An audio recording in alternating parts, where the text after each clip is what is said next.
Assalamu alaikum.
Hello?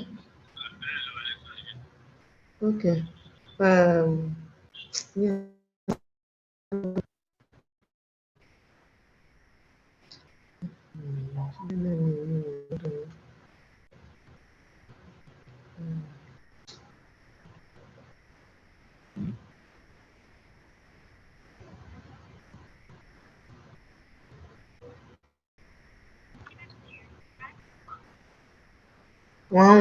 One.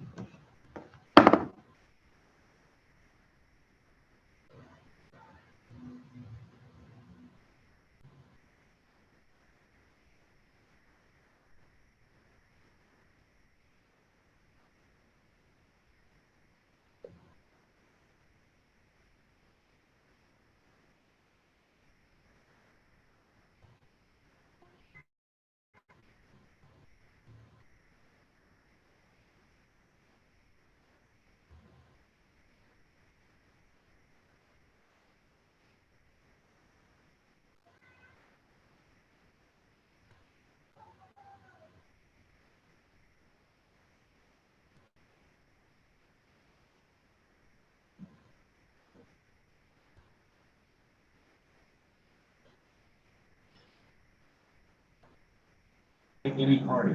All my ministers will abide by and observe the national laws and the Lebanese constitution. 4 out of 6 Palestinian fugitives who escaped from an Israeli prison have been re-enlisted in the Israeli army. The former members of Islamic Jihad. Meanwhile, Palestinians across the occupied West Bank and East Jerusalem have held demonstrations in solidarity with the prisoners. And Britain's Prince Andrew has concerned email papers by the lawyers of a woman who says he sexually abused her. Virginia Giuffre has led a civil case against the Duke of York. The news continues on TRT1. Please stay with us.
tó ti lọ nínú ìdààmú àṣàánú tó ti lọ.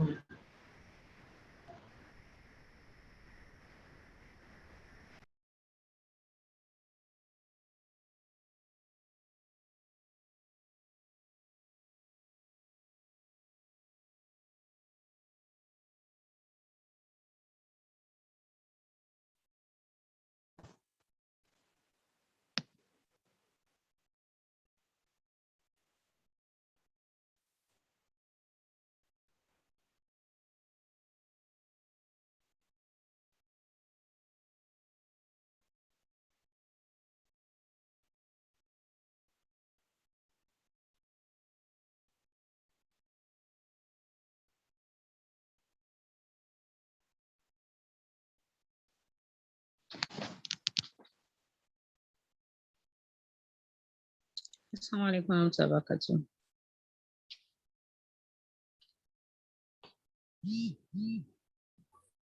Wa alaikum salam wa rahmatullahi wa barakatuh.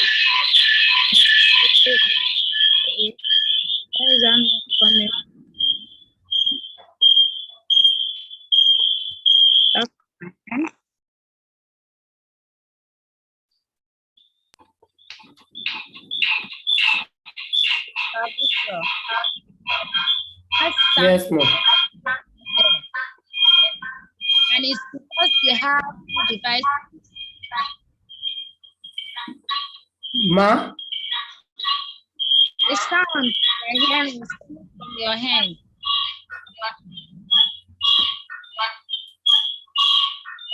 Hello, ma. Hello, ma.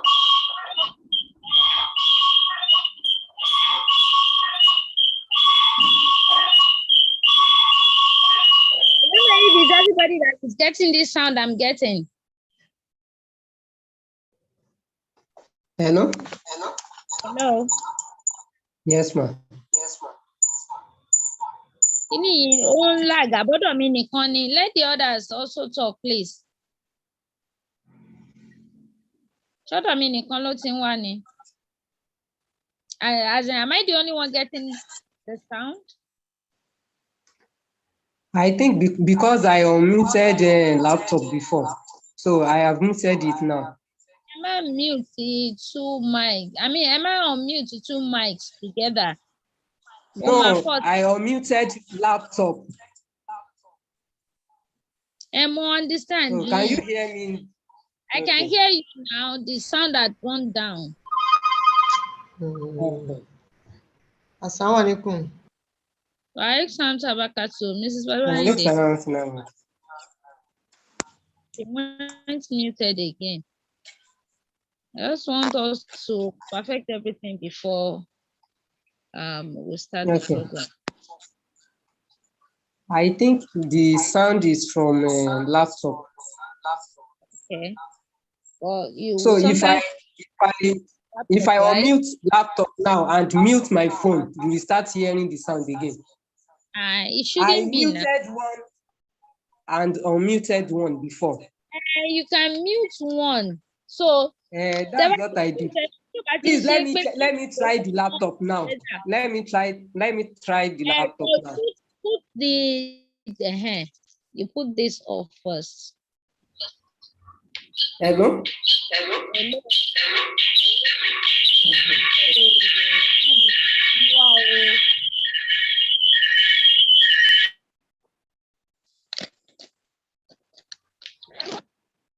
I guess it's about your laptop. Yes, it is laptop. Not that and we may need to work on that because what we have to do. Okay. Brother Lowo, please. Abi Sister Miriam. And okay. Number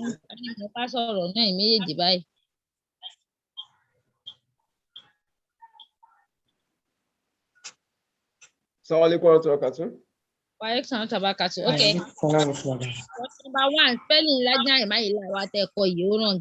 Miriam will try to change it. It's single M. Miriam I change it. Then Miriam make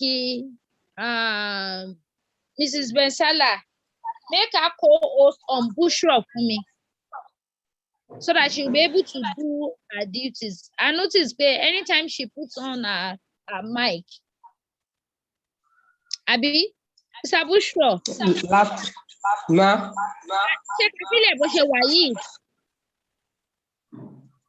Okay, no problem. On the laptop to do your duty of muting and unmuting, but when you need to talk, you will use your phone. Yes. Okay. Okay, so we let it remain the way it is. Okay, no. Jazakumullah.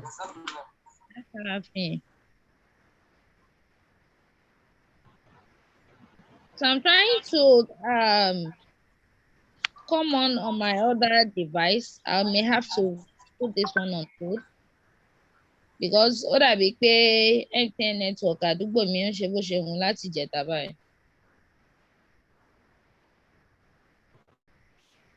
And I know for those that will be on this platform, they will start coming in gradually.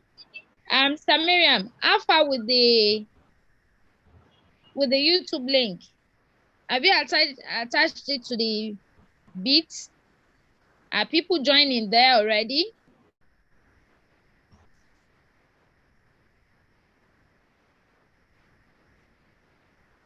Sir Miriam, please unmute yourself and talk to us. So.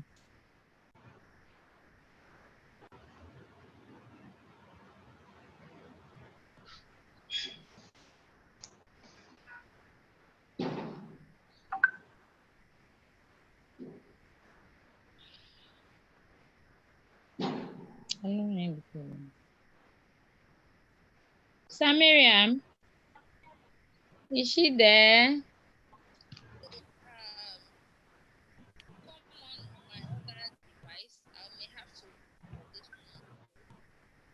Okay.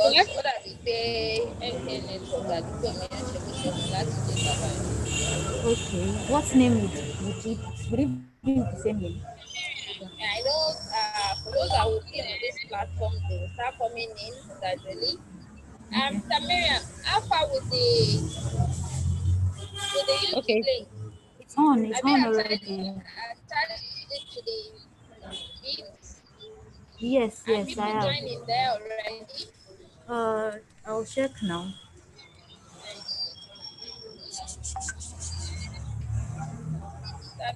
Please unmute yourself and talk to us. I'm unmuted. Can you hear me, ma? I can hear you now. It's like it's lagging. Oh, okay. That might be because of YouTube. I think that's what happened. Okay, if since there are 3 people, just 3 people watching, maybe we need to send a reminder. Yes, ma'am. Do you have people around you there? I'm hearing so many background voices.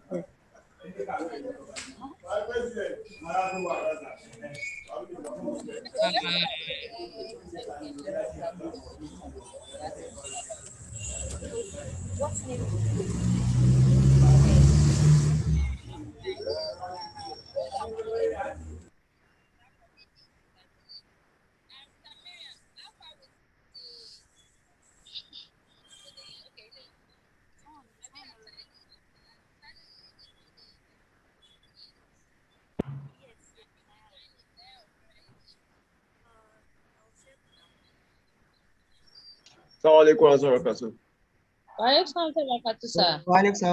Yes. Yeah, the YouTube is live now, and I want us to take note of this so that whatever we're saying, people will listen to it.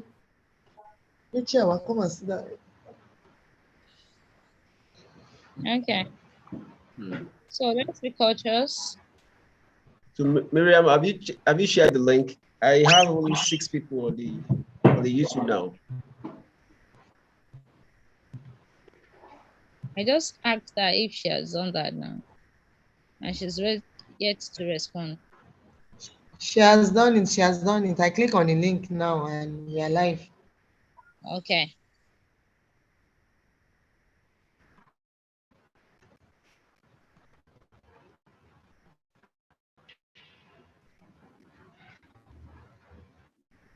Sorry, I think it's still the same bit, the bit dot, right? Assalamualaikum sama. Waalaikum salam. Okay. The link is on. Right? So I guess it's still the same one you sent to me last night, right?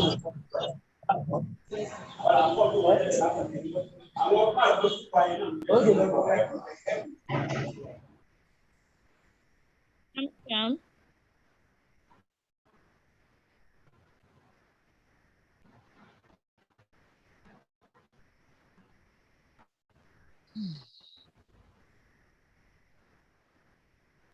The link has been shared. Yeah, I got that. I was only asking if it's the same you sent to me last night.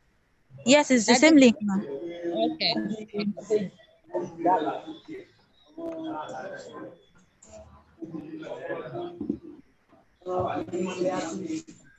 But it's like you had people around you there. You could hear background voices.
I expect those that will join the Zoom network to start coming in now.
Sammy.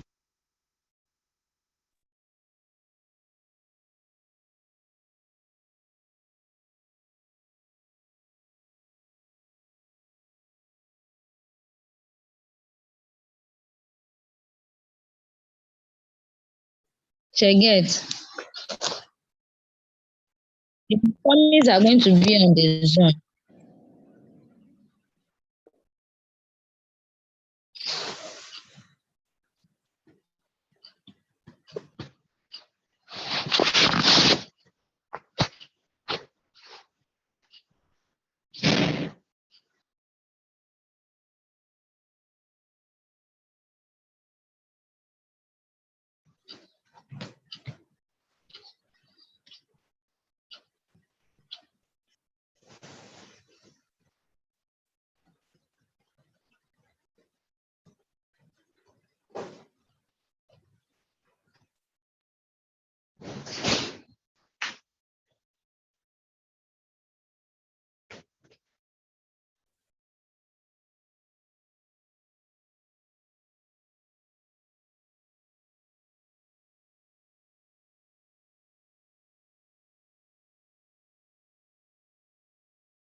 Mọ̀ríà, níbẹ̀ yẹn bá mi wo chájà mi, ó wà ní black nylon yẹn, kó bá mi fi ṣe tọ́tẹ̀ gbẹ́dẹ́ mọ́ mi ẹ̀ mú bọ̀ bẹ́ẹ̀ sí.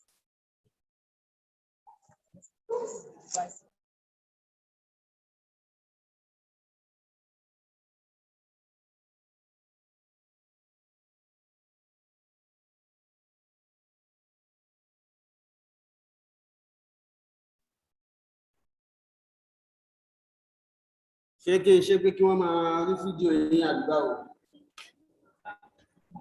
video wise audio wise power notes.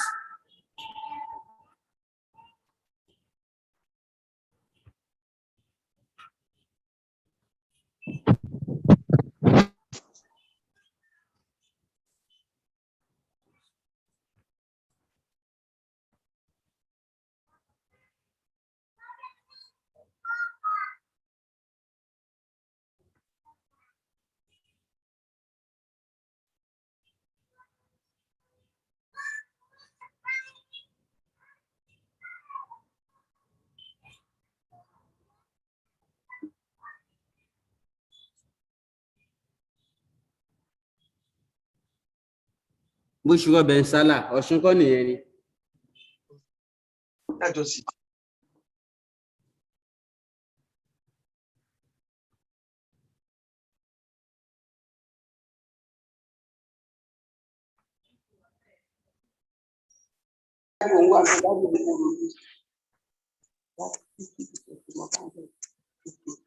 The first ever Tarbiyya, Tabligh and Rishtanata online seminar.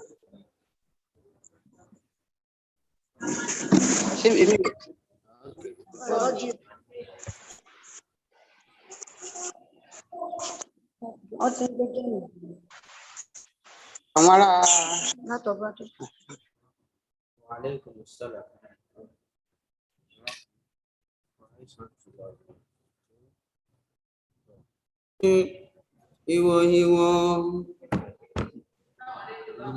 mo ṣe ń try láti make confirmation kankan ní lọ́tọ̀.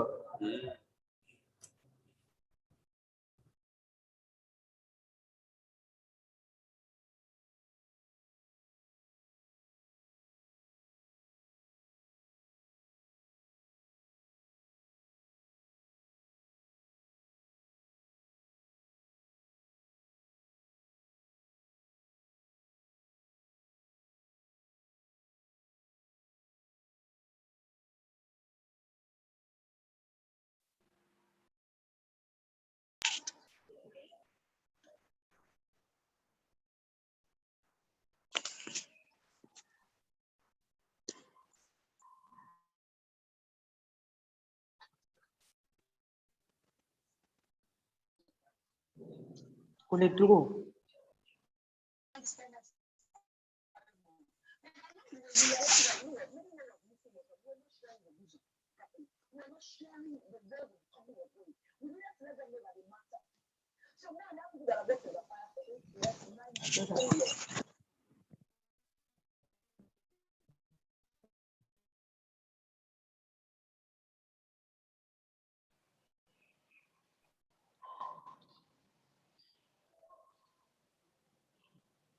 Assalamu alaikum warahmatullahi wabarakatuh.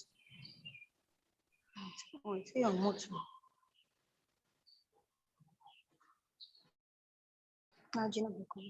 Wọ́n ṣì ń mọ́tò àwọn èèyàn.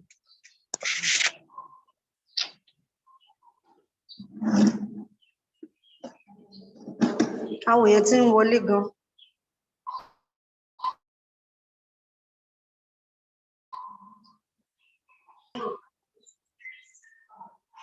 Okay. One.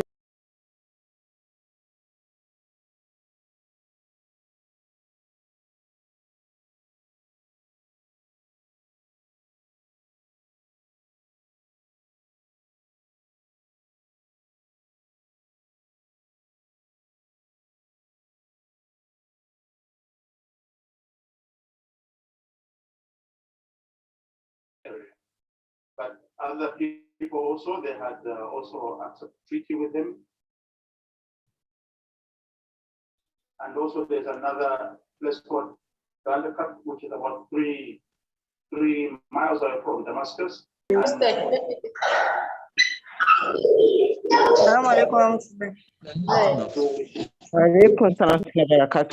Please, all videos of all status. There's another place called Bill, which is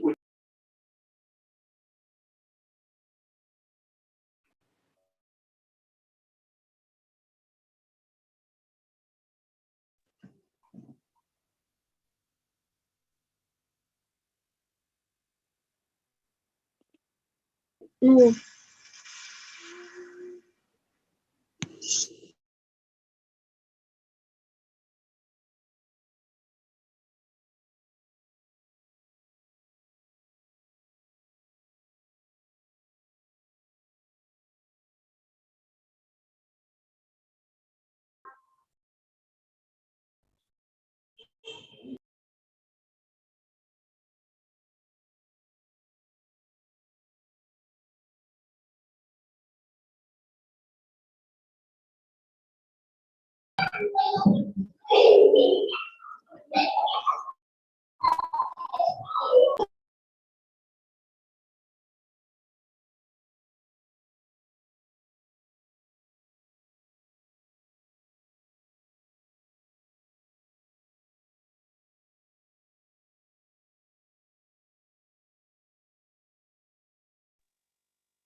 Assalamu alaikum.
Assalamu alaikum wa rahmatullahi wa barakatuh. Alaikum salam wa rahmatullahi wa barakatuh. Please, if you don't have anything to do with the program today, kindly go on the YouTube channel.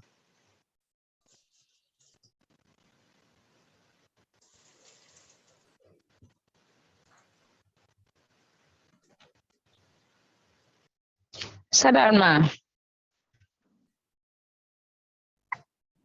Assalamu alaikum. Wa alaikum tabakatuma. Can we commence the session, ma?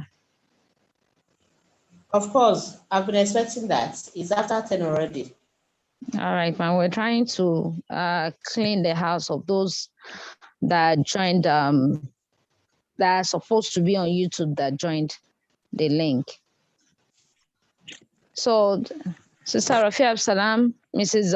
Ghazal, let's set the program rolling.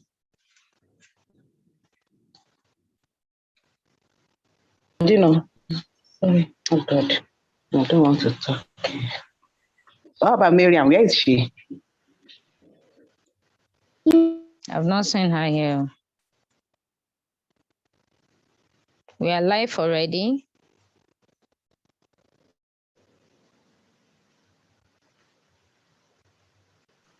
Assalamu alaikum. I think you should start. Mrs. Babarade can share today's program. Okay, ma. Whoever you want to contact, do that one privately. All right, ma.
What is the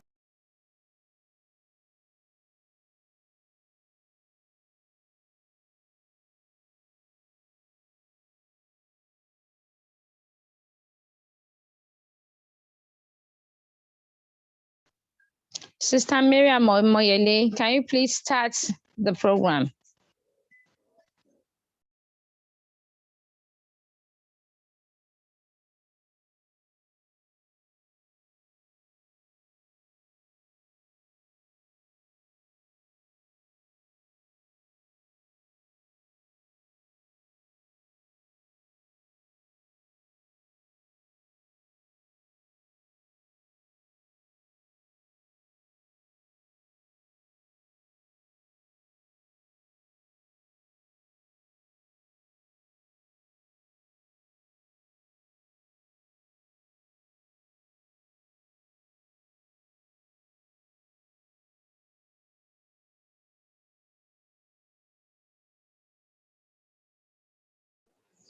Assalamu alaikum warahmatullahi wabarakatuh.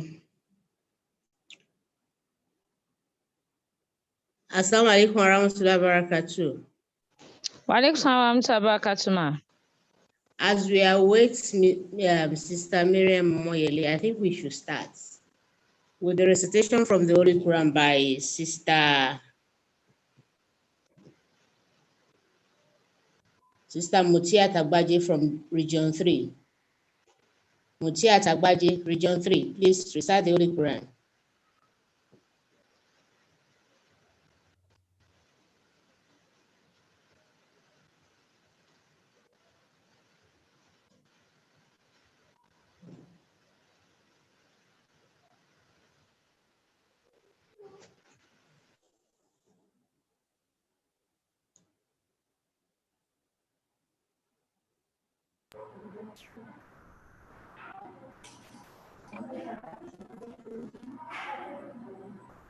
Oh, really?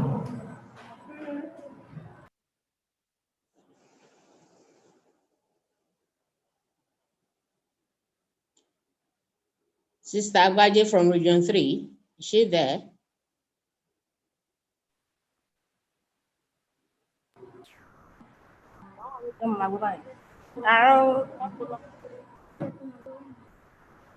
أعوذ بالله من الشيطان الرجيم.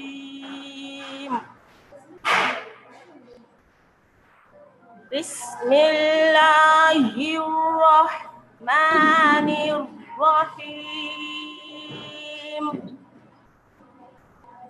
يا أيها النبي قل لأزواجك إن كنتن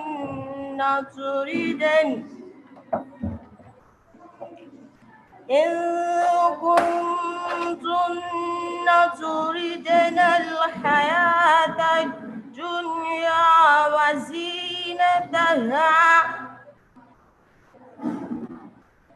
وزينتها فتعالين أمتعكن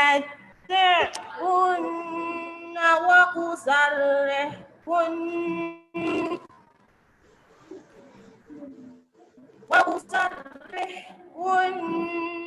سراحا جميلا. وإن كنتن تردن الله ورسوله والدار الآخرة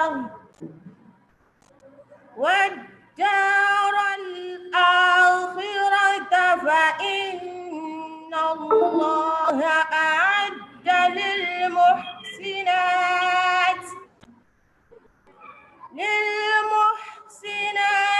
منكن أجرا عظيما. يا نساء النبي من يأت منكن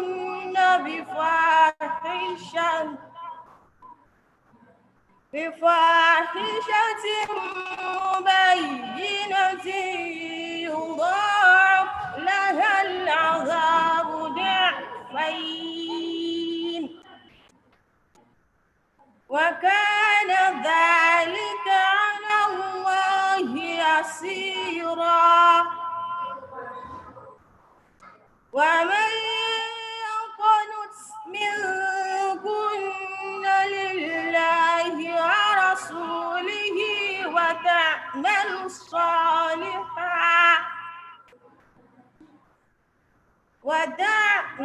صالحا نؤتها أجرها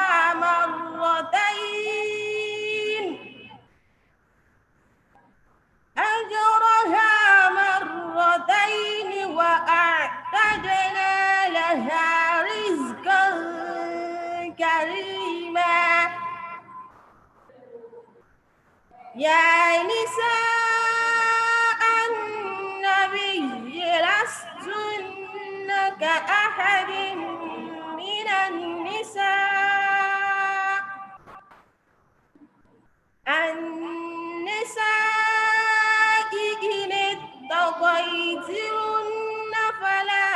تخضعن بالقول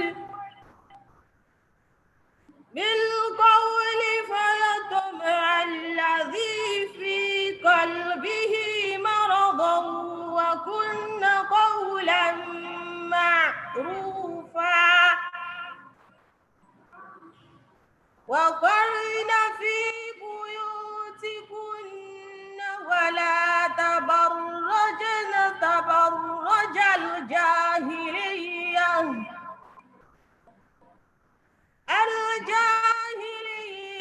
الأولى وأقمنا الصلاة وآتينا الزكاة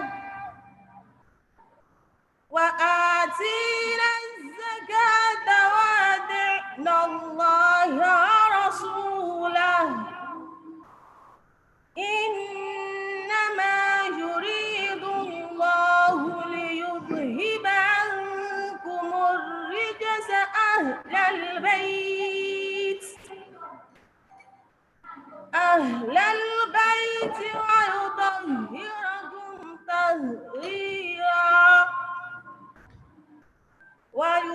ويطهركم تطهيرا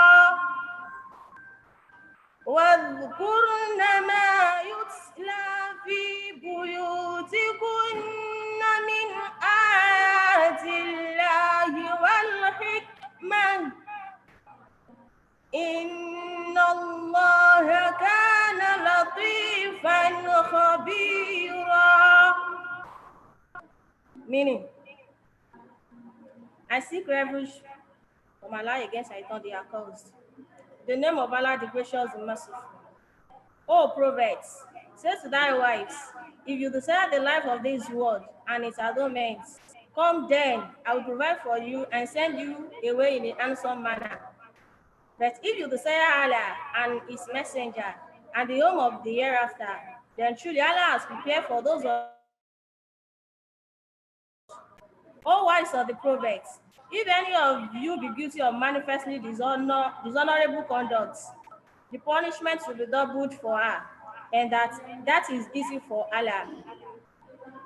But whoever of you is obedient to Allah and His messenger and does good works, we shall give her reward twice over, and we have prepared for her an honorable provision. O wives of the prophets, you are not like any other woman if you are righteous. So be not soft in speech, lest he whose heart a deceit should feel tempted, and speak a decent speech. And stay in your houses with dignity, and do not show off yourselves like the showing off of the former days of ignorance. And observe prayer, and pay the zakat, and obey Allah and His messenger. Surely Allah desires to remove from you all uncleanness. O members of the household, and purify you completely. And remember what is rehearsed in your houses of the signs of Allah and of wisdom. Verily, Allah is the knower of substitutes, all aware. Ìtumọ̀.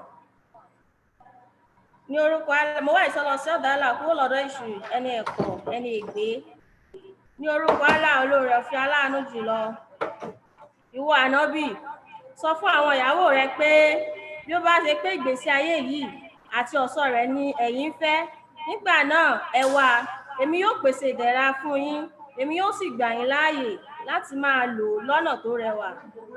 Ṣùgbọ́n bí ẹ̀yin bá fi Allah àti òjíṣẹ́ rẹ̀ àti ilé ìkẹyìn, nígbà náà lótìítọ́ ni Allah ti pèsè ẹ̀san ńlá kan sílẹ̀ fún àwọn wọ̀nnì nínú yín tó bá ṣe iṣẹ́ rere. Ẹ̀yin ìyàwó ànábì, bí ẹnikẹ́ni nínú yín bá jẹ̀bi ìwà àgbèrè tí ó hàn gbangba, a ó ṣe ìyà rẹ̀ ní ìlọ́po méjì fún yín, èyí sì rọrùn fún Allah. Ẹnikẹ́ni tí ó bá sì tẹ̀lé ti Allah àti òjíṣẹ́ rẹ̀ nínú yín, tí ó sì ṣe rere, a ó san ẹ̀san rẹ̀ fún ní ìlọ́po méjì, a sì ti ṣe ètò ìpèsè alápọ̀nlé sílẹ̀ fún. Ẹ̀yin ìyàwó ànábì, ẹ kò dàbí èyíkéyìí nínú àwọn obìnrin mìíràn tí ẹ̀yin bá páyà Allah. Nígbà náà, ẹ má ṣe fi ohùn dídùn sọ̀rọ̀ kí àwọn tí àrùn ń bẹ lọ́kàn wọn má bàa lérò ìfẹ́kúfẹ̀ẹ́ sí yín, kí ẹ sì máa sọ̀rọ̀ tó rẹwà, kí ẹ sì máa gbé ilé yín tọ̀wọ̀tọ̀wọ̀, kí ẹ sì máa kí ẹ sì má ṣe máa fi ẹwà yín hàn gẹ́gẹ́ bí ìfihàn ìgbà ìmọ̀kan ti ìṣíwájú. Àti pé kí ẹ máa gbé ìrun dúró, kí ẹ sì máa yọ sàká, kí ẹ sì máa tẹ̀lé ti Allah àti òjíṣẹ́ rẹ̀. Ohun tí Allah fẹ́ ṣe ni láti mú ẹ̀gbin kúrò fún yín, ẹ̀yin ará ilé, kí ó sì sọ yín di mímọ́ tónítóní.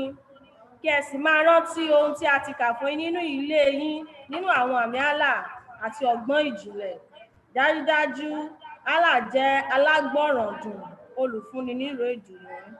Assalamu alaikum warahmatullahi wabarakatuh.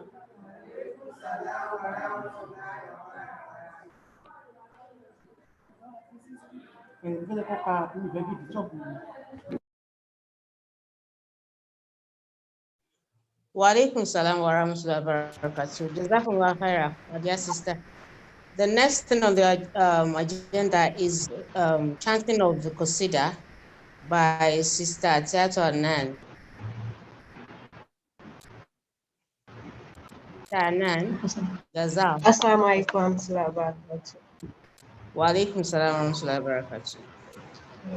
Assalamu alaikum.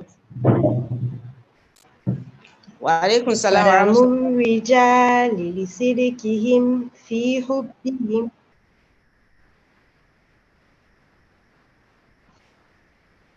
فدموا الرجال لصدقهم في حبهم تحت السيوف أريقك القربان جاءوك منهوبين كالعريان فسترتهم بملاحف الإيمان صادفتهم قوما كروث ذلة فجعلتهم كسبيل العقيان تنسنا باروك مثل حريقة عذب الموارد المثمر الأغصان عادت بلاد العرب نحو ندارة بعد الوجا والمحل والخسران يا رب صل على النبي دائما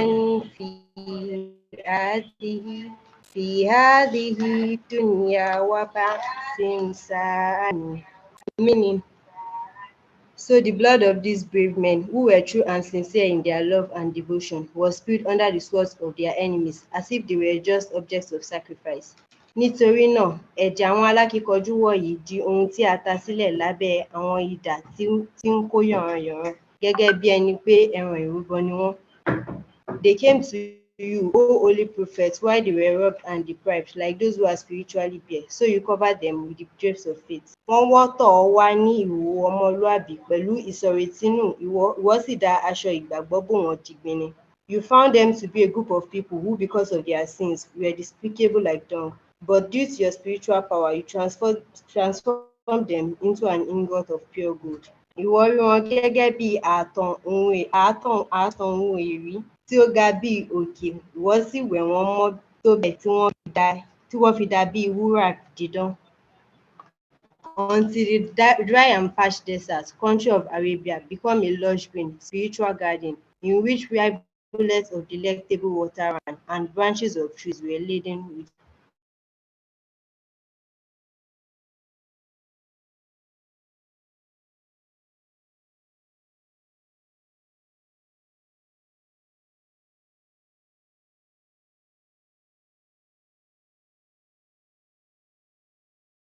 ilẹ̀ Lárúbáwá jí pépé bí ewéko tútù sí iye. Lẹ́yìn àwọn òjò ìsọdahoro, ó dá ọ̀gbẹlẹ̀ àti ìpàdánù. Assalamu alaikum.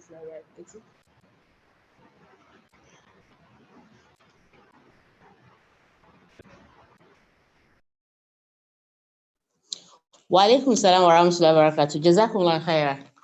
We thank our sisters for that beautiful rendition. Now we go on to Lajna pledge. So wherever we are, let us stand up and follow me as I read. Ashhadu Allah ilaha illallahu wahdahu la sharika lahu wa ashhadu anna Muhammadan abduhu wa rasuluhu.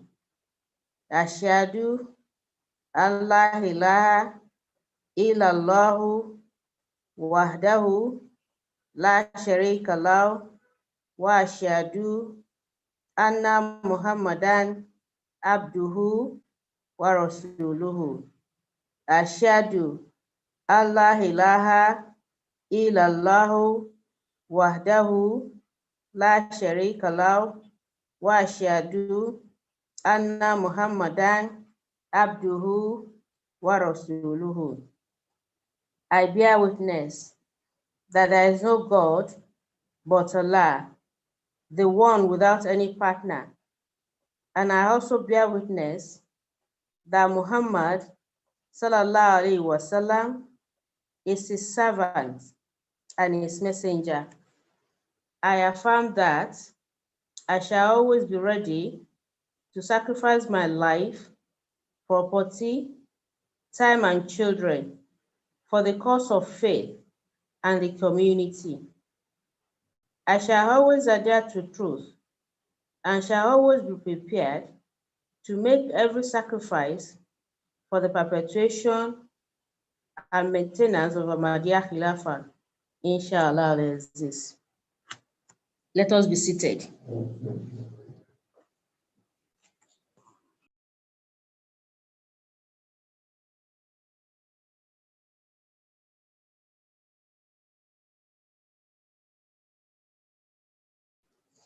The next is silent prayer to be led by our mommy, Dr. Mrs.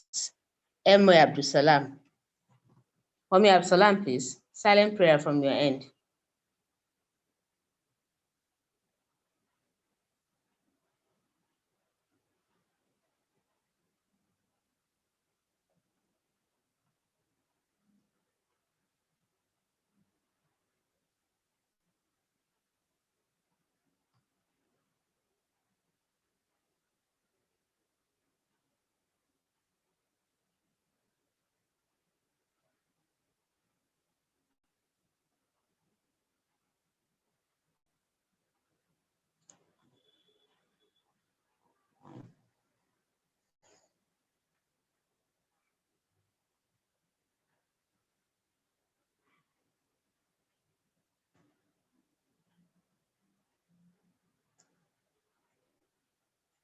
Dr. Mr. Absalam, if you are available, ma, lead us in silent prayer.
It seems as if, Assalamu alaikum, it seems as if Dr. Mr. Absalam is not online. So I'll call on Dr. Mrs. Diko to lead us in silent prayer. Dr. Diko, please. Assalamu alaikum wa rahmatullahi wa barakatuh. Wa alaikum salam wa rahmatullahi wa barakatuh, ma'am. Let us recite Surah to Fatiha and Salat to Nabi. Let's thank Almighty Allah for His grace, mercies, and favor on each and every one of us. Let's thank Him for this event that we have been planning for, that He has made us to realize it. We pray that He should be with us throughout the program today and tomorrow. May He accept all our prayers. Bismillah.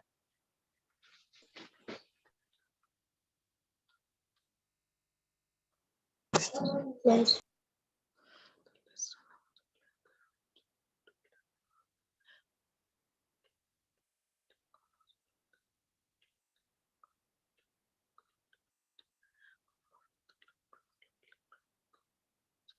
ربنا تقبل منا إنك أنت السميع الدعاء. Amen. Amin. Amin, ya Rabbal Alamin. Jazakumullah khairan, ma. Jazakumullah khairan. Yes, the next thing, if I'm correct, is Sada's speech. So, which I'll take immediately. أشهد أن لا إله إلا الله وحده لا شريك له وأشهد أن محمدا عبده ورسوله أما بعد فأعوذ بالله من الشيطان الرجيم بسم الله الرحمن الرحيم. And one of his signs is that he has created wives for you from among yourselves, that you may find peace of mind in them. And he has put love and tenderness between you. In that surely are signs for a people who reflect. Quran 30, verse 22. And why should we not put our trust in Allah when He has showed us our ways? And we will surely bear with patience all the harm you do us. So in Allah, let those who trust put their trust. Quran 14, verse 13. And remember also when your Lord declared, if you are grateful, I will surely bestow more favors on you. But if you are ungrateful, then know that my punishment is severe indeed. Quran 14, verse 8. All glory and adorations are due to Almighty Allah for making it possible again for us to gather to propagate His name. I beseech His blessings on the best of His creations, Muhammad Rasulullah sallallahu alaihi wasallam. I pray Allah accept all from us as worship. Amen. Looking around us today, we are all struggling for peace of mind. We are all caught in worldly desires, and the challenges involved have snatched away our peace and silence to get a sound sleep. There's so much distress around the world, and we Muslims are not exempted from the suffering. The news we listen to every day around the world is that of insurgency and insecurities. Human killings and maiming of other humans to claim supremacy and power. We all throw cautions to the wind in the name of fighting and struggling for existence. We keep running sometimes for success and money. Dearest sisters, in these hard times of life, we need to ponder upon what Allah has called important for leading a peaceful and harmonious life. We must not forget that as Muslims, we have other duties as well. Duties to ourselves, personally, and to others around us, for everyone is dependent on others. The preservation of a social order depends on each member of that society freely adhering to the same moral principles and practices. And our religion, Islam, is founded on individual and collective morality and responsibility. Collective responsibility is expressed in the Quran in such terms as equality, justice, fairness, brotherhood, mercy, compassion, solidarity, and freedom of choice. Islam teaches each member of a society to fulfill his or her own obligations and also rely on others to fulfill theirs before that society can acquire the necessary reservoir of social rights and privileges which can then be shared by all. Rasulullah sallallahu alaihi wasallam said, "Nothing is placed on the scale that is heavier than good character. Indeed, the person with good character will have attained the rank of the person of fasting and prayer." That we can find in Tirmidhi. This saying further stressed our duty and responsibility as a Muslim, that is, to be of good conduct and moral. Though we have able lecturers in the house to treat all the 3 topics stated for this program, hence, I will not bore us with my own thoughts, but leave the above chapters of the Holy Quran with us by saying, 1, peace and harmony in our homes is a starting point to make our society a restful place to live in. 2, put your trust in Allah and never waver in your faith in Him, even when being persecuted. 3, remain grateful to Allah in all He has done for you, and He will fulfill His promise by giving you more. I wish us happy seminar and pray Allah accept it from us as ibadah. Ameen. Wassalamu alaikum wa rahmatullahi wa barakatuh. Ní ṣókí, ohun tí mo fi bá wa sọ̀rọ̀ kò ju wípé àwọn àyà Al-Quran mẹ́ta kan ni mo kọ́kọ́ fi ṣe àkàsíwájú. Alákọ̀ọ́kọ́ nínú ẹ̀ tí ó jẹyọ ní inú Al-Quran orí 30 ẹsẹ̀ 22 ó ń ṣàlàyé fún wa bí ó ṣe jẹ́ pé Ọlọ́run bá ṣe ẹ̀dá ọkọ àti ìyàwó kí wọ́n bá lè jẹ́ ìdùnnú àti ìsinmi nínú ara wọn. Nínú àyà kejì, Ọlọ́run bá ń ṣàlàyé fún wa pé kí á gbé ọkàn lé àwọn tó jẹ́ pé gbogbo ìfẹ́ tí ó bá tọ́ àti tó yẹ ló yẹ tí Ọlọ́run bá ti pa láṣẹ ló yẹ kí a máa tẹ̀lé. Ẹni tí wọ́n tún wá ń ṣe ìlérí fún ayé pé ẹni tí ó bá ti gbọ́kàn lé àwọn Ọlọ́run ọba ó ṣetán láti ṣe tiẹ̀. Nínú àyà kẹta, ìtumọ̀ ẹ̀ ní ṣókí ni pé tí a bá ti ń dúpẹ́ lọ́dọ̀ pé kí a máa dúpẹ́ lọ́wọ́ Ọlọ́run ọba ní gbogbo ìgbà, tá bá sì ti ń dúpẹ́ òun á máa ṣàlékún oore fún wa. Ẹni tó bá wá kọ̀ tí ò bá dúpẹ́ kó retí pé ìyà Ọlọ́run ọba ìyà tí ó le koko ni. Tí a bá wá wo gbogbo àwọn àyíká wa ní àsìkò tí a wà yìí, kò sí ìròyìn tí a máa ń tà ń gbọ́ nísìn bí kò ṣe ìròyìn pákáleke, ìròyìn pé ó ń bọ̀ lókè ó ń bọ̀ lódò, wọ́n ti pa lágbájá, wọ́n ti ṣe tẹ̀mọ̀dò léṣe. Kò sí ìròyìn ìdùnnú kankan tí à ń gbọ́ nílé ayé mọ́. Gbogbo wa náà wá ń ṣe ní ìṣe kóńkó jábele, oníkálukú ń ṣe tiẹ̀, kí wọ́n ṣe tiẹ̀, kéèmí náà ṣe tèmi. Tó bá wù ẹ́ kó jẹ, tó bá wù ẹ́ kó má jẹ, bámúbámú ni èmi ṣàtiyó. Ṣùgbọ́n Islam tí àwa gbé dání gẹ́gẹ́ bí a ṣe jẹ́ Mùsùlùmí olùgbàgbọ́ òdodo kò kọ́ wa ní ìkọ́ wípé kí a máa ṣe kóńkó jábele, bí kò ṣe wípé kí a máa ṣe dáadáa, kí a sì máa ṣe déédéé, kí a nífẹ̀ẹ́ ọmọlàkejì wa, kí ẹ̀mí ọmọlàkejì wa kí ó dè láti ọwọ́ ẹnì kọ̀ọ̀kan, kí aburú kankan kó má tọwọ́ ẹnì kankan ṣẹ̀ lọ sí ọ̀dọ̀ ẹnì kejì. Yìí ló máa jẹ́ kí ìgbésí ayé wa kó rọrùn láti gbé. Ní tí Islam wa kọ́ wa yìí, ẹ jẹ́ ká béèrè lọ́wọ́ ara wa gẹ́gẹ́ bá ṣe jẹ́ Mùsùlùmí, ǹjẹ́ gbogbo ẹ̀ ni à ń ṣe àmúlò fún? Ǹjẹ́ ẹ̀mí ọmọlàkejì wa ó wà ní ìrọ̀rùn, ó wà ní ìfọ̀kànbalẹ̀ ní ọwọ́ wa gẹ́gẹ́ bá ṣe jẹ́ Mùsùlùmí? Kárọ́lámù sallallahu alaihi wasallam, àwọn náà sọ nínú ẹgbà ọ̀rọ̀ wọn kan, wọ́n ní wípé kò sí tí ó wúwo jù tí a gbé sórí ìwọ̀n tí ó ju ìwà ọmọlúàbí lọ, débi pé ẹni tí ó bá ní ìwà ọmọlúàbí, ipò tí ó ga tí Ọlọ́run bá máa gbé ẹni náà sí ni ipò ẹni tí ó ń kírun déédéé tí ó sì ń gbààwẹ̀. So èyí wá ń fi yé wa wípé kò sí nǹkan míì tí a lè ṣe gẹ́gẹ́ bá ṣe jẹ́ ẹ̀dá ènìyàn bí kò ṣe wípé kí a máa ṣe déédéé ká sì máa ṣe dáadáa, òun ló máa jẹ́ kí ìgbésí ayé wa kí ó rọrùn. Wọ́n á ṣe lálàyé fún wa wípé mi ò sí lára àwọn tí wọ́n fẹ́ ṣe ìdánilẹ́kọ̀ọ́ fún wa fún ètò yìí, torí náà mi ò ní sọ ọ̀rọ̀ tó pọ̀ jù bí kò ṣe kí n fi àwọn nǹkan mẹ́ta yìí fi gbà wá níyànjú gẹ́gẹ́ bí ó ṣe jẹyọ nínú àwọn Al-Quran mẹ́tẹ̀ẹ̀ta tí mo kà síwájú.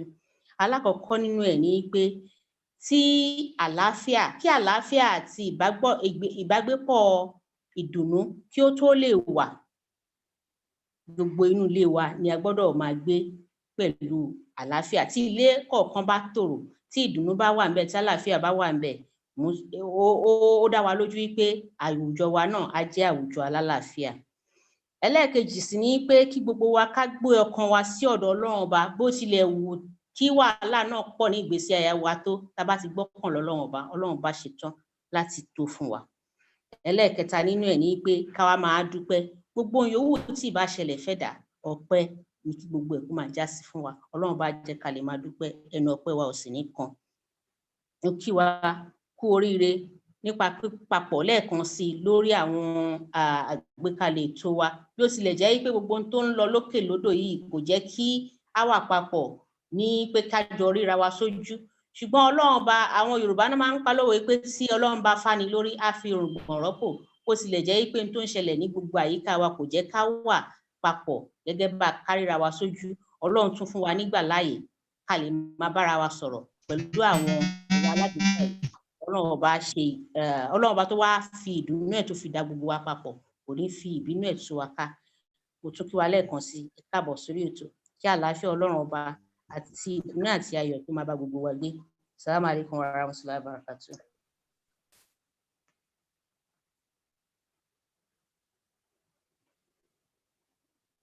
Ní ìtẹ̀síwájú ètò wa, a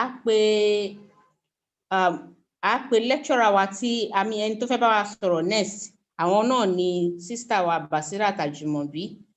The next thing on the agenda is to call the lecturer for today, Sister Basirat Ajumobi, to deliver her lecture on Rishtanata. That is Rishtanata, that is a harmonious, the title is A Harmonious Home, Responsibility of All. Àkọlé ìdánilẹ́kọ̀ọ́ náà ni pé ìbágbépọ̀ àlàáfíà, ojúṣe gbogbo wa. So, Sister Ajumobi, over to you.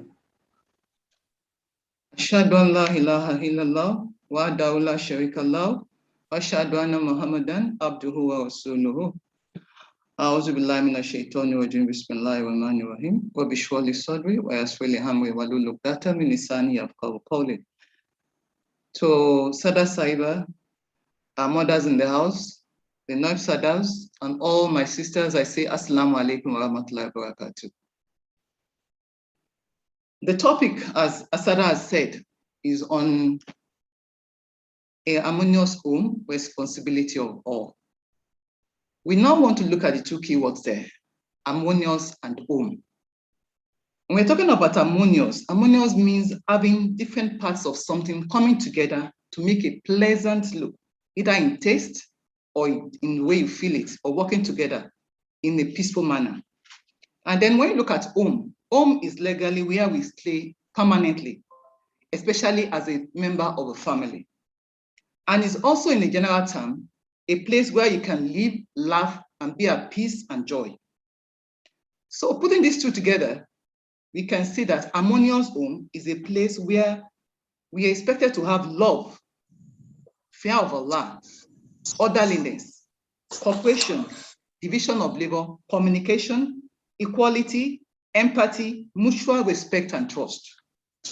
Like we see in the Holy Quran, Allah tells us in chapter 36, verse 41, when he was talking about the creation of the heaven and earth, and how all the orbits are moving together without any collision. That is what we want to see when we're talking about harmonious home. There is movement without any clash within the home. Now, what do we now look at? Let's look at what is an harmonious home. Harmonious home reflects the ability to trust, communicate differences in a constructive manner while looking beyond yourself and immediate family. Thereby, it requires us having to put on continuous efforts, reflection, and above all, constant prayers. Now, let's look at the challenges militating against us having that harmonious home amongst ourselves. But before I go, I want to remind us that in Quran 4, verse 1, Allah tells us that, "O you people, fear your Lord, who created you from a single soul, and created therefrom its mate, and from them twain spread many men and women, and fear Allah, in whose name you appeal to one another, and fear him, particularly respecting ties of relationship. Verily, Allah watches over you." that particular verse points out the importance of having harmonious home. There must be trust. There must be taqwa. But we now find out in the society today, we're having so many challenges. Let's now look at the challenges against we having this harmony in our homes. Number one is arguments all the time. Because when you're talking about home does just not come in by itself. The foundation of a home is a couple that come together to be husband and wife, to be the home. The couple could be the ones that have just started, married maybe 2 weeks ago, or married 6 months back, or have been married for the past over 10 years in marriage. We are now saying that each home, irrespective of when you have started this journey, should have that ambience of peace, love, and harmony. But we now observe amongst ourselves, if we check ourselves, what are the challenges we are having? Number one is argument all the time, whereby nobody wants to come down for the other person. It's a case of, I want to have my way. This attitude fosters disharmony within our homes. There is need for either party, either the husband or the wife, to respect and keep peace. The second issue that is militating against this is parenting decisions. As we are growing, you find out that when the children grow, the issue of how do you raise them? What discipline do you apply to the children? What school do they attend? What kind of clothes do they wear? All those things, the religious life of the child becomes sources of argument within couples, within the family. Another thing that's giving us is balancing home and work life. You find out that these days, everybody is out there to earn a living, either as a wife or a mother or as a husband. But there is always clashes at times. Maybe before you come home, how do you run the home with your work? Is also another source of disharmony in our home. Going further, another cogent factor is having the family being organized. You get to some homes, the whole house is upside down. Nobody is watching the plate in the sink. The husband comes back home, the whole place is upside down. The wife comes back home. So everybody's under pressure. And then another vital one, the fifth one, is lack of communication. It is normal for us to have different ideas or views about things. We are coming from different backgrounds as a couple. They are being brought up in different ways, and our ways of reasoning could be different. So there must be communication. When there's no communication, it gives room for disharmony in the home. Another aspect is some of the members of the family stress the couple. It could be from the side of the husband or the side of the wife. It could even be the children that are given the mother or the father that stress. So when there is stress, there is conflict, and you start reacting. Then another important one is dividing up the chores in the house. Who does what?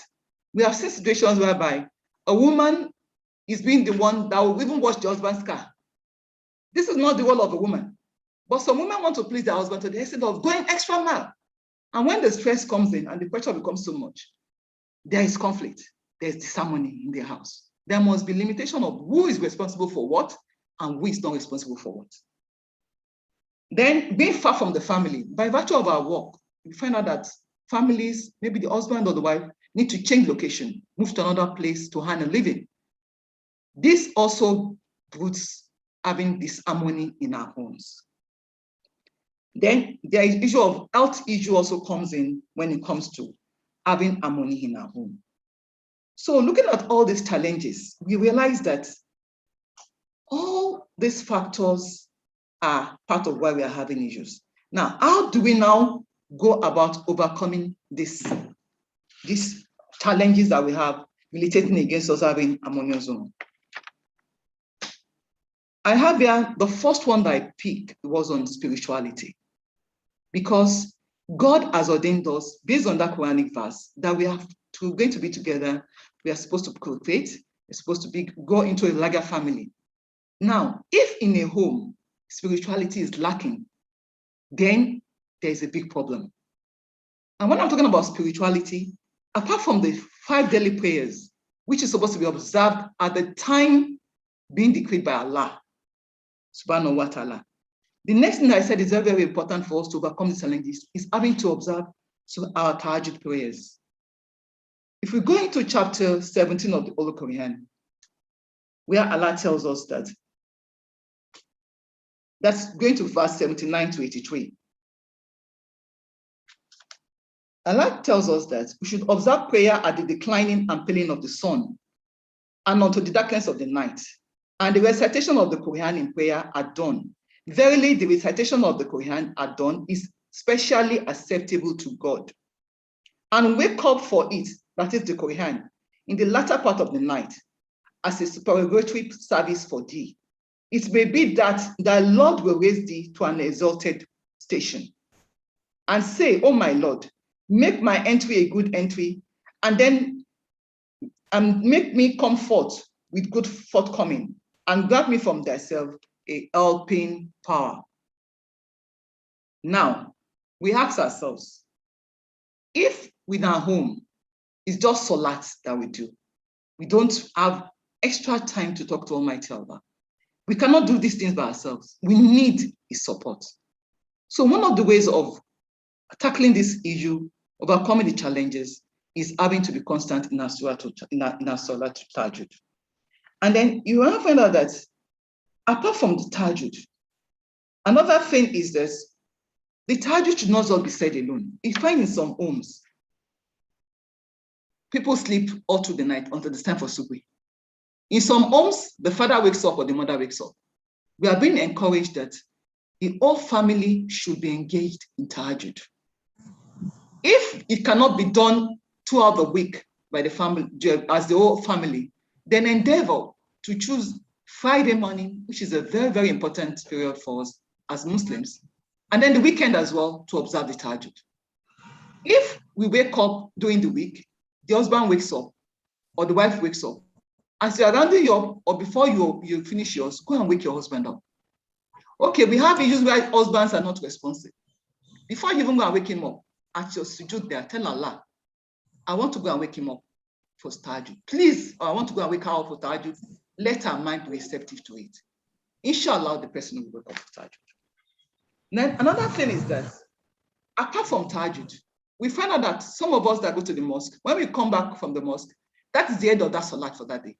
We don't have any other thing that we do. We are not being told in the same chapter of the Holy Quran, that's 17, that we should use that avenue.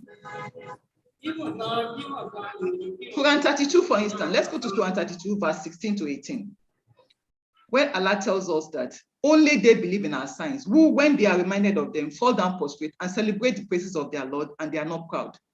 Their sides keep away from their beds, and they call on their Lord in fear and hope. Then I now said in here that we should encourage the younger ones to also observe tahajjud. When families pray together, when challenges are there,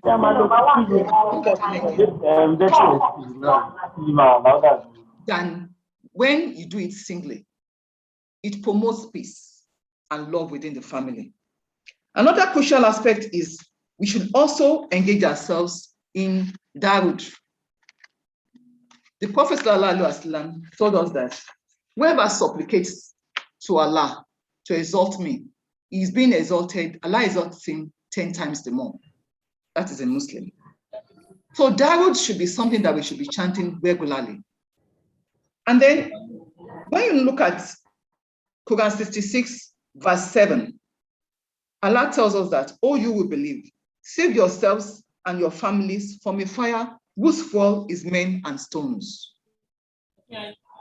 It shows us that the foundation of our life is Allah. Before Allah, there we have nothing. After him, there is nothing. So when we have all this lined up of challenges, either with our work, either with our home, either with our husbands or extended families, when you are constant in your tahajjud, in your darud, and you also add fasting to it, it goes a long way in overcoming those challenges. May Allah make it easy for us. Then I now went on to say that apart from spirituality, another way with which we can achieve overcoming these challenges as outlined earlier is communication. there is need for families to create time to come together and sit down together as a couple. Part of it is when you're having your meal. Meal time should be time for families to sit down together. When you come back from work, or you're an housewife, or you are working from the home, apart from feeding your family or bringing something home as a man, there is need to always have catching up time. That's what we call it. You catch up on what your spouse or your children have been doing for the day. What have they done? How have they been able to do it? You'll be able to have an idea of what the other party is going through. I said in there that deliberation is vital among couples and families, with the awareness that living together is a give and take, and that life in a household, even though it is accompanied by various problems, is better than living separately. The various problems faced must be resolved by deliberation on the basis of mutual understanding. And now refer us back to Quran 17, verse 54. In Quran 17, verse 54, Allah tells us that we should mind how we speak. That is, and say to my servants that they should speak that which is best. Surely Satan stirs up discord amongst them. Surely Satan is an open enemy. I'm coming to this because we're talking about communication, especially as women like Naimala. We should speak what is best to our husbands. Speak what is best to our children. It is not when you start working, nagging, that you achieve the purpose. And now told us that in Quran 31 as well, verse 20, Allah tells us that we should be moderate in the tone of our voice. That is, and walk thou at a moderate pace and lower thy voice. Verily, the most disagreeable of voices is the voice of the heart. We want to communicate. We are not lowering our voices, and we are not speaking the best of speeches. We cannot achieve anything with that. We must be able to come down to the level of our children. If it's the case of the husband or the wife, try to calm down and listen. Two people cannot be talking at the top of their voice at the same time. They are being seen as being on the other side of the plane. So by virtue of this, to overcome this, couples need to adjust to certain things. One, you must be able to listen to him, or you listen to her. Listen first before you react. Now, and there must be cases whereby you forgive and accept his or one other limitations. There are times when we set so much expectations of our husband or our wife. Because another husband is doing this to another person, or another wife is doing this to another husband, my wife or my husband must also be able to do this. It's not the same thing. You didn't come to the world the same way and the same time. So you must adjust your expectations, because once you enter into the threshold of marriage, you are learning to know yourselves. You are learning to understand why somebody does what. You are looking at the background to know why somebody does this. So there is need for us to adjust our expectations. Nobody is perfect. It's only Allah that is perfect. There is no perfection in anybody but Allah. So apart from having to adjust our limitation, listen to him or her, you have to learn to forgive and accept. There is no need for us to say, no, I cannot forgive what he has done. Because you ask yourself, you are married quite all right, but you cannot determine how long you live together as husband and wife. You don't know who will go first and who will go last. Another thing is that everybody accounts to his or her deeds. So if you're so adamant of not forgiving, and Allah calls you as at that moment, what do you tell Allah? Life is too short. So we should learn how to overlook. Things are being done, some outrageous, either from the male or from the female or family members. Just look at it. There's no harm in reacting. You have a right to be angry. But over the time, try to forgive and accept and move on with your life. Another thing is that we should show appreciation in our communicative skill. When something is being done, he does something today, she does something today that you don't so much like, but look at the other part. The Prophet ﷺ told us that whenever you are looking at, especially for a woman, you are talking to the men. Allah was telling the Sahabas then that if you cannot break a woman, she's very, very delicate. You can only mold her. So if you look at other things that upset you, look at other things that pleases you in her. The same thing goes for the wife. If your husband does this, look at all other things that he has done that you need to appreciate him for. So always show appreciation. Then if it gets to a moment whereby you are both getting so emotional, the tension is so high, the best thing is to take a break. Either you move away from that place or you go and make your ablution and observe 2 rakats. I can assure you, by the time you finish that sujood and you come back after your salama, you'll be much more better. That's part of way of handling communication. Then apart from this, and I said empathy. Empathy needs to be strengthened by identifying with our partner's needs. Because empathy in marriage, there are 3 crucial things, or even about 5 of them. But the first thing is just the love between the couples. Then 2, the issue of finance, and then issue of the intimacy. Some of us have challenges with intimacy, either as males or females. Some of us don't like the intimate part of the whole thing. Some of our men, some women will feel they are too demanding. You must adjust yourself. You must be able to talk it out. This is what is my limitation. This and this, I like when you do it. This and this, I don't like when you do it. How can we now meet ourselves? But you don't start such a conversation when the man is just coming to the house, tired, or the woman is coming to the house, tired and fagged out. And then, hey, come sit. This and this. No, it's not proper. If you're a woman, give your husband his time. Let him take his bath. Let him take his meal. Sit down, massage his shoulder for him if you have the time. If you cannot do the shoulders, do the feet. When the man is softening up, bring out the issue. He's ready to listen to you. He has been fed. You are not taking care of the other side. Now, let's talk on intimacy. You go a long way in achieving more by having that empathy. If it's your wife, you should know when the woman is not being receptive and be able to talk and understand her whenever she's happy to talk about what the conflict is all about. I now said, when it comes to communication, children learn from the way parents do in the house. If you are the sort that argues so much in front of your husband, I can assure you, anything you say, your children are arguing with it. If the husband is the one that abuses the wife in front of the children, I can assure you, the children don't say anything wrong in abusing anybody. So we are supposed to be model to our children. So when you communicate in a good way in your home, children take a cue from that. They also learn how to communicate amongst themselves.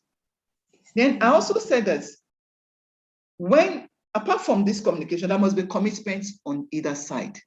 How well are you ready to sacrifice to make your home harmonious? How well are you ready to sacrifice? That's the commitment I'm talking about now.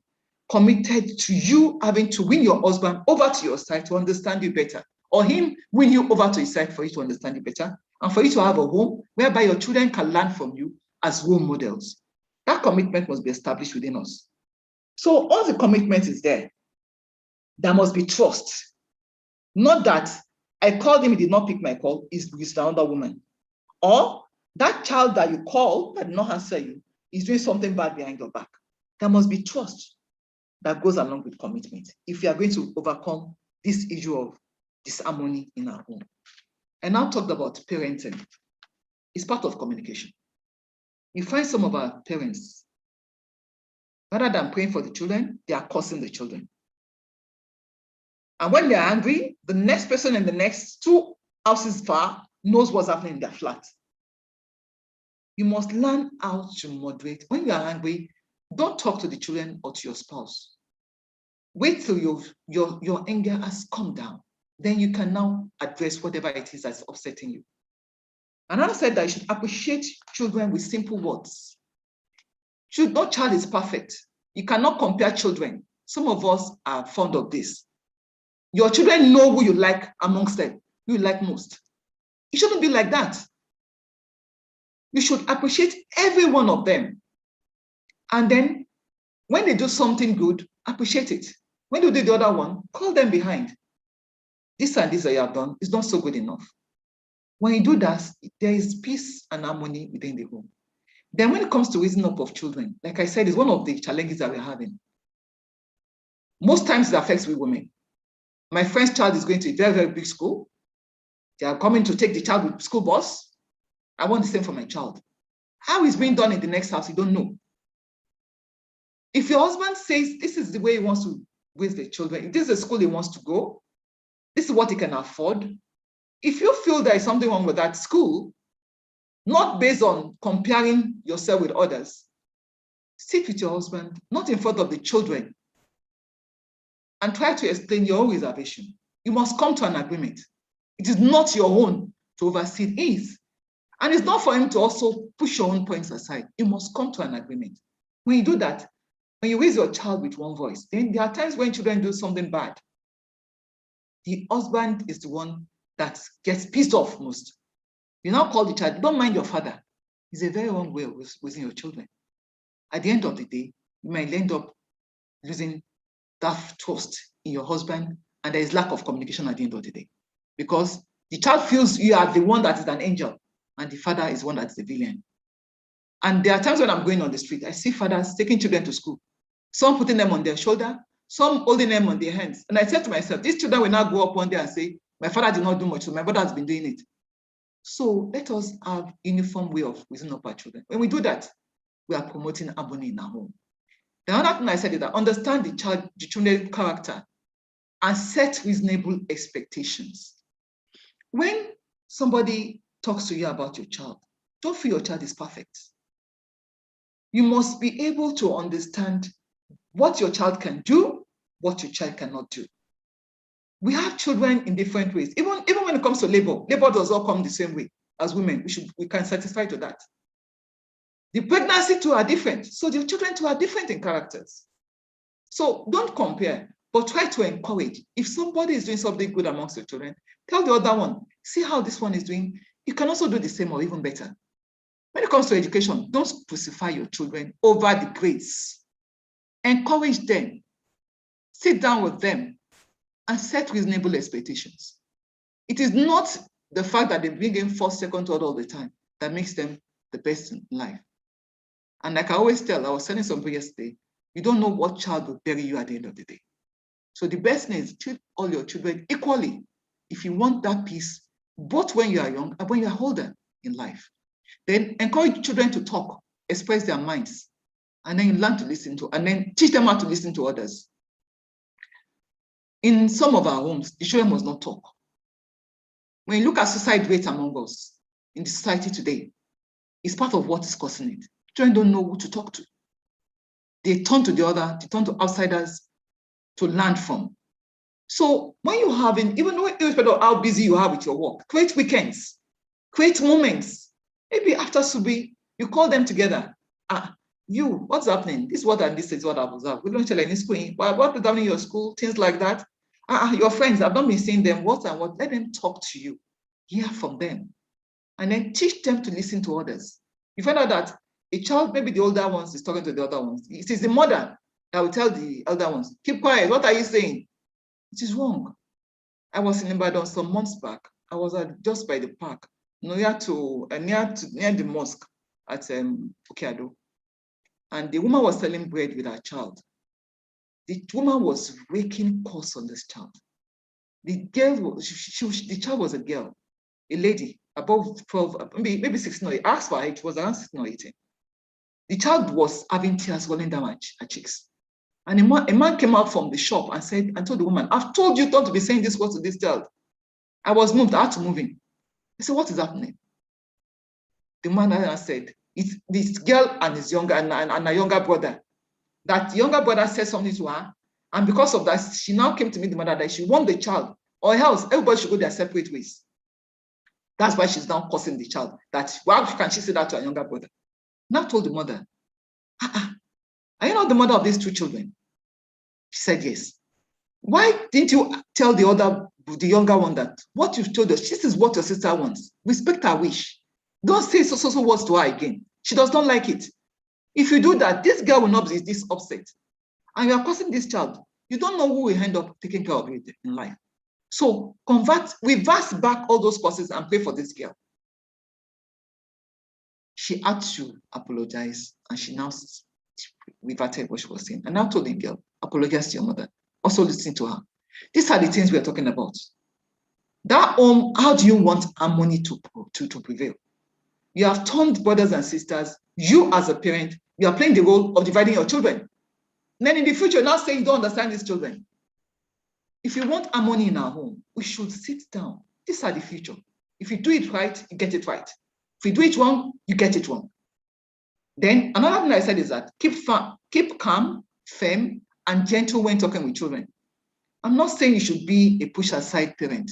This is what your child said, I want this. Okay, take it. I want this, take it. That is not raising up of children. You must allow your children to know there are times when things are good and there are times when things are bad. There are times when you can enjoy, there are times when you have to struggle.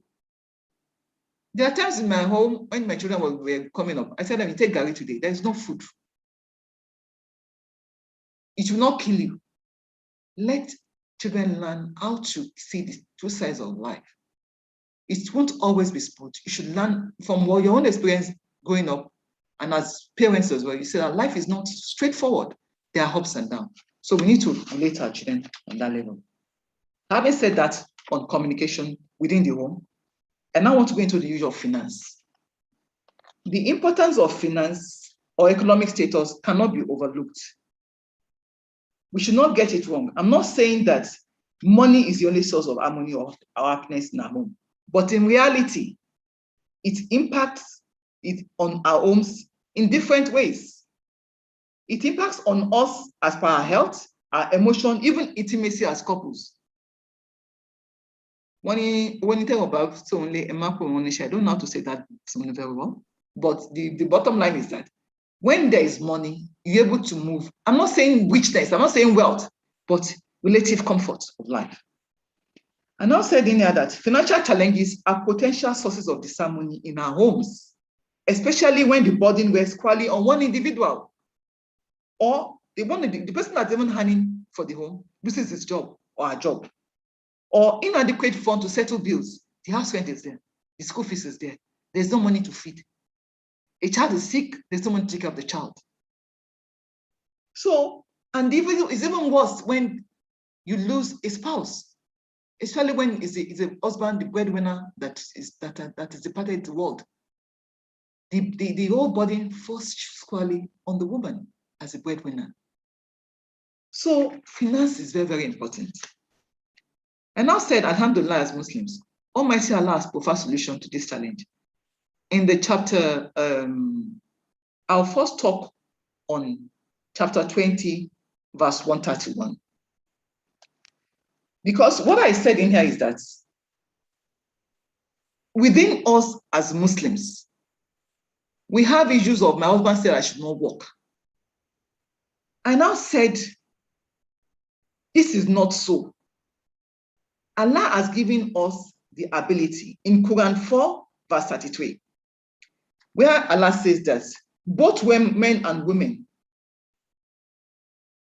and let me read it out for us. Men shall have a share of that which they have earned, and women a share of that which they have earned. And ask Allah of his bounty. Surely Allah has perfect knowledge of all things. Clearly, a woman can work. I'm not saying that we should, the essence of you going to work as a Muslim woman is not to challenge the authority of the man or to start competing with him. Rather, is to enable support of the man, satisfy your own personal needs as a woman, and eventually make ease for a woman in a polygamous setup, whereby the man has many mouths to feed. And you know, you also have your own personal needs. And I've said in here that Quran 20, verse 131, Allah has told us that in that chapter, Allah promises us provision. Allah says, bear patiently then what they say and glorify their Lord with his praise before the rising of the sun and before his setting, and glorify him in the hours of the night, like I said earlier, and at the sides of the day, that is at normal prayers of the day, that thou mayest find true happiness. And Allah now said that strain not their eyes after what they are bestowed on some classes of them to enjoy for a short time. And the provision of Allah is better and more lasting. And Allah now said, enjoy prayer on thy people and be constant therein. We ask thee not for provision. It is we that provide for thee. And the end is for the righteous.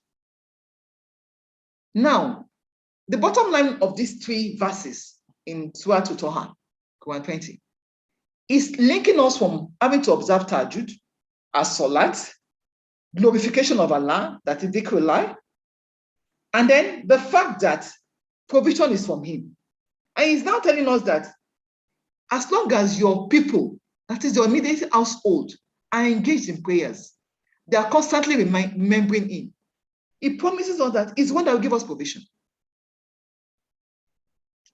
So what I'm saying in essence here is that if we stick to the words of Allah, Allah will always ease things for us. But the problem we're having is that we don't have constancy. There is no constancy. Some of us do these things today, tomorrow we don't do it. Some do it at their own time, whenever they feel like. But Allah doesn't want it that way. Allah wants everything that's been done every day. We are being told that if you engage in business with Allah, you can never be at loss.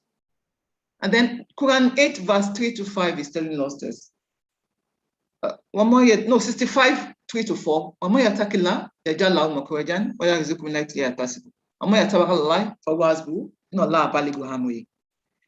Allah will provide for you where you expect not, as long as you remain steadfast. Then the Holy Prophet Muhammad told us that Allahumma akfini bi alalika anagomika wa agni bi falika amasiwaka. Oh Allah, suffice me with your Allah and save me from your haram and enrich me with your favors so that I am not dependent upon anyone except you. If we look at all these verses, we have succor in the Holy Quran in overcoming whatever challenges, be it finance, be it spiritual, even raising up of children. Our one is to make our Quran a companion.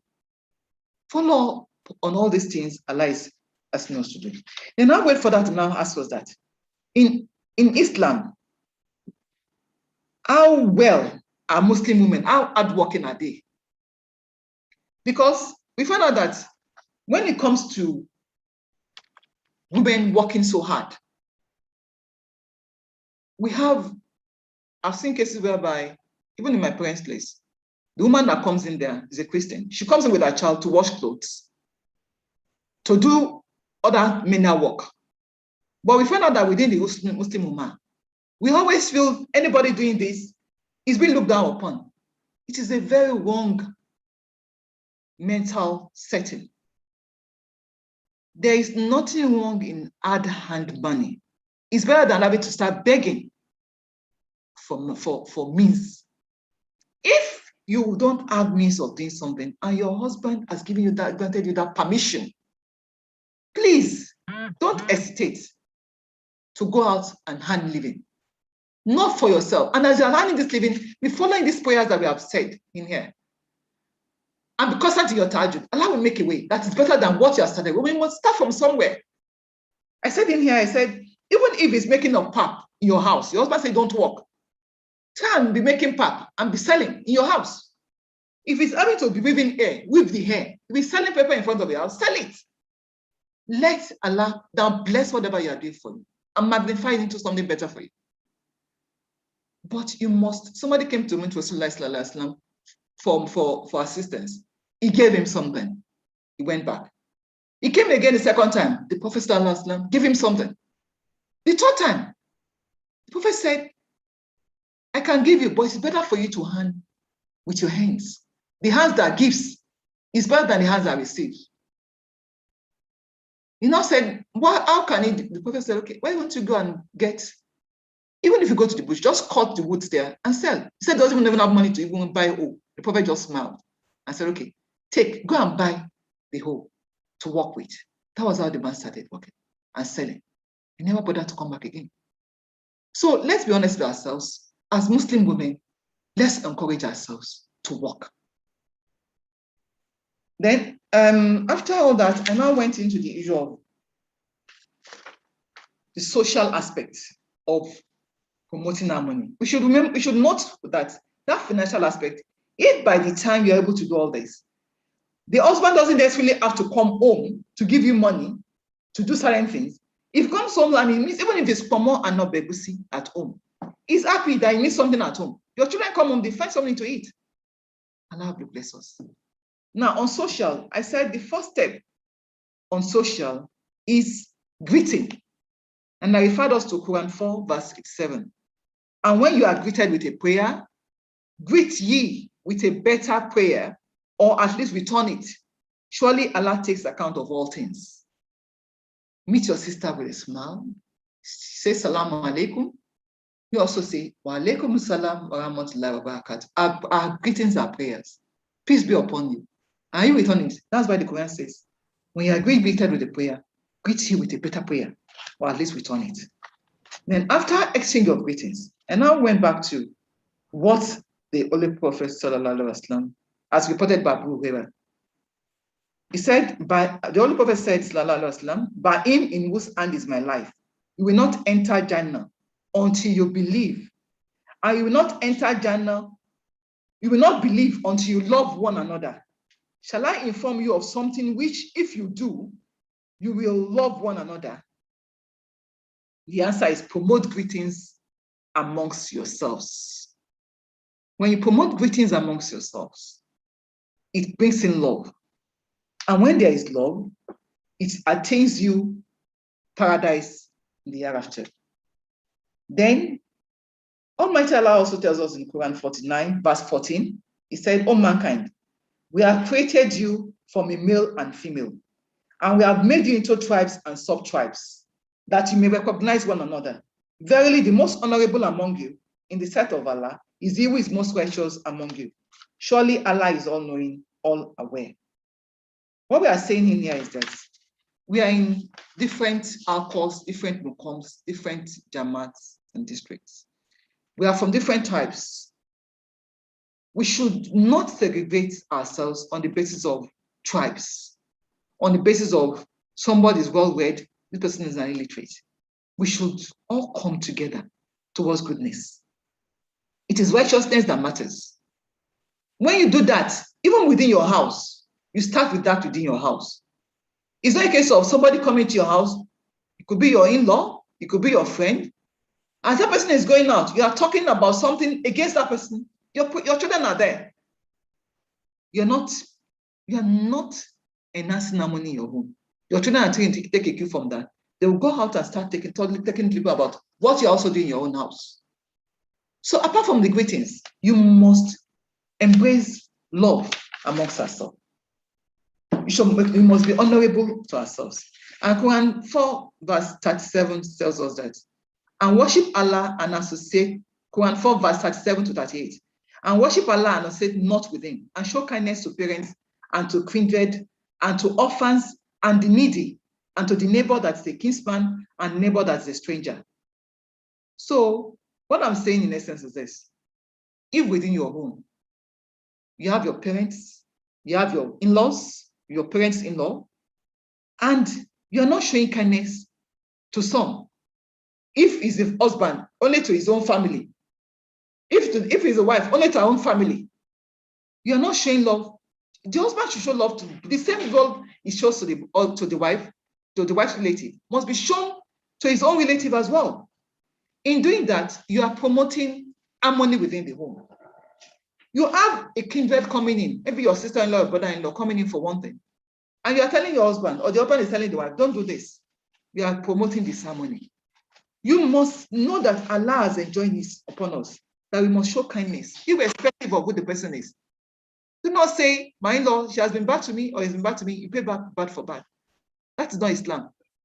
If you're going to promote harmony within the home, you must be able to portray that kindness to everybody. And when it comes to needy and the orphans, people will come to your door. I give an instance. Where I was sometimes back, children will come, they will knock at my door. Even some women will come with and say they want to wash clothes in the north air. And I'll tell them I don't have clothes to watch. Okay, if you can, I'll tell my children, go and bring so food. Let's give them. Children too will come. When I was not at home one day, I came back, said some book came. I said, what did you say? We gave them what you know, that the normal thing now, like you normally do. You give something to them before they leave. I said, that is good. When you show a pattern of habit or character, your children will imbibe it. You don't turn everybody away from your door. You must try. I'm not saying you should put it every day carrying at home into your house. But even at that entrance, you can give something to somebody and let that person go away with happiness from your door. When you do that, you are teaching your children how to be kind to not just themselves, but also others. Then Mafuza, volume 1, page 77. Imam Mahdi tells us that there are many elements in righteousness. It is righteousness to avoid pride and self-esteem and to refrain from unlawful acquisition and ill manners. A person who displays courtesy and good manners converts his enemies to friends. Blessed is he who adopts righteousness in a time of success, and most unfortunate is one who does not return to righteousness after stumbling. Now, mark those words there. In your home, you must avoid pride if you want harmony in your home. You must avoid self-esteem. It is me that did this. It is my power that was able to get this into this house. It is by my connection that my husband got this job. Or it is through me that my wife is living. Without me, she cannot live. Imam Mahdi al-Islam has told us we should avoid pride and self-esteem. And ill manners is ill manner when somebody comes to your house. Maybe your husband comes in, or his family, or the wife comes in, family, and you cannot share what you have with them. You turn them back. Or you are abusing people, you are causing his ill manner. And he has told us that it is most unfortunate, whoever does that. When you do that, even within the home, you bring yourself down. You are humble. You find out that even if you and your husband are having issues, it becomes your friends. Even when your children, they become your friends. Even with your family members, in-laws, they become your friends because they see you coming to their level and not being proud. Then, another thing that I want to point out is that what we say in Quran 17, verse 54, Allah says, and say to my servants that he should speak what is best. Surely Satan stirs up discord amongst them. Surely I've said that, I've quoted that verse earlier. I'm repeating it here. Whereby we should know, before you speak, try to evaluate it first. There are times when something's happening, you are just react spontaneously. It's true. But after that, try to now find a way of amending. Not totally closing your eyes and throwing the bath and the baby, the bath water and the baby out. Now, another touchy sub issue that promotes disharmony in our homes, I said here, is spreading of rumors, falsehood, and lies. You find out that somebody will come and tell you this and this is what your husband did, this and this is what your child did, this and this is what your in-law has said. Falsehood, rumors, and lies. And that is what you now sit down with. Quran 4, verse 95 and 49, verse 47. It started at 49, verse 47. It tells us on the necessity to carry out investigation to ascertain the truthfulness of the information or news that has been brought to us, rather than taking in everything hook, line, and sinker. These are all under social input into harmony. If in your house somebody comes in and tells you, and tell the person, well, I've heard you, thank you. Not that you now react. Before the husband comes, you have everything is all over your face. Everything is all over. Your child has been, you call your child has done this. You don't try to find out and confirm. You are not promoting harmony in your home. You are promoting disharmony. Then, on backbiting and suspicion, Allah also warns us in Quran 49, verse 12 to 13, on the fact that, especially amongst women, that we should avoid backbiting and suspicion. That it is a terrible thing to do. I will advise us to go through all those chapters. Because of lack of time, I'm not going to be reading all the chapters all the time. And I've said that the curbing of all these vices in our homes will transform our homes into harmony, which will reflect in the larger society. We should not forget that as role models to our children, we are the first teachers of the children. And I quoted a philosopher that said, the foundation of the world is the country. And the foundation of the country is the family. Within the Jamaat, also, our home is the foundation. And the Jamaat is the larger society. And the society, the Jamaat is also a part of the whole country. So families need to be closely knitted. When each family is healthy and harmonious, the whole society will be harmonious and healthy. But if the family, as the cell of society, constitutes the base system as a problem, then disharmony of the whole society comes into play. In brief, a harmonious marriage guarantees a harmonious family. And a harmonious interpersonal relationship in a family guarantees a harmonious society. We ought to promote harmony of the interpersonal relationship in the society by creating harmony in our homes. The harmonies in our homes into our neighborhood. The harmonies into our neighborhood into our cause and comes. And then we have the whole society. After finishing with on the social input, we now look at the moral and the psychological aspects. That moral aspect is very, very cogent as well in having to mainstream harmony into our homes. Because the values of morals covers honesty, integrity, caring, being supportive, being generous, being respectful, being together, and empathy. We all know this. We all know these are the values. But our actions is contrary to what we know as being this. I said this. In recent times, especially, we find out that values among many siblings are characterized with mistrust, unhealthy competition, rivalry, envy, jealousy. That's within siblings.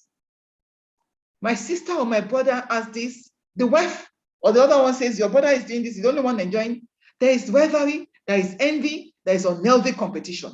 He has bought the car, I have to buy the car.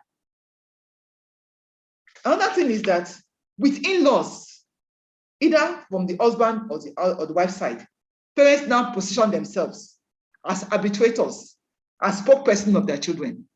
The in-laws are supporting the husband's in-law are supporting their husband. The wife's in-law are supporting their daughters. There is nothing like mediation.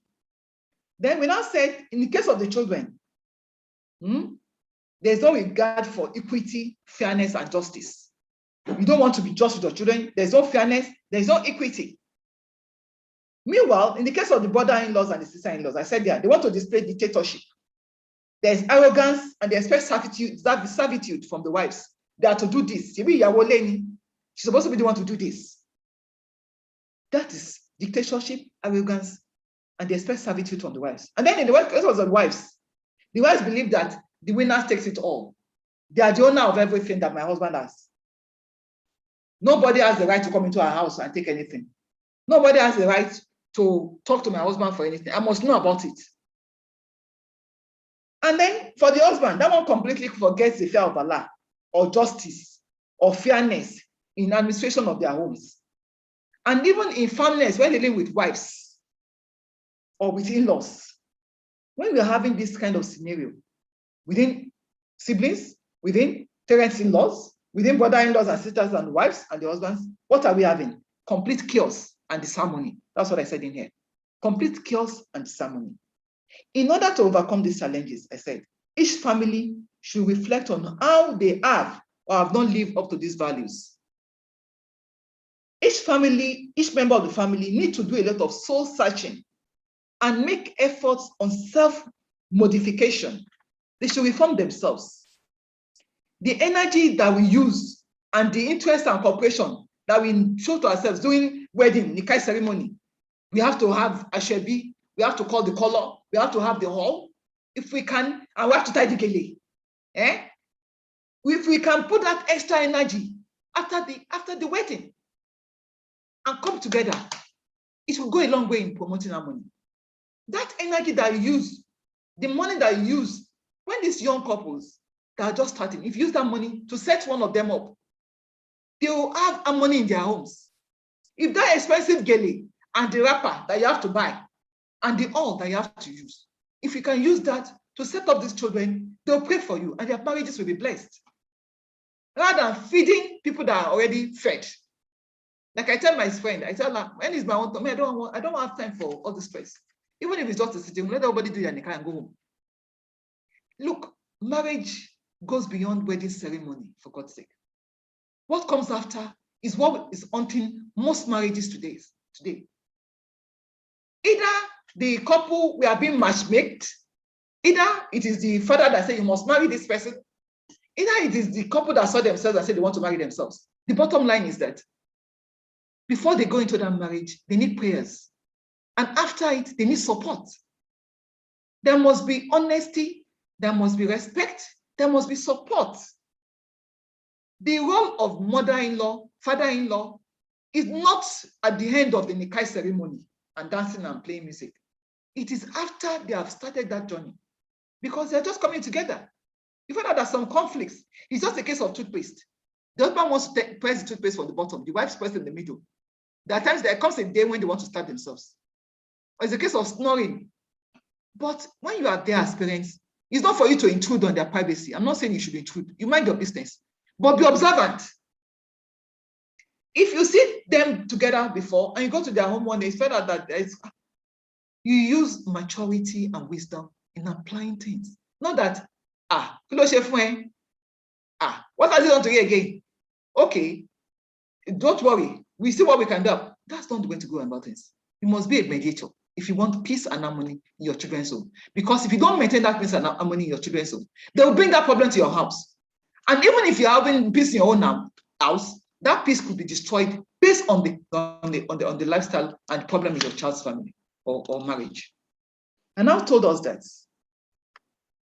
equality must also come in. Equality that I'm saying here is not, no, we are the same rights, no, but togetherness and partnership. Because you find out that the man alone is not perfect. The woman alone is not perfect. It is whenever they come together that they have perfection and harmony. So each party must know that we are doing this together and we are partnership in this. We want the success of this marriage.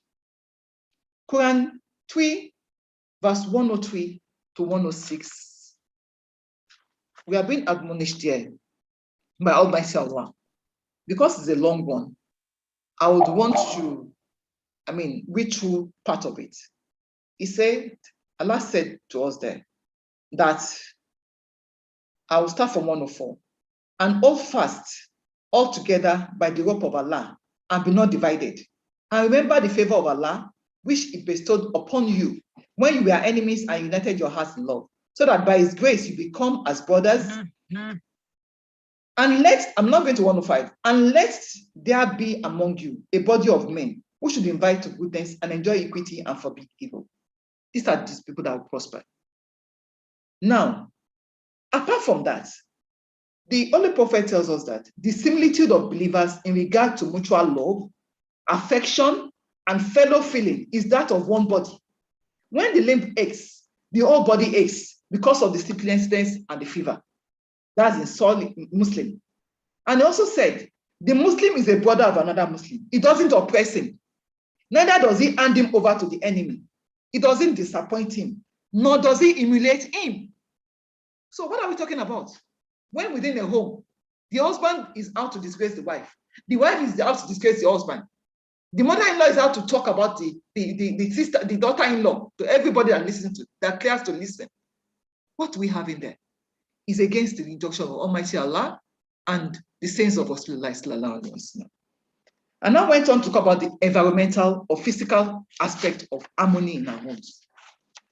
And I've said that the home environment is crucial to achieving harmony in our home. In terms of our spirituality, our health, and discipline habits. I said in here that a house filled with dirty plates in the zinc, dust everywhere, promotes nothing but disharmony and tension in the house. I was telling somebody sometimes ago, when you're talking about polygamy, and they're not living together, I said, put yourself in the shoe of the man. You go to a house. When you come into that house, You can perceive the aroma of maybe deodorant or food. You find the bed is laid. Everywhere is peaceful. Even the children are there, behaving, maybe watching television or doing their homework. Compared to a home, when you get there, the setting is upside down. Clothes is on the floor. The place is smelling. Even the bedroom, to enter the bedroom, the bedsheet, everything is rumpled and rough. And you find the woman herself looking so untidy and with wrapper around her chest. Which home would the man go to? I was asking the person. And the answer is the one that has peace and quiet. So if you come to a house, your children, you have not trained them enough to know that before you come to your house, before you get back home, they have cleaned the whole house. One of my sons sent a video sometimes back. And the boys, they had their mother coming. They were now running, packing things, removing everything. They go into the dustbin. I said, when we were young, this is what we are going to with mommy when the vice is coming. Whether a boy or a girl, you have a chore in the house. Before the children were the one that laid the bed on I would tell them, lay my bed before I come back. When I cannot do everything myself. I'm not a machine. The sitting room must be neat. I must get to my sitting room and find things anyhow. It must be neat and tidy. I cannot be going out for food. Your father going out for food, and then we come back and start taking care of the house. It's impossible. That's your own responsibility. We must teach our children the first thing in the house to do. You are going to school, quite all right. I tell them, clean so. Do this before you leave. You cannot leave this house until you have done those jobs. Is that you wake up on time and do your work, or you get late before getting to school. So these are things of promoting. When you achieve this, you yourself will be at peace. You come home, you know you have less tension. And I've said that Islam places great emphasis on both spiritual and physical hygiene and cleanliness as purity is the key to prayers. And when you are clean, that's purity, which is the key to prayer. And Quran 2 verse 2-3 tells us that Allah loves those who turn to him and loves those who keep themselves clean. Thus, a clean environment enhances the acceptance of the prayer, and cleanliness is part of our religion. Dirtiness is not part of our religion. So, in a house, there must be division of labor and duties. A woman that goes out to watch her husband's car, when you have other things to do, please, I want to point out something. I've seen around us, some of our mothers, they get old. They're not complaining. The man is just sitting down there doing nothing. When they were young, these same women, they want to impress the man so much, so he will not look outside. They will be the one to buy the gas cooker. They will be the one to fuel the car. They will wash the car. They will call the plumber. They will fix the bulb. The body is not stone. There comes a time when the body now sits with. The man is used to it. The man sits down. He did not send that message in the first place. She was the one that started the assignment herself. So where is the man going to blame them? I've been asked to be looking forward to rounding up. I want to go straight to responsibility of all. There is saying that a tree cannot make a mountain. And I referred us to Quran 4, verse 115, where Allah says, there is no good in many of their conferences except the conferences that enjoy charity or goodness or making of peace among men. And whoso does that, seeking the pleasure of Allah, we shall grant him a great reward. The essence of this seminar is for us to evaluate ourselves and be able to move forward, encouraging us to have peace and harmony in our home. And now I will leave the other part of it. I now pointed out something here. I said, one of the things I said, our responsibility as Lajna Imaila or as Muslim is that welfareism on orphans, widows, needy and kindred, on sisterhood or brotherhood, on compassion, justice, self-sacrifice and forbearance. This sisterhood issue, for instance, amongst us, we have lost sisters with orphans. How well have we, as an alcohol or mukom, followed up on the welfare of those children? Those children, they have their own home. How harmonious is that home? Your son or daughter might end up marrying into that family. But because you have not gone back to do your own work, you have not been able to monitor harmony. That's why I say harmony is a responsibility of all. That one that has lost a brother or lost a sister, how well have you followed up on the orphans? Now, somebody is hungry. A widow does not have a job. How well have you tried as a group We have done it. I'm saying this, we have done it in Abuja before, whereby people that we know, you don't expect the Jama to be doing everything. Let that be a cluster of sisters that come together and finance and donate towards setting up some of these widows that are lacking. And I'll say that the incessant issue of gender-based violence, we should learn how to see something and say something. Your sister is having marks on her body.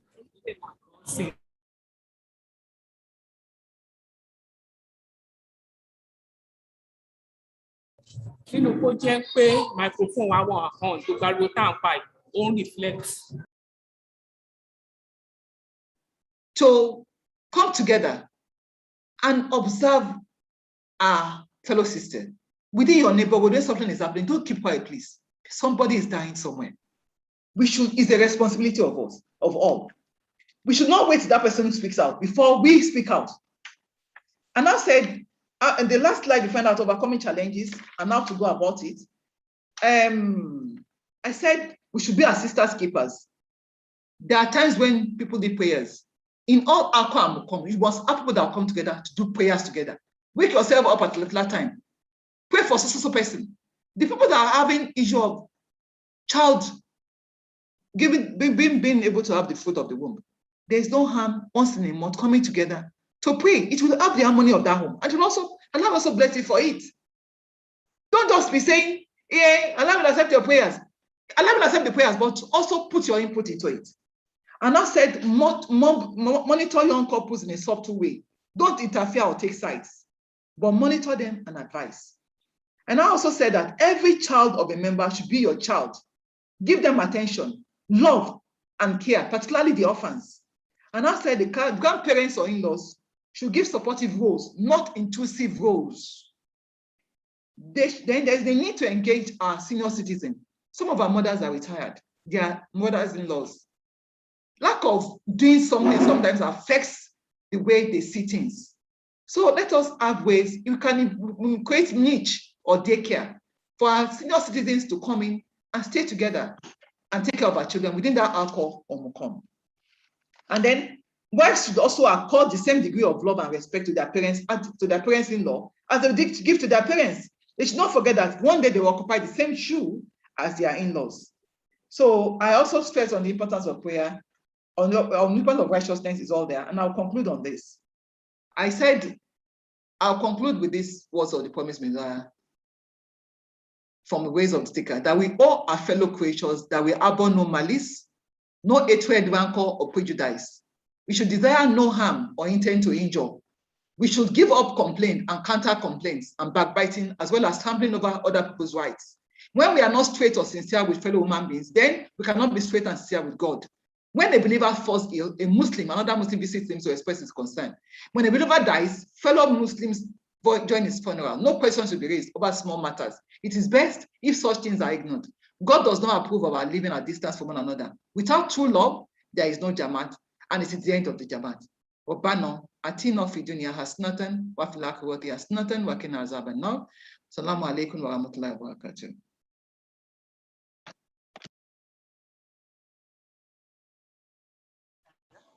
Wa alaikum salam wa rahmatullahi wa barakatuh.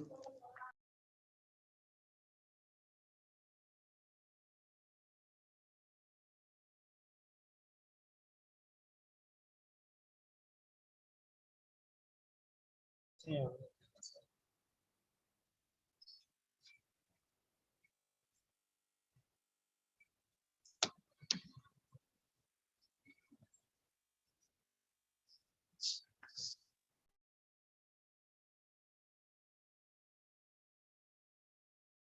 Okay, Assalamu alaikum warahmatullahi wabarakatuh. I'm so sorry for the break in transmission. I want to say a big jazakumullah khaira to our wonderful sister Basira Tajumobi.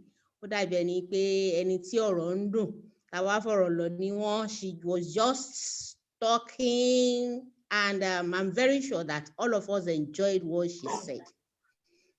Part of what I was able to grab was that when your husband comes in from work, make the house harmonious for him to enter. Not that immediately he enters, you just say, what this and this and that has happened. The first thing you should do, tell him to go and have his bath, serve his food, massage his neck, massage his leg, make him comfortable. Then you can now put across whatever you want to put across in a very mild way. He will be able to understand and respond to you also positively. You are wondering if that is the only one, that's the only thing that I was able to grab. Anyway, I know that you must have grabbed your own too. So don't worry. I'm not very sure if she can say whatever she has said in Yoruba. Mr. Jovi, can you translate what you have said in Yoruba? Don't worry. I know you can't. Anyway, the next thing on the agenda is question and answer. Me o mute well, we are hearing you. I didn't mute you.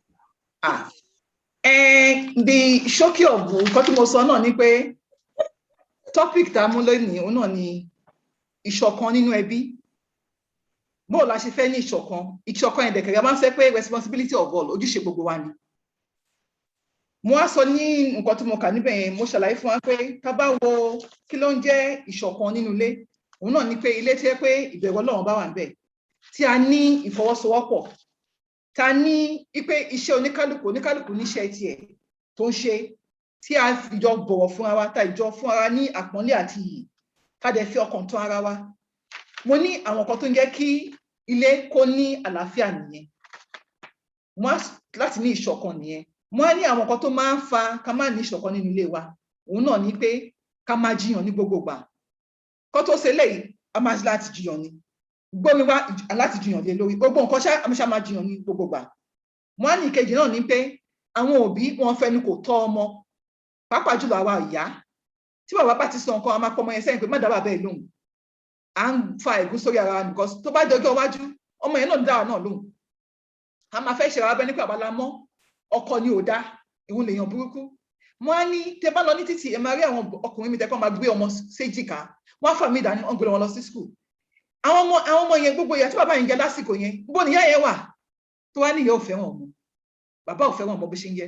Mo ní so àwọn nǹkan bẹ́ẹ̀ yẹn tí ẹ pé a fẹ́ mọ́ ọmọ lọ sí school. Ọ̀rẹ́ tèmi ilé-ìwé tọ́mọ tiẹ̀ ń lọ, owó ọmọ ń gbé wọn nílé, bọ́ọ̀sì máa ń gbé wọn ní, wọ́n máa ń náwó báyìí, aṣọ tán wọ́n báyìí, ìyẹn ni mo fẹ́. Ìtọ́kọ bá ní ìtàkùn ẹ̀ bá ká, òun náà bá fẹ́. Àmọ́ tó bá jẹ́ pé a máa ń ní nǹkan tí ẹ kókó díẹ̀ káàtó nípa ilé-ìwé tó ọkọ fẹ́ yẹ ká ní kọ́ mọ́ lọ. Àpọ̀kọ wá sẹ́gbẹ̀ẹ́ kan nínú ilé ni. Kò ṣeé ṣojú àwọn ọmọ. Àwọn máa ní kò lè lọ síbẹ̀ yẹn o. Fún àlàáfíà nílé wa. Àlàáfíà ò lè jọba bẹ̀yẹn láíláí. Torí pé a lè ní awakọ̀ kan náà nínú ọkọ̀ kan, awakọ̀ méjì nínú ọkọ̀ kan, èèyàn kan láti wọkọ̀ kí ọkọ̀ àdéjọ́ kò sẹ́gbẹ̀ẹ́. Mo máa sọ pé nípa iṣẹ́ ìdá tó ń ṣe náà, à ń lọ síbi iṣẹ́ à ń dé. Nígbà míì ó máa ń fa kí àlàáfíà ìṣọ̀kan kó má sí nílé wa. Èèyàn lọ síbi iṣẹ́ láti àárọ̀ ó dé lálẹ́. Ó máa di pé ara kan ó ti fojú rí, ó ti máa fi tó bá délé, ó máa ṣe, ó máa fi kanra máwọn tó wà nílé. Mo ní ìyẹn náà máa ń fa kí ilé kó má ní ìṣọ̀kan. Bàbá náà dẹ̀pẹ́ náà tó bá dé, kò fẹ́ gbọ̀n kankan, ó fẹ́ jẹun kó lọ sùn ni. Gbogbo nǹkan máa ń fa kí ìṣọ̀kan má sí. Mo á ní nígbà míì ètò inú ilé wa ó máa ń fa kí ìṣọ̀kan má wà. Ètò inú ilé wa tí mo sọ ní pé kò sẹ́ tó níṣẹ́ kankan nínú ilé. Wọ́n lágbájá báyìí lọ ṣe léyìí. Ó dìgbà tí ẹ bá délẹ̀, wọ́n ṣe pé ẹ ti sọ pé iṣẹ́ tiẹ̀ lélẹ̀, iṣẹ́ tiẹ̀ lélẹ̀, iṣẹ́ tó oníkálùkù ti mọ̀. Mo ní nígbà míì tẹ́ bá wo pé à ń gẹ́ getting family organized, kílé ká ní ètò inú ilé wa. Òbí ìyá mi wà tẹ́ pé ó ti wọ̀n láàrin àwọn ọmọ tó bí pé ọmọ báyìí ló fẹ́ràn jù. Wọ́n ní gbogbo eléyìí ó máa ń fa kí àlàáfíà kó má sí nínú ilé yìí àti ìṣọ̀kan. Wọ́n ní lack of proper communication pé tá bá ń bára wa sọ pé communication yìí náà ni pé nǹkan tí mo sọ, nǹkan tí mo gbọ́, mo wí, èmi náà sọ, ọ̀gbọ́n náà gbọ́. Bí ìṣúra nínú ilé tí ó bá ti sí láàrin tọkọláya kò lè sálàáfíà bẹ́yìn. Because nígbà tí ẹ kò bá ní nǹkan nínú tó lè sọ, ọkọ náà ní nǹkan nínú tí ò lè sọ. Wọ́n sọ níbẹ̀ yẹn pé kò ṣe pé kí ọkọ dé kò tí wọnú ilé tán. Gbégbégbégbégbégbégbé àbí ìyàwó dé àwọn ọmọ ìtò dájú bẹ́ẹ̀ náà ni kẹ́kẹ́ yẹn kó wọlé, kó bomi sára, kó jẹun, tó bá kírun kó kírun. Tó bá jẹ́ pé ọkọ ni kíyàwó kó fún lóúnjẹ, kó wá máa màsáàjẹ, ó lè pẹ́sẹ̀ lẹ́ máa gbé sórí ìtàn yín tẹ́ máa fọwọ́ ṣe. ó lè pé èjìká lè máa fọwọ́ ṣe tẹ máa fọwọ́ ṣe èjìká wọn kẹwàá wọ́n nǹkan tó tutù sẹ́gbẹ̀ẹ́ ẹ lè wá bẹ̀rẹ̀ ọ̀rọ̀ nígbà yẹn kò ṣe pé kò tí wọlé tán kò tí jókòó wàhálà dé kò lè sí làásà bẹ̀yìn wọ́n ní nǹkan tó tún máa ń fà náà ni pé àwọn ẹbí ó lè yẹ pé ọmọ gan ló ń dákún stress yẹn tá à ń sọ ni pé kí wàhálà pọ̀jù fún yàn fìtínọ́tì àìbalẹ̀ ọkàn ṣó ti yé wípé ó bá wà pẹ̀lú èèyàn tí ó bá wà nínú ilé tí ó bá sí fàyàbalẹ̀ kò lè sí àlàáfíà nínú ilé yẹn a máa ń ní àìmọ́ ní fàyàbalẹ̀ yẹn ló yẹ pé látara àwọn ọmọ ìyẹn máa ń ní àwọn ọmọ òdọ́gba àwọn ọmọ míì máa ń jẹ́ pé ọlọ́mọ àṣà ọmọ aládánwò àmọ́ àsìkò kan máa ń wà tí ẹ pé ọmọ kan máa ń lè jẹ ọmọ kan lọ kó ṣùgbọ́n ọmọ náà rí bákan náà ó lè pé látara ọkọ tó ti ń ṣe déédéé tẹ́lẹ̀ tí ó bá ṣe déédéé mọ́ àbí ẹ pé ó ti wọnú ilé wàhálà ti dé kò fúnyàn ní àlàáfíà ẹ̀yà wọn á ti já kó tó bá tí wọ́n lé bàlá ẹ̀yà wọn lé máa ti já ó lè pé láti ọ̀dọ̀ àwọn àbúrò ọkọ àbẹ́ àwọn àbúrò ìyàwó lọ́kùnrin àbí lóbìnrin tí ẹ pé táwọn bá ti dé inú ilé ṣá ọ̀gá bàbá wa lónílé ẹ̀gbọ́n wa lónílé àti wa lónílé òun náà máa fi ń ṣe lè ṣe nínú ilé ọkọ tọkọtaya mo ní ó máa ń fa kí àlàáfíà má sí níbẹ̀ mo ní àti pé nígbà míì a kì í pín tabájìnà sí ilé bíbí iṣẹ́ gbọ́kọ lọ síbì kan ó gbéyàwó lọ síbì kan àìmọ́ wà papọ̀ ó máa ń dákún kí ilé kó má wà ní ìṣọ̀kan lẹ́yìn tí mo wá tó gbogbo ilé kalẹ̀ wọ́n á ní ọ̀nà wo la fẹ́ gbé gbà mo sọ́kọ́ wọ́n wá sí Quran 4 verse 1 wípé Ọlọ́run bá sọ fún wa níbẹ̀ òun ti dá wa gẹ́gẹ́ pé a máa máa pín a máa máa pọ̀ sí látara èèyàn méjì a máa máa pọ̀ sí wípé ká máa fi ìbẹ̀rù Ọlọ́run ọba ká máa fi bára wa lò nítorí pé ìbẹ̀rù Ọlọ́run ọba ó pẹ̀ ní ká máa fi wò ká máa fi máa pọ́n ìṣepọ̀ wa ká máa fi máa pọ́n lé we should respect ties of relationship okùn ẹbí kò gbọdọ̀ tọwọ́ ẹnì kankan já máa ní bọ́ọ̀lù ajẹ́ wá fẹ́ tako gbogbo nǹkan tó mọ̀ kàkálẹ̀ tó ń fa kí àlàáfíà má sí nínú ilé máa ní àkọ́kọ́ ń bẹ̀ òun náà ni sísúnmọ́ Ọlọ́run spirituality wípé bóòlù èèyàn ṣe súnmọ́ Ọlọ́run ọba tó bóòlù èèyàn ṣe sin Ọlọ́run ọba tó máa ní lẹ́yìn pé à ń kírun lásìkò ẹ̀ kò ń ṣe pé àlásàrì ká máa kíyàn ní mọ́ gbìyànjú lásìkò ẹ̀ ibikíbi tí a bá wà a má ṣe pé iṣẹ́ wa ìgbà tí màá kọ́ wọṣẹ́ pásítọ̀ ni ọ̀gá mi wọ́n àtọ́ dàsìkò òun kò sí pé mo lọ báwọn ènìyàn mo ní ẹ̀jọ̀ mo fẹ́ kí n kọ́nà ẹni mo fẹ́ lò mo ti kọ́kọ́ bọ́ lọ́hùn kí tó fọhùn ó dẹ̀ gbà ẹ má máa ní excuse bó bá lọ nígbà kan tí ẹ pé ká fi ẹ́ sílẹ̀ ẹ kí n bọ́ síwájú torí àsìkò wọ́n ní àkọ́kọ́ ń bẹ̀rù náà ní spirituality yẹn pé súnmọ́ lọ́wọ́n ba wọ́n ní tó ṣe kókó dòun òun náà ní tahajud mo ní ká lọ sí Quran 17 láti Suratul Kaf Suratul Bani Israel verse 79 to 83 Ọlọ́run bá sọ fún wa pé ká máa sin òun nígbà tí òun bá yọ àti nígbà tí òun bá wọ̀ àti nígbà tí gbogbo ẹ bá dúdú ó ní ká máa ka Al-Qur'an ní òwúrọ̀ kùtùkùtù kí ó tó di pé ilẹ̀ mọ́ ó ní tó pé dájúdájú Ọlọ́run bá máa ń gba tá máa ń ka Quran ní òwúrọ̀ kùtùkùtù bẹ́ẹ̀ yẹn ní kásùbà tó dé gan tí òun ka Quran Ọlọ́run bá sẹ́kùn ó máa ń jẹ́ tọ́wọ́gbà fún àwọn wọn àti wọn sọ fún wa pé ká máa jí ní òru ní tàjúdì yẹn nígbà míì tàjúdì yẹn kò lè ju wákà méjì lọ nígbà míì tó bá lágbára ẹ̀ jẹ́ pé mébi orí ẹ̀ bọ́dì ìyẹn kí wákà méjì tó bá lè ṣe mẹ́rin tó lè ṣe mẹ́fà tó lè ṣe mẹ́jọ tó bá ṣe méjì yẹn tán jókòó ti Quran ẹ̀ kó kà kó fa tẹ̀síbà ẹ̀ tó bá ń ṣe eléyìí Ọlọ́run bá ó ti ṣèlérí fún wa pé nínú Quran 32 verse 16 to 18 wípé àwọn kan báyìí ó máa ń jẹ́ kí òun Ọlọ́run bá kó fún wa ní dùnnú wọ́n sọ níbẹ̀ yẹn ni pé lẹ́yìn pé tá bá sọ fáǹsúmọ́ Ọlọ́run bá ìtòkù tó sì kejì bẹ́ẹ̀ náà ni pé ká máa láti máa sọ ẹ̀dùn ọkàn wa láàrin ara wa gẹ́gẹ́ bí tọkọláyà mo dẹ̀ tí wọ́n sọ síwájú pé tá bá wo Quran 17 verse 54 Ọlọ́run bá ó gbà wá níyànjú pé ká máa sọ èyí tó bá dára jùlọ lẹ́nu ká má máa sọ ọ̀rọ̀ tí ò yẹ ká máa sọ ó tún wá sọ fún wa pé ká má máa gbé ohùn líle láti máa fi bára wa sọ̀rọ̀ ohun tó yẹ pé ó rẹlẹ̀ òun ló dájú láti máa lò láàrin tọkọtaya àti láàrin àwọn ọmọ wa náà àwa sọ fún àwọn ọkọláya pé nǹkan tí ó wà ń bẹ̀ ni pé láàrin ara wa a ń láti gbìyànjú láti máa ní ẹ̀mí ìdáríjì àmójúkò ká dẹ̀ máa fi ẹ̀mí ìmoore ká máa fi hàn bí ọtọkọ bá ṣe tó bá da ká dúpẹ́ bí ọtọ bá kù díẹ̀ káàtó ó ṣe wá náà nìyẹn kò sí pé gbogbo gbàṣá kò ṣe tó náà ni ká máa gbìyànjú láti máa tẹ́tí sí ìbọn tọkọ bá ń sọ kí ìyàwó náà kó máa gbọ́ sọ̀kọ̀ tí ìyàwó bá sọ tó bá di pé wá fẹ́ di pé gbọ́nmi sí omi òtó ó dájú ní pé kí ọ̀ ṣàlàlà tó bá ṣàlàlà tán kó bọ́ lọ́wọ́n bá kó ṣe wákà méjì lọ́jọ́ ajú gbogbo àwálẹ̀ Má sọ pé lórí pé owó ṣe kókó nínú gbogbo. Wọ́n ní tẹ́wọ̀n tí bàbá òun lè kẹ́ máa ràn níṣẹ́. Wọ́n ní kò sí pé tá bá lówó bíi ti Abíọ́lá. Òun náà ìtọ́jú bẹ́ẹ̀ náà ni pé àwa gẹ́gẹ́ bí obìnrin Ọlọ́run ní ká má ṣiṣẹ́. Tọ́kọ bá ní ká má ṣiṣẹ́ ká gbìyànjú. Bó jẹ́ ògì là ń ṣe lé ní ká má tà. Bó jẹ́ pé àṣe gádígánì ni ká má ṣe. Ikọ́ àbá ń ṣe irun ká má ṣe. Ó ní because nígbà tí àsìkò bá tó tí kankan bá ṣẹlẹ̀ bí ọkọ papòdà ni ìyàwó papòdà ni bí ọkọ kò síṣẹ́ mọ́ lọ́wọ́ ọkọ ni ìkọ́kọ́ á ṣì wà lẹ̀ fún wa láti lè gbójúlé láti lè máa lò láti máa fi ṣe ilé wa. Mo á ṣàlàyé fún wa pé lórí social pé àwùjọ kí ni wọ́n sọ fún wa nínú Al-Qur'an. Wọ́n ní ká máa sọ̀rọ̀ tó dá síra ká máa kíra pẹ̀lú kíkí ìfẹ́. Wọ́n ní ká máa fi ìfẹ́ hàn síra. Wọ́n pé tí àwọn kan bá dọ́gba sílé yín ẹ máa yín mú sí mo ní àwọn ọmọ yín wọ́n kọ́ nínú ẹ̀. Mo fúnza yẹn mo lè túmọ̀ ẹ̀ báyìí bí ẹ tó máa túmọ̀ ẹ̀ ní each alcohol and locum. Wọ́n lè máa sọ yẹn lọ síwájú. Mo á sọ fún wa pé lẹ́yìn àwọn ilé yìí a ṣàlàyé fún wa pé nínú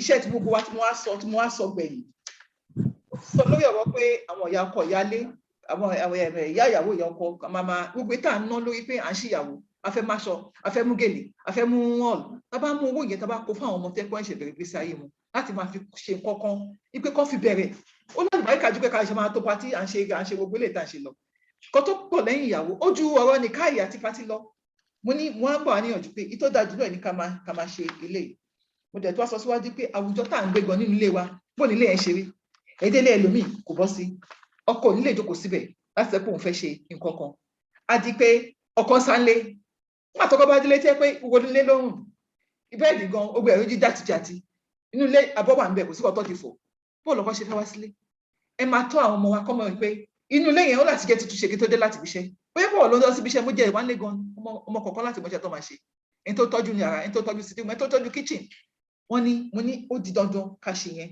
tá a bá ṣe lè mo á gbàgbọ́ láti sọ lẹ́ẹ̀kan fún wa mo gbàgbọ́ láti sọ wà bíbá pé ẹ máa tọ́ ọmọ ọkùnrin gẹ́gẹ́ bẹ́ẹ̀ ṣe ń tọ́ ọmọ obìnrin tá a bá ń tọ́ wọn yípadà á dé bá wa tẹ̀wọ́sẹ́pọ̀ ọkọ kò mọ bó ṣe ṣiṣẹ́ lé ẹ tọ́ àwọn ọmọ yín gẹ́gẹ́ bẹ́ẹ̀ ṣe ń tọ́ ọmọ ọkùnrin bó ṣe tọ́ àwọn tèmi nìyẹn oníkálùkù wọ́n bá ramọ̀lá kó ramọ̀lá wọ́n bá ṣẹ̀fọ́ kó ṣẹ̀fọ́ iṣẹ́ gbó tọkùnrin àtobìnrin ni but kí ìyàwó ṣe pé èmi fẹ́ lọ fọ mọ́tò ọkọ mi wọ́n lọ sí kíní kan iṣẹ́ oníkálùkù ọ̀tọ̀ọ̀tọ̀ ni iṣẹ́ ọkọ yàtọ̀ sí iṣẹ́ ìyàwó tó bá di pé èèyàn wá dàgbà tán iṣẹ́ òun lè ṣe mọ́ ara kọ́ á di pé ọkùnrin yẹn kàn jókòó ni kò ṣe kankan ẹ̀yin lẹ kọ́ wọn kó má ṣe kankan tó bá ti pẹ́ láti bèrè pẹ̀pẹ̀ ẹ̀yin lẹ fẹ́ ṣe gbogbo ẹ̀ kó ba lè má mú ìyàwó mi wá sílé àmàtí ọlọ́ọ̀ má jẹ́ ká ṣe ra wa pa. Mo sọ fún wa pé láwùjọ wa tó fi jẹ́ pé gbogbo wa la ní iṣẹ́ láti ṣe lórí pé kíṣọ̀kan wà nílé wa mo ní nínú áńkọ̀ kọ̀ọ̀kan àti nǹkan kọ̀ọ̀kan tẹ́ pa àti ẹbí mẹ́bà kan ti papòdà àbí méjì mélòó nínú wa ló papòdà láti lọ́wọ́ nílé yẹn pé àlàáfíà wo ló wà nílé yẹn bó làwọn ọmọ yẹn ṣe ń jẹ bó náà ṣe ń mu àwọn ọmọ tẹ́ ẹ̀ lọ wòye làwọn ọmọ yẹn máa fẹ́ wálé wá báyìí yìí tẹ́ ọ̀tọ́ ọ̀nà àǹfààní àti ní akọ wá sí nílé yín ẹ̀tọ́ wa ní pé ká mójútó àwọn ọmọ tó ti fi sílẹ̀ kí ni iṣẹ́ tà ń ṣe lórí ẹ̀ wọ́n ní kejì ń bẹ̀ náà ni pé àwọn tí ẹ pé wọ́n sì ń bọ́ lọ́wọ́ ọba fọ́mọ kò sí nǹkan tó pọ̀ jù nínú akọ̀ kọ̀ọ̀kan àbí nǹkan kọ̀ọ̀kan láti náà tẹ́ pé à ń ṣáàdùn àlàkò aago báyìí a máa jí fúta jùdò àwa mẹ́fà àwa mẹ́ta a máa ṣàdá fún lápájá fọ́jọ́ mẹ́fà fọ́jọ́ méje ká lè gbàgbẹ́ pẹ̀lú ẹ̀ kò ṣe pé wọ́n ní ẹ ọlọ́run á gbàdúrà wa gbogbo ìta lè ṣe ẹ ká ṣẹ́ pẹ̀lú nǹkan tó bá ń sọ ọlọ́run bá kún wa wọ́n á sọ fún wa pé ọmọ kọ̀ọ̀kan ọmọ tiẹ̀ kò ń ṣe ọmọ tiẹ̀ nìkan ló wà nínú ìjọ gbogbo ọmọ tó wà nínú ìjọ ọmọ tiẹ̀ tó bá rí pé rẹ̀ ká tó pé ọmọ yẹn kó sọ fún kó bá sọ̀rọ̀ ní ọ̀wọ̀ tó dáa tó wáyé pé o ò lè sọ pé ọmọ ẹ kó sọ fún lágbájá báyìí ní ó bá dáa kó máa wù níwà kó jẹ́ pé rí ìyá ọmọ gbogbo ọkọ tí ò dá nípa ọmọ lẹ máa sọ ìtò dáńbẹ̀ ní mẹ́nubà Ọlọ́run bá kó ṣàforíjì fún gbogbo wa mo á ní àwọn òbí ọkọ àti òbí ìyàwó wípé iṣẹ́ tí wọn òun náà ní pé kò sí pé kó máa gbẹ̀ lẹ́yìn ọmọ àbí gbẹ̀ lẹ́yìn ìyá ọmọ ọkùnrin àbí ọmọbìnrin Ọlọ́run àbí oníkálukú ẹ̀tọ́ tí ní pé kí ẹ wá síbẹ̀ láti kó wọn pọ̀ kí ló ṣẹlẹ̀ kò yẹ pé kò dé nílé ṣọdún ti nù ẹ́ ni kí ló ṣe fẹ́ lẹ́yìn ẹ gbogbo àwọn ọkọ bẹ́ẹ̀ yẹn kó máa di pé ká máa wò ó gbogbo àwọn ọkọ bẹ́ẹ̀ yẹn ó máa ń mú kí àlàáfíà kó máa wà nílé wọ́n á sọ síwájú pé àwọn ìyàwó wọn láti fún ọ̀wọ̀ tó ń fáwọn òbí wọn láti fáwọn òbí ọkọ wọn nítorí pé àwọn náà máa di òbí èèyàn ó máa di àna níjọ́ kan kò sí bí òbí ọkọ ṣe lè burú tó ẹ máa sí Ọlọ́run ọba látara wọn wọ́n sọ pé nǹkan tó ṣe kókó jù nínú pé ìṣọ̀kókó wà nílé òun náà ní righteousness takwa wípé takwa yẹn ni pé nǹkan tó kéré jù nínú wípé mo lè gbé léyìí ká fi sílẹ̀ ká wá máa gbà ìtẹ́ pé ìtẹ́ pé ó dáa jù tó kéré jù nínú iṣẹ́ dáadáa ká gbà láti máa ṣe Then come on, be on Jupe, come on, fear me, Kayoko Nova, even Motobai, even Mole Shebai, was actually by Son Moshalasi. To bat in Shebash, the local denule, by saying the come of colatare. How about they go on delay or come on delay on where I was late. You won't know Mama. So, my boy, I Jupe, Kagbin láti mójútó àwùjọ wa. Nínú akọ wa ni o, nínú mùkàn wa ni o. Mo dẹ̀ wá sọ nǹkan tí màmá ti sọ̀tọ̀ fún wa, mo fi round it up. Àwọn tó wà ní akọ wa kan bá tu bí mo ṣe sọ síbẹ̀. Mo kọ́ náà bá kó ṣàánú fún wa, mo dẹ̀ sọ wọ́n bá náà àti náà fi dùn ní àsìnà táwọn ti lákọ̀ wọ́n ti àsìnà táwọn kí náà zàbà náà. Assalamu alaikum wa rahmatullahi wa barakatuh. Wa alaikum salam wa rahmatullahi wa barakatuh. Wow. It's now a case of Anita or Laranta. It seems as if our sister, our darling sister, really trashed the topic that everybody really enjoyed very well. And even as sincere as she is, she tried with the translation, and we are very grateful to her. So I want to shout out to, apologize to all other all our other sisters that are not Yoruba speaking, that it's only Yoruba that we can translate. You all know that the majority of us in the Jamaats, we have majority that are Yoruba. So I will only employ others that are non-speaking and doesn't understand English very well, that those of us that are with them that do understand the English version should try and translate into the language that they will understand too. So please kindly pardon us. Then going to the chat room, before we go to the next program, going through the chats in the chat room, I could see people from monotone districts. They sent in their message. They said, Jazakallah khaira, we thank Sadara and all organizers of this event for the excellent presentation from our noble speaker, Sister Basira Tajumobi. May Allah continue to strengthen you in all ramifications. May we witness this and more, inshallah. Then from Akinyele Delia, it says, Jazakallah khaira, we all appreciate your lecture. It was beautiful and interesting one. We pray that Allah make us to follow all the advice in these lectures and guide every one of us. Ameen. From Monotone District, it says, Assalamu alaikum warahmatullahi wabarakatuh. Is it advisable for children to support the separation of their parents due to, okay, this is a question. Ms. Ajumobi, to you. Yes, it's a question. It says, Assalamu alaikum warahmatullahi wabarakatuh. Is it advisable for children to support the separation of their parents due to unpeaceful situation in their home for like 10 years? Wow, 10 years too. Ms. Ajumobi, the question. Assalamu alaikum wa rahmatullahi wa barakatuh. In respect of that, I would advise first that the children could go into prayers first, tahajjud and fasting, and then do istiara right. Because our marriages comes in different forms. If our marriages, some of our marriages are due to people matchmaking. Some are due to the fact that we meet ourselves some months, we are into marriage immediately. Some are into a case of, okay, we met ourselves, but there was no prayers being done to know whether I'm on the right path or not. We have seen a situation whereby a 70-year-old man, after all the children that have gone into marriage, remaining just one, the man packed out of the house. He had tolerated long enough because of the children. He didn't marry anybody else. So there are times when some issues. So in this case, for over 10 years, let's pray over it first. Let's fast with it for 7 days, and then do istiara over it. If it's a case of it's not going to be, Allah will shed light on it, because Allah has also, convinced us in the Holy Quran that in Surah to Talaq, that if at the end of the day there is no reconciliation, He will make way for both parties. He will enrich their pockets out of His bounty. So may Allah make it easy for us. Assalamu alaikum. Jazakumullah khaira. What's our advice on that? If the children could be as matured as to be witnessing and even be thinking of that, maybe separation would be the best for their parents. It shows that the children are matured. So they can as well maybe go through the Jamaat too, because we are talking about Jamaat and members here. They can as well go through the Jamaat for any reconciliation. And if otherwise, as the ayah that Ms. Ajmori has quoted now, if it is separation that will make everything peaceful, it's allowed by Allah. May Allah keep us safe. And then going back to the comments from Ilupeju Jama, it says, Salaam alaikum warahmatullahi wabarakatuh. Jazakumullah khaira to our dear lecturer. In fact, she really nailed the lecture, alhamdulillah. And the Yoruba translation was just as perfect as the English. It's so well coordinated. May Allah continue to increase you in wisdom and strengthen you. Ameen. Barakallahu fi. Then Ife Mukomi, excellent delivery. Jazakallah khairama. May Allah increase your knowledge. Ameen. From Mina. Salam alaikum wa rahmatullahi wa barakatuh. Greeting us from Mina. We are also replying. Wa alaikum salam. Yeah, Ilobu Mukomi says, we appreciate the erudite speakers and our Sadar for the brilliant delivery from Ilobu Mukomi. Then Ede Sakiu says, Jazakallah khairama for the wonderful lecture so far. Though our network was not okay here, but alhamdulillah, we benefited a lot. We at Ede Jamaat. Says, well done, ma. Jazakumullah khaira. If I should go on and on and on, it will take our time because I could see you listen.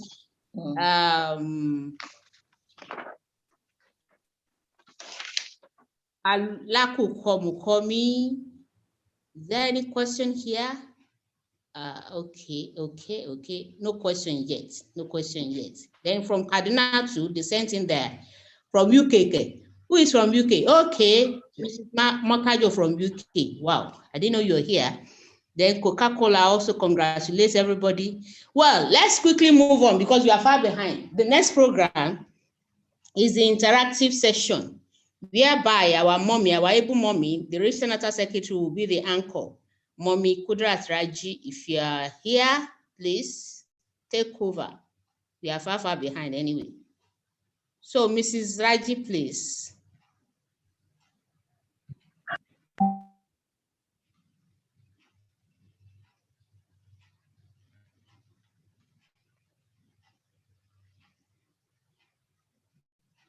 Yes, we are waiting. Your mic is on.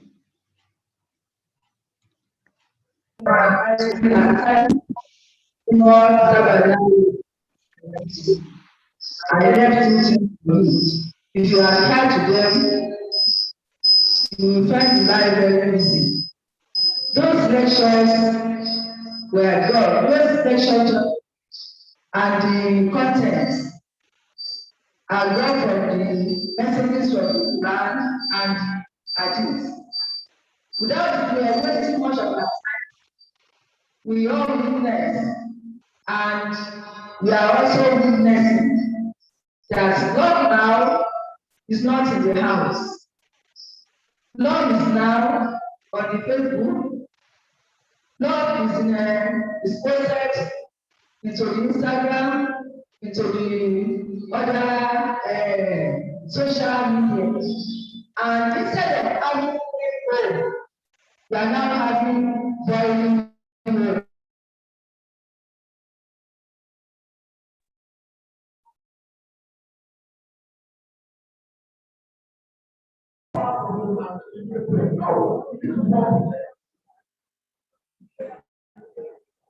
Hello?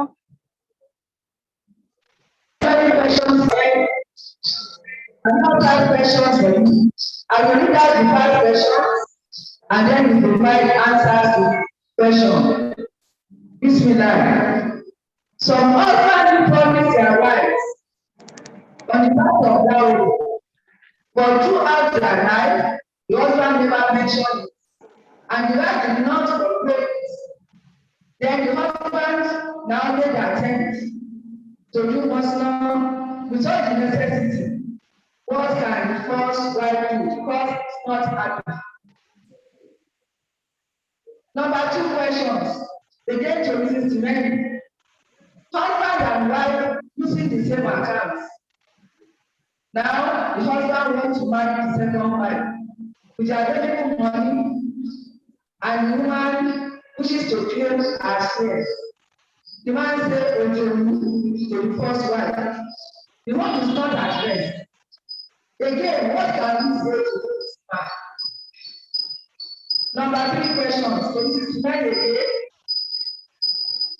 What can the first wife who is abandoned because of the new wife do? with his spouse, no bed rest, and so on and so forth. The house is boiling. Number 4 questions. Again to listen to men. How is it possible for the wives of the same husband to live together peacefully? Though it is noticed that the husband cannot maintain a balance.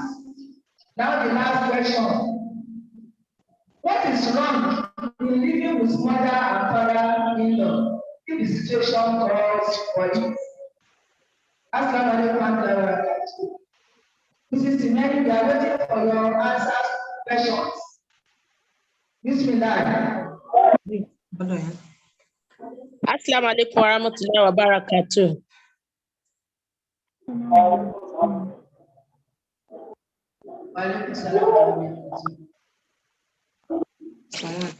Question 1, ma.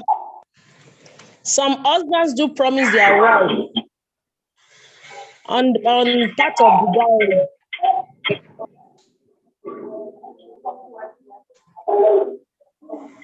But throughout their life, the husband never mentioned. Let's see the question. Talking about marrying another wife. Now, the wife did not forgo it, and the husband now attempt to do masna with all the necessity. Can the wife be happy? No, the wife cannot be happy. The issue is, husband that did not fulfill his religious obligation concerning the dowry only needs to be reminded that giving the dowry is a clear instruction from Almighty Allah. And if he dies without paying it, it must be deducted. That means the dowry must be deducted from whatever he left behind, unless the woman forgo it. The wife didn't know, maybe the other woman too that is coming as the masna, maybe she's being married on a promised dowry also, just like how she was married. She wouldn't know. The issue is that the woman should make herself happy because she's the one in charge of her happiness and nobody else. Even if she had received a dowry as at the time of her nikah and given another one just to please her during the second nikah, she can still choose not to be happy. Let every man know that the dowry is a debt that must be paid. So that dowry itself is a different thing on its own. The issue of masna is another thing on its own. So even if the man should build a house, we have been in situations where the man will try to satisfy the wife, the first wife, just to allow him to marry a second wife. There is nothing. The only thing is, let her just be rest assured that the husband getting another wife doesn't mean that she's no longer being loved. No, it is not. It is far from it. Even if it is part of it also, she can still make up. But whether the man is getting another wife or not, even if you are the only wife of the man throughout his lifetime, and he did not pay the dowry in full, and he died or something happened, that dowry must be deducted from his belongings. And even when he's taking another wife also, I said because he has not given you your dowry in full, he's taking another one. Maybe that's what he's even doing to the second one too. You wouldn't know. So the issue of dowry is quite different from getting another, marrying Masna or Sulata or Ruba. Assalamu alaikum warahmatullahi wabarakatuh. The second question, what can a first wife who is abandoned because of the new wife do? No time to talk with spouse, no bed rest, and so on. My dear sisters, the first thing when it happens like that, let the wife check herself. Let her check herself first to be sure she's not the cause of the neglect. How can she check that? Let her check. Adorn yourself better than before. Hide your jealousy because it is natural for you to be jealous. But that time, hide your jealousy and welcome your man better than before. Prepare delicious meals and always be in your best mood, especially when he's with you or when you see that the man is around. You know, he's not even looking at your side, he's not talking, he doesn't even. By the time you start when you adorn yourself, the house is okay for him. Whether the other one even close his eyes, when he smells something nice, he will try to follow that place. Or when he sees something fine, he will try to look at you. So the first thing is for the woman to also make sure that it is not from her end that things are going wrong. After taking care of that, that is when she can now say whether the man has truly abandoned her, the first wife, or the second one. Many times, it is the woman that retires herself as a way of showing her anger. And by the time she stops adorning herself, she dresses anyhow. She doesn't care about her dressing again because she feels, yes, you have taken a second one. Maybe you don't like me again. Maybe I'm no longer attractive. That's why you have taken. So she will just retire herself. No. Let her not do that. It is an act of ibadah for a woman to take any lawful means to win the heart of her husband. Please take note of that. It is an act of ibadah for a woman to take any lawful means to win the heart of her husband. If the above has been done and the man did not change, then let the woman speak up. First, call the attention of the husband, even if it means through the phone, because maybe he's no longer coming into your room or something else, something like that. Chat him up on phone. He might come. If that didn't work, then you can inform the just confidence, as stated in Quran 4 verse 36. Fabu'athu akama min alihi wa akama min haliha. Just habitat from his side and from your side to make or to resolve the issue amicably. Don't leave your marriage on that account, for you are not a loser. Hold on to your home with fasting and prayer. Hands are washed when dirty and not cut off. So don't accept defeat. Don't say because the man, no. You are a queen in your home and always remain a queen. Whatever thing that will tarnish the image of a queen, you don't go near it. Or utterances, you don't say it. So may Allah help us. The next question. How is it possible for the wives of the same husband to live together peacefully, though it is noticed the husband cannot maintain a balance? Well, I don't know what the question means about balance, but it is very possible when you see marriage as a means of attaining divine pleasure. It's possible from Islamic perspective, yes, but how? When you are ready to sacrifice your money, your time, energy, and whatever is within your means to make peace reign for the sake of Allah, and nothing other than that. Not to be the pilot of the home. Some women will want to spend on the family, on the family, despite that they know that their husband is a polygamous man. They try just to control the home. No, your intention shouldn't be that. Your intention should be to make peace reign. In addition to that, one should learn to forgive and forgo, you should learn to forgive and forgo. Accept others the way they are. Avoid suspicion. And let go some things. Let go. Just let some issues die a natural death. Maintaining a balance, in what sense? I don't know. If it is love, it's not possible. Even the Holy Prophet Muhammad sallallahu alaihi wasallam did not love his wives equally. You know, when he was having only Khadija was his beloved. Even after the death of Khadija, the next after Khadija is Hazrat Aisha. Despite that the old man had died, she was always jealous of Hazrat Khadija. Anytime the Holy Prophet referred to Hazrat Khadija. But among the living wives then, all of them knew that the place of Hazrat Aisha is quite above theirs. Even when Holy Prophet Muhammad sallallahu alaihi wasallam is with Hazrat Aisha, Malaika Jibril will come there. But when he's with other wives, Malaika Jibril don't visit him there. But they don't complain because that is how God wanted it, and that is how it was. Imagine, let's say the prophet was in our own period now. Some wives will come and query him that, what type of God are you worshiping? No. You cannot love such equally. It's not possible.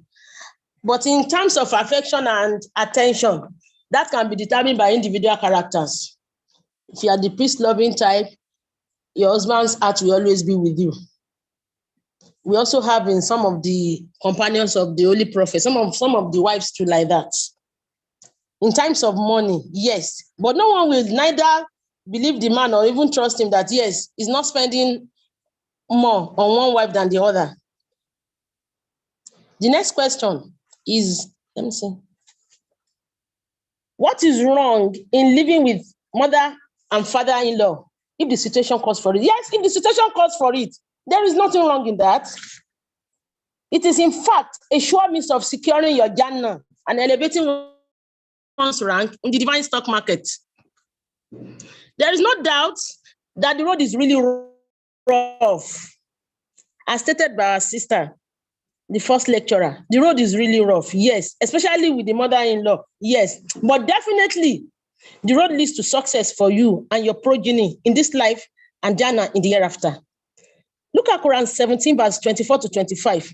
It teaches us, the believers, the best way to treat our parents. When the need calls for it, there are some things that money cannot just do. Money can't do it. If we hire somebody to take care of the in-laws, the way they will do it will not be what they really want. I mean, the grannies. So if at all you are given that opportunity, please make very good use of it, because that period is the period you can ask Allah for something I will give you. May Allah assist us. And Allah is it for all of us. The next question. Husband and wife using the same account. Now, husband second wife with the available money. Woman claims her share. The man say, Ojowini, first wife. The home is not at rest. What can we say to this? Husband and wife using the same account, be it a business account or family account, the rule must be carefully spelled out, as Islam enjoins proper documentation of transactions involving individuals. In Islam, the man is to work hard to provide the basic need for the family and not the woman. If that business is a joint business, they are doing it together, yes, they are sharing profits together. They are sharing the profit and they are also sharing the loss. It is now for the woman to know, okay, my profit, this is what I want to do with it. It is not the man to control what she does with her money. No. Many times, many of our men used to refer to Hazrat Khadija. Look at Hazrat Khadija, everything she had, she gave it to her husband. The first thing they did not say, it was Rasulullah sallallahu alaihi wasallam that proved himself worthy of that. Before Hazrat Khadija now left everything. But if the man has not proved himself to that, and he asks you to drop whatever you have, it is an advice and not compulsion. If the woman's business, then she should be paid. As a means of correcting the wrong or separating the account, then invite the just habitat, as stated in Quran chapter 4, verse 36. Yes, accept the statement, Ojowini first wife. Yes, it is true. Rasulullah sallallahu alaihi wasallam once said that to Hazrat Aisha. So it is not something that is bad for a man to tell his wife, Ojo. Yes, just like what the Holy Prophet sallallahu alaihi wasallam told us, and it's even in the Quran that we should always strive for whatever that is good. So Ojowini first wife is not, he has not spoken out of place. May Allah help us. Assalamu alaikum wa rahmatullahi wa barakatuh.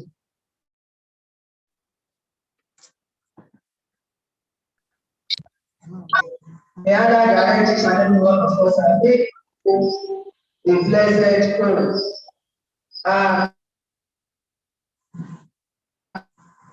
Now, the next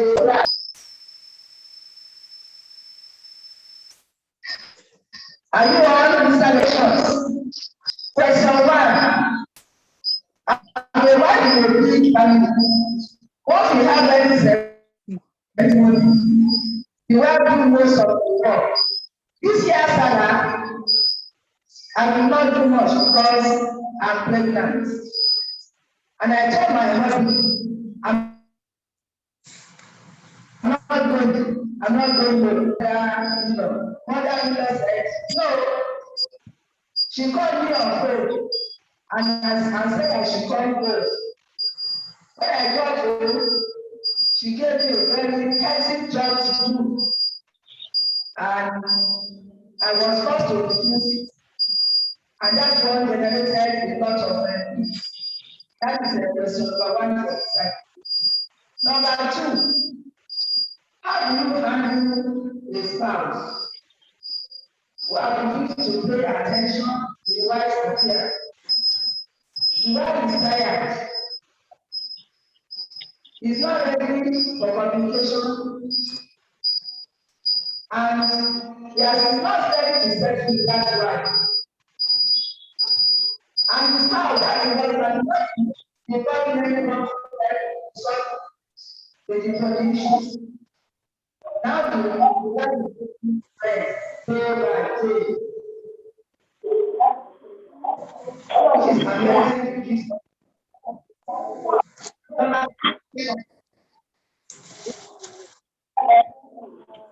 The wife knows that her husband, but it's not ready to marry another.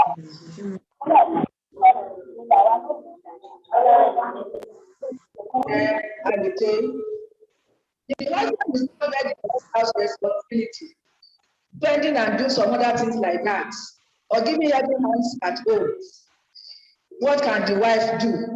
What are the questions for Mrs. Alije? Bismillah.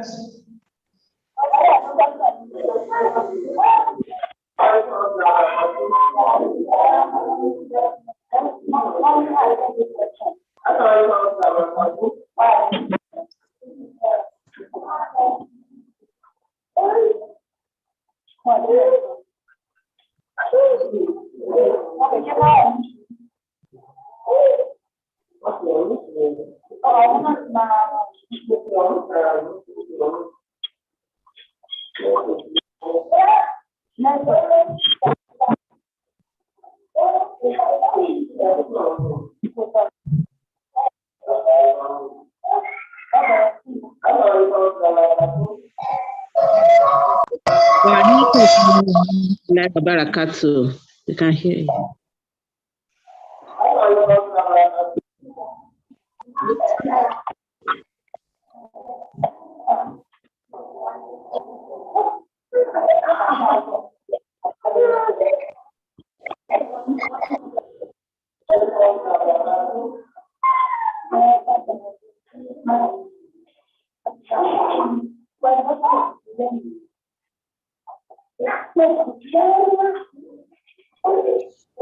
Mrs. Alege, if you're able to hear me, we are listening to you, we are hearing you. Just make sure that your children make less noise.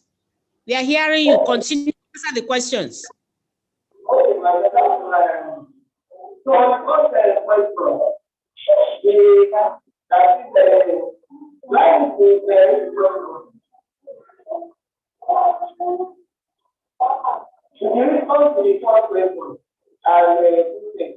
I think that the responsibility of the husband is to tell the wife, the situation. So, the husband that finds a need to address the issue, maybe he will have told his mom and explain the situation that is on the that the wife will not make it for the dad, for any program at all, that the wife will start to come. So it all depends on the way the husband defend the case to inform. So every people are motivated. Another one is that it's not so important as we said for the sectors that we need to do. It is important for us as wives to have good relationships with our husbands. So God is that happening and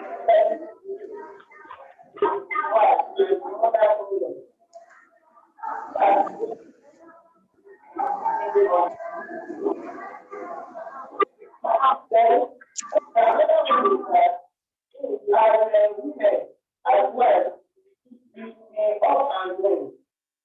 You don't have representation. Some are lazy, some are pretenders. So humans are good like this, and the family knows that you are happy. There's nothing that you think that you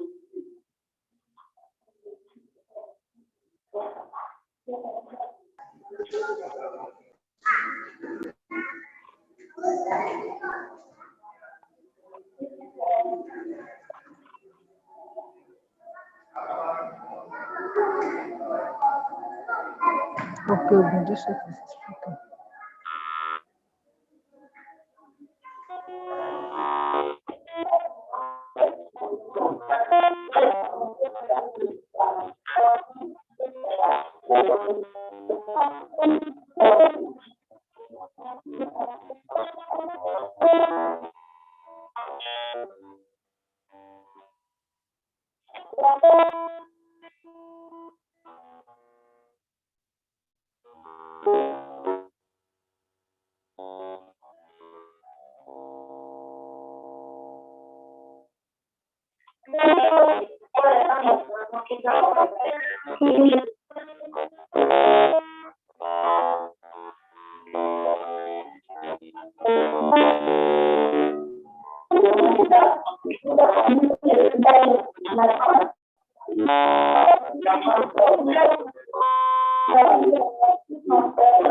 Assalamu alaikum warahmatullahi wabarakatuh.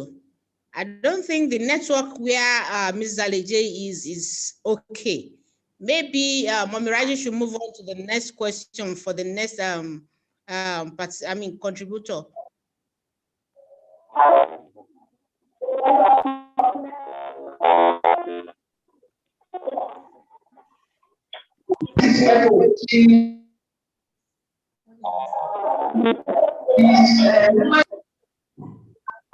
These questions now. Assalamu alaikum. Maybe another person should answer that question. Be answered by Mrs. May could take it up. Mrs. Now your questions. Are you around? Mrs. Sulfat, your questions now. Number one question. A new wife act.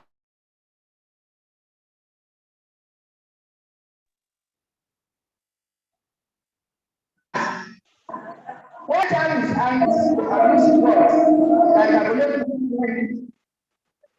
What type of Indians? I will say that I will Àwọn ọgbọ́n nẹ́tíwọ̀kì ibi tí wọ́n wà ọ̀gbẹ́.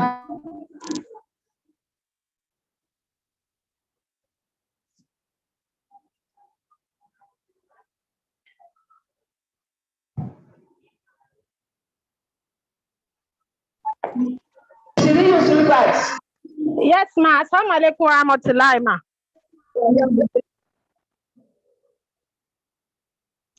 Wa alaikum salam. Question number 2 for the Sirius part. Yes, ma. Okay. It shows that Allah has blessed the small.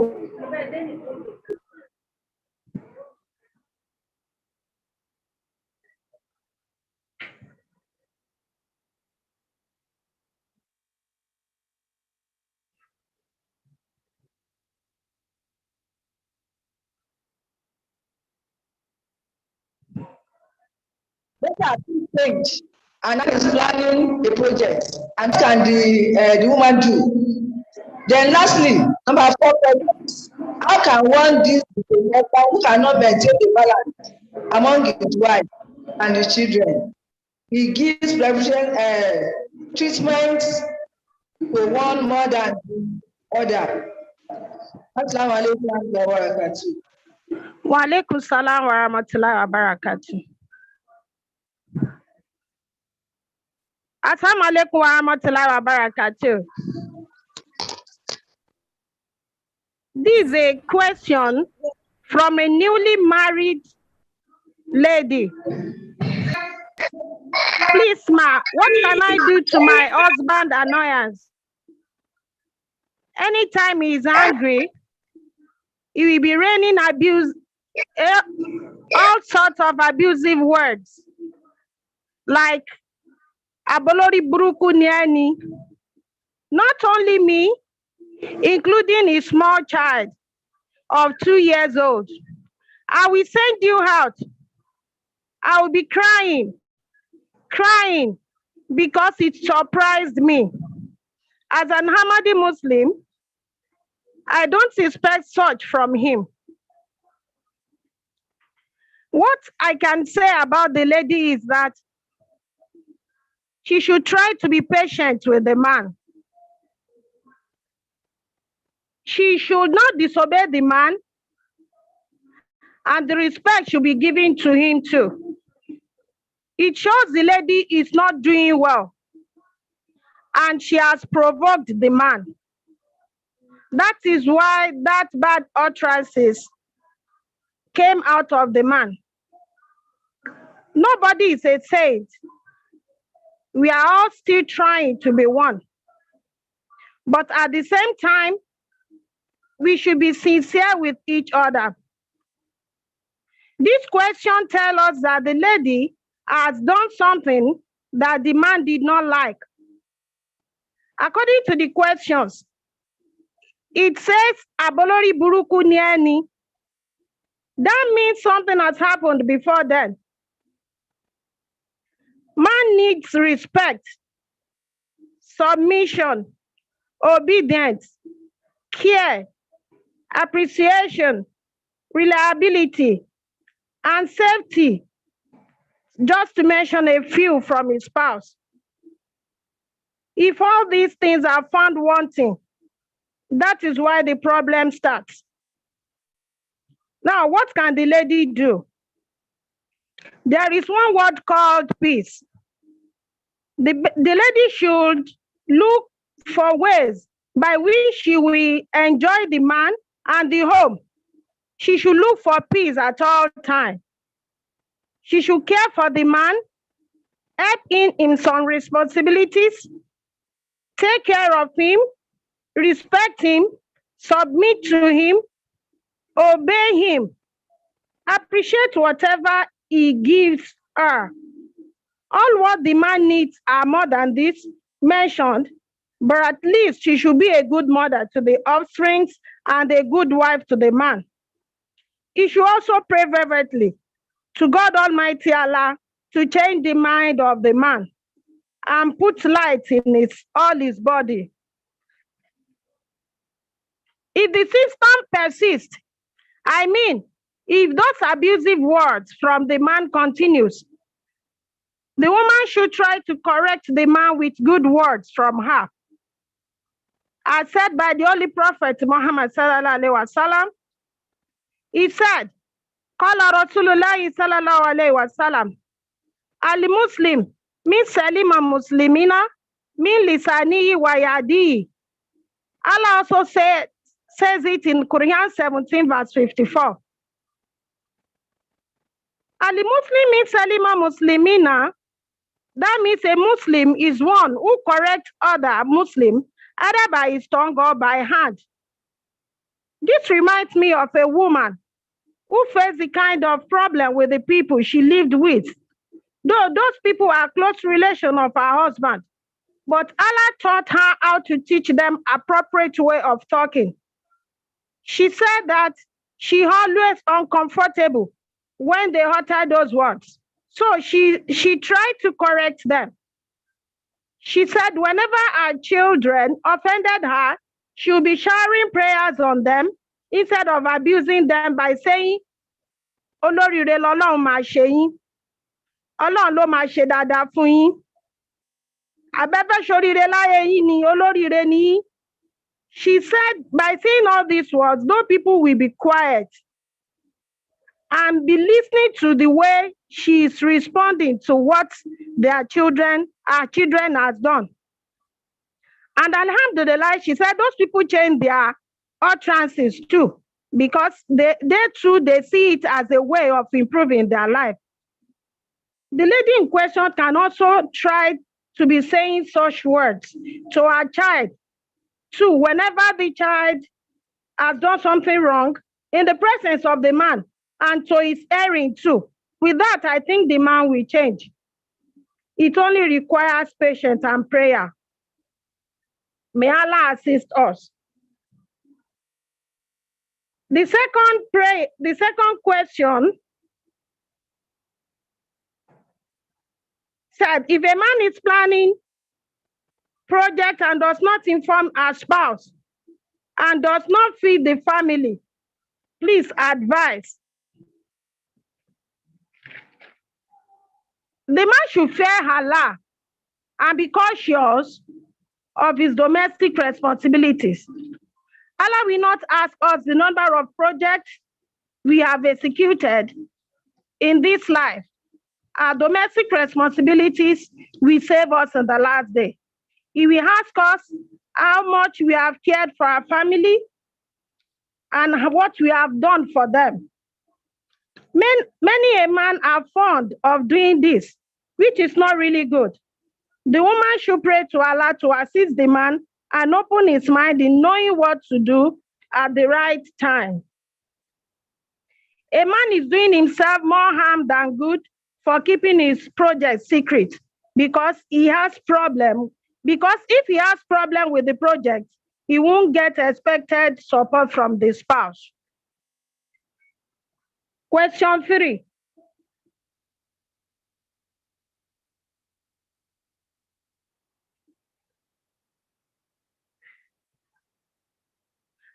How can one deal with a husband who cannot maintain balance among his wives and the children?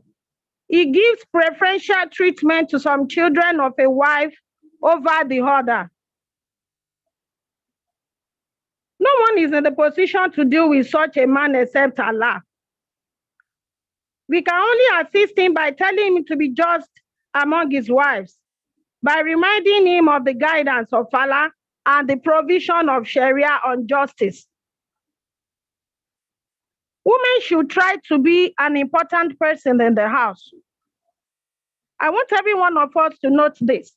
If you are responsible at home, that is, you have one or two things that you are contributing to the home, no man will treat you anyhow. If you have job, especially when it comes to polygamy, you will not have problem. Not that you will not be a good woman to your husband, but you'll be at alert to cater for yourself and the children should any problem arises. If these things happens, don't fight. Don't keep malice. Don't have hatred for anyone. Be open-minded and prayerful to Allah. At the same time, be watchful over your children. Talk to them always. Good talk.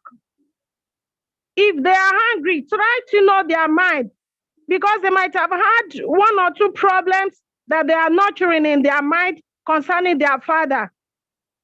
And the stepmother and the stepbrother and sisters too.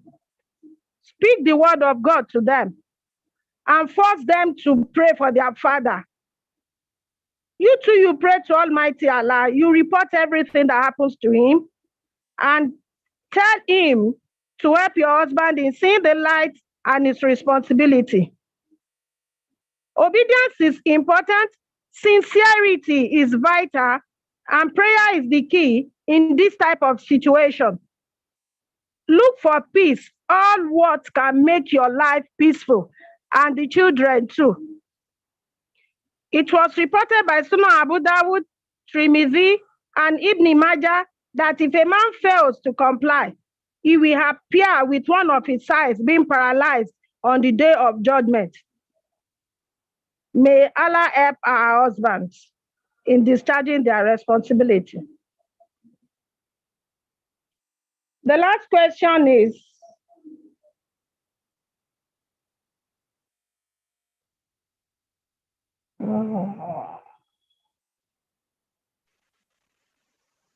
I'm trying to look for the question.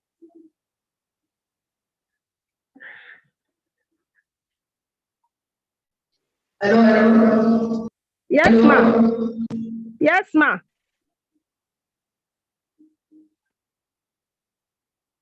Assalamu alaikum, ma. You have answered all the questions. I've answered them. Okay. Ma, I have something to say, ma.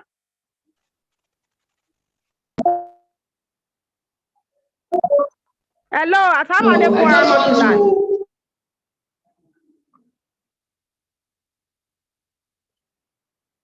Hello, ma'am. Call on. Hello. You have answered the questions. Okay, ma. Okay. Ma, I have a suggestion, ma.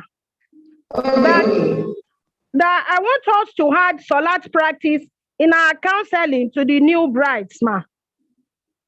Let's take them like not rats. Let's reteach so that when they get to their matrimonial homes, they'll be able to cope. Hello? Hello, ma. Are you listening, ma? Yes, I'm listening. Yes, ma. I said when we are having the new brides, the new nikah, ma, in our counseling, ma, we should put salat practice. We reteach before we do any nikah. We check those brides if they truly know how to perform this salat very well, so that they'll be able to cope very well. Hello, ma. I'm listening. All right, ma. I said salat practice in our counseling for the new brides. Okay. We reteach, ma. We reteach them so that when they get to their matrimonial homes, they won't have the problem of I don't know how to pray. We have to teach them. Let's teach them again so that there won't be problem when they get to wherever they are going. May Allah assist us, ma. Assalamu alaikum wa rahmatullahi, ma.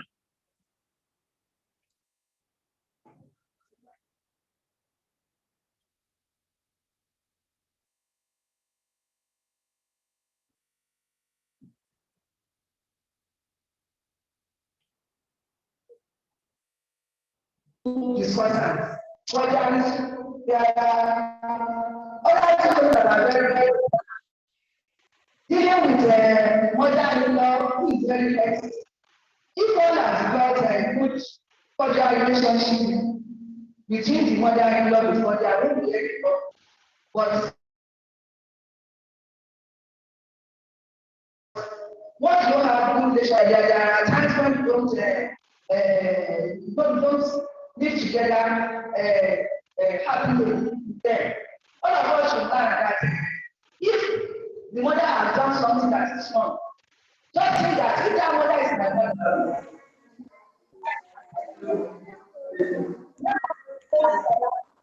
so you don't have to pretend. So please let us work on this. All of us. Then lastly, there is a question here that the wife noticed that her husband gets around with girls and is not ready to marry her father. What should that do?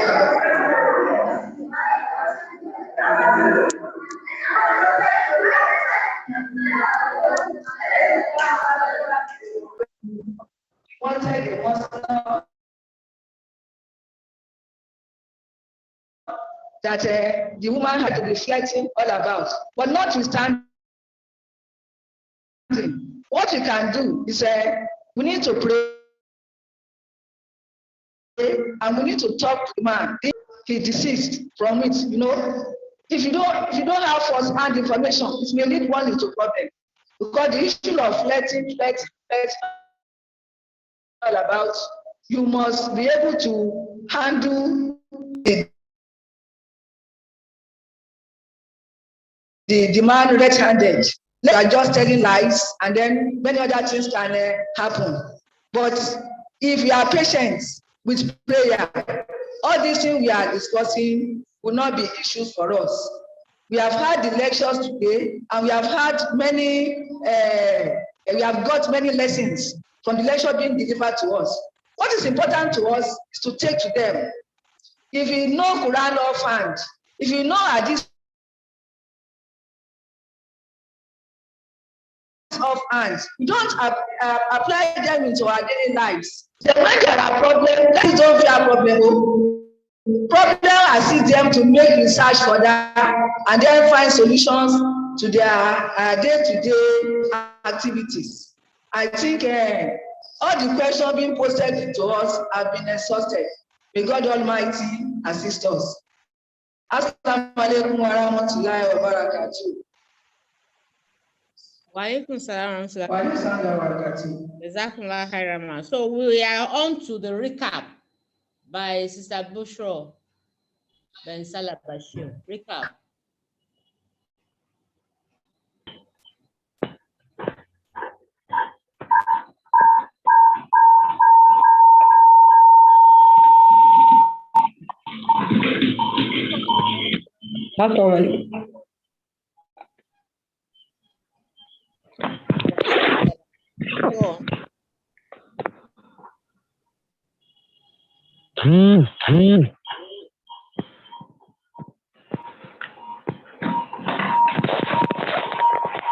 Assalamu alaikum warahmatullahi wabarakatuh.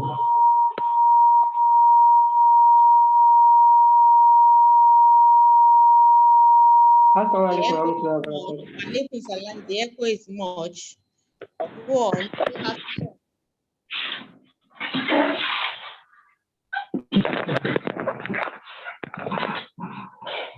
Alhamdulillah, we thank Almighty Allah for the journey so far on our online Tabligh, Tarbiyya and Rishtanata seminar.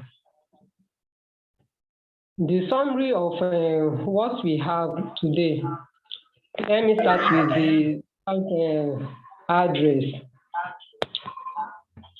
She quoted 3 Quranic verses. The first one is from the Quran 30 verse 22, Quran 14 verse 13, and Quran 14 verse 8. She asked us to look around the world we have today, that we are all struggling for peace of mind. We are all caught in worldly desires, and the challenges involved have snatched away our peace and silence to get a sound sleep. In this hard time of life, Allah has called important for leading a peaceful and harmonious life. The preservation of a social order depends on each member of the society freely adhering to the same moral principles and practices.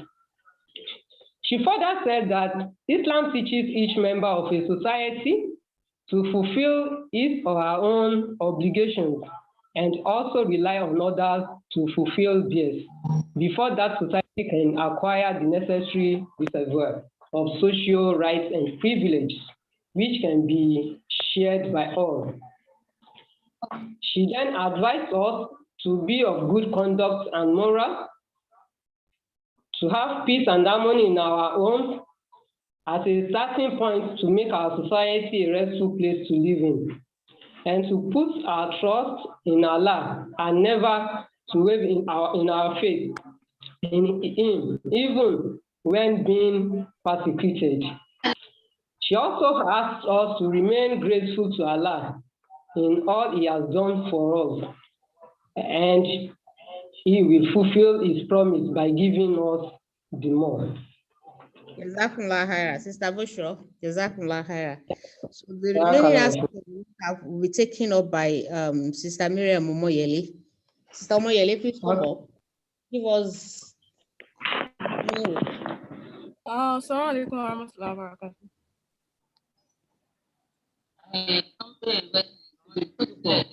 Assalamualaikum warahmatullahi wabarakatuh. Walaikum salam. Go on, please. Go on. Oh, okay. The first lecture was about building a harmonious home, and our lecturer, Mrs. Ajmabi, said that a harmonious home is a place where there is love, fear of God, which is taqwa, agreement, orderliness, consistency, cooperation, division of labor, communication, equality, empathy, peace, mutual respect, and trust. That all these things have to be in place before the harmony in the house can be strong and uncompromised. She quoted the Quran 16 verse 81 and Quran 36 verse 41 in her introduction. Then she mentioned that there are many aspects of building a harmonious home. There is a spiritual aspect, there is a communication aspect, there is a financial aspect, the social aspect, the environmental aspect, and the moral or psychological aspect. Under the spiritual aspect of building a harmonious home, she mentioned that prayer and supplication is highly important in a harmonious home. Tajud should also be said often, as it is very important and reinforces supplications and closeness to Almighty Allah. She mentioned that couples must have mutual respect and understanding for each other. They must be each other's listening ear and not be after who is right or wrong. They must be careful of how they act in front of their children, because children are very observant and it will affect their behavior.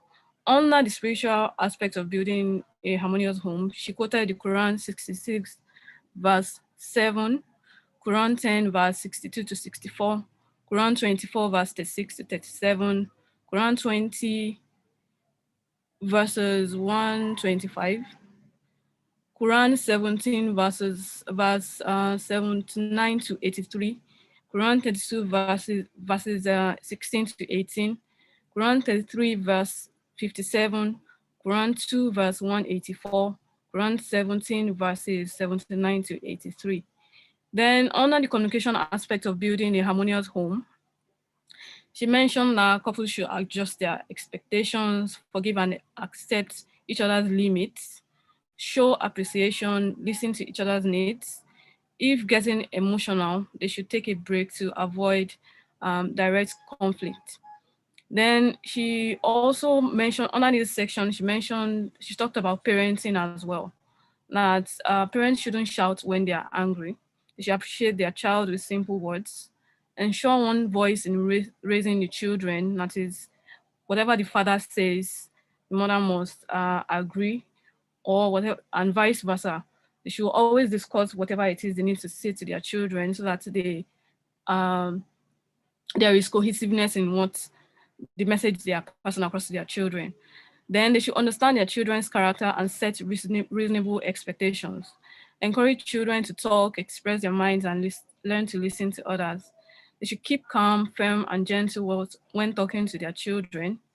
And she mentioned that all of the above is not easy to implement, but with prayers and constant effort, it will be achievable. Then under the financial aspect of building a harmonious home, she mentioned that financial contribution of women is very important in the home. That women should see making money to support their spouse and home as very important. And they should not take the liberty to prove that they are doing the most whenever it happens that they have to contribute more, or situation calls for when they have to make a major contribution to the home.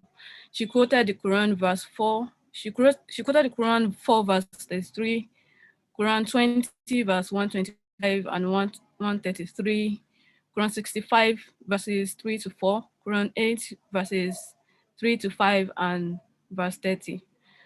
Under the social aspects of building a harmonious home, she mentioned that we must all love and respect each other in the house.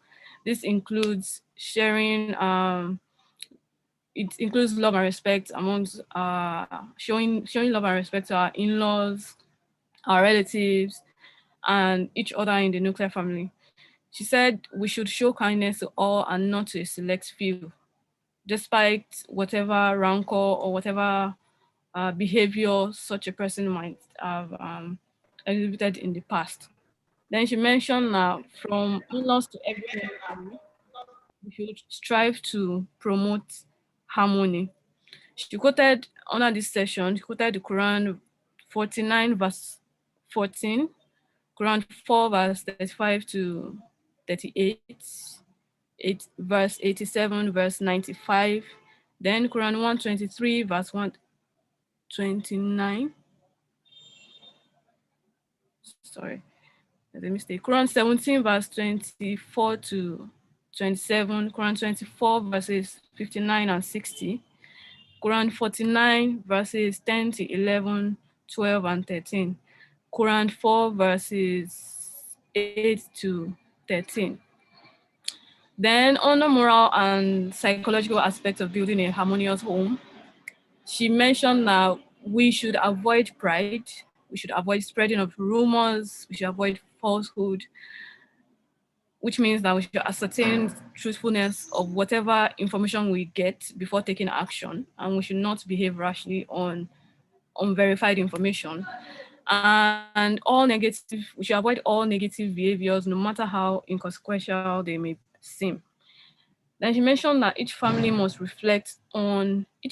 must reflect on their behavior and make efforts on self-modification. This is also the responsibility of parents to encourage their children to always put in their best behavior.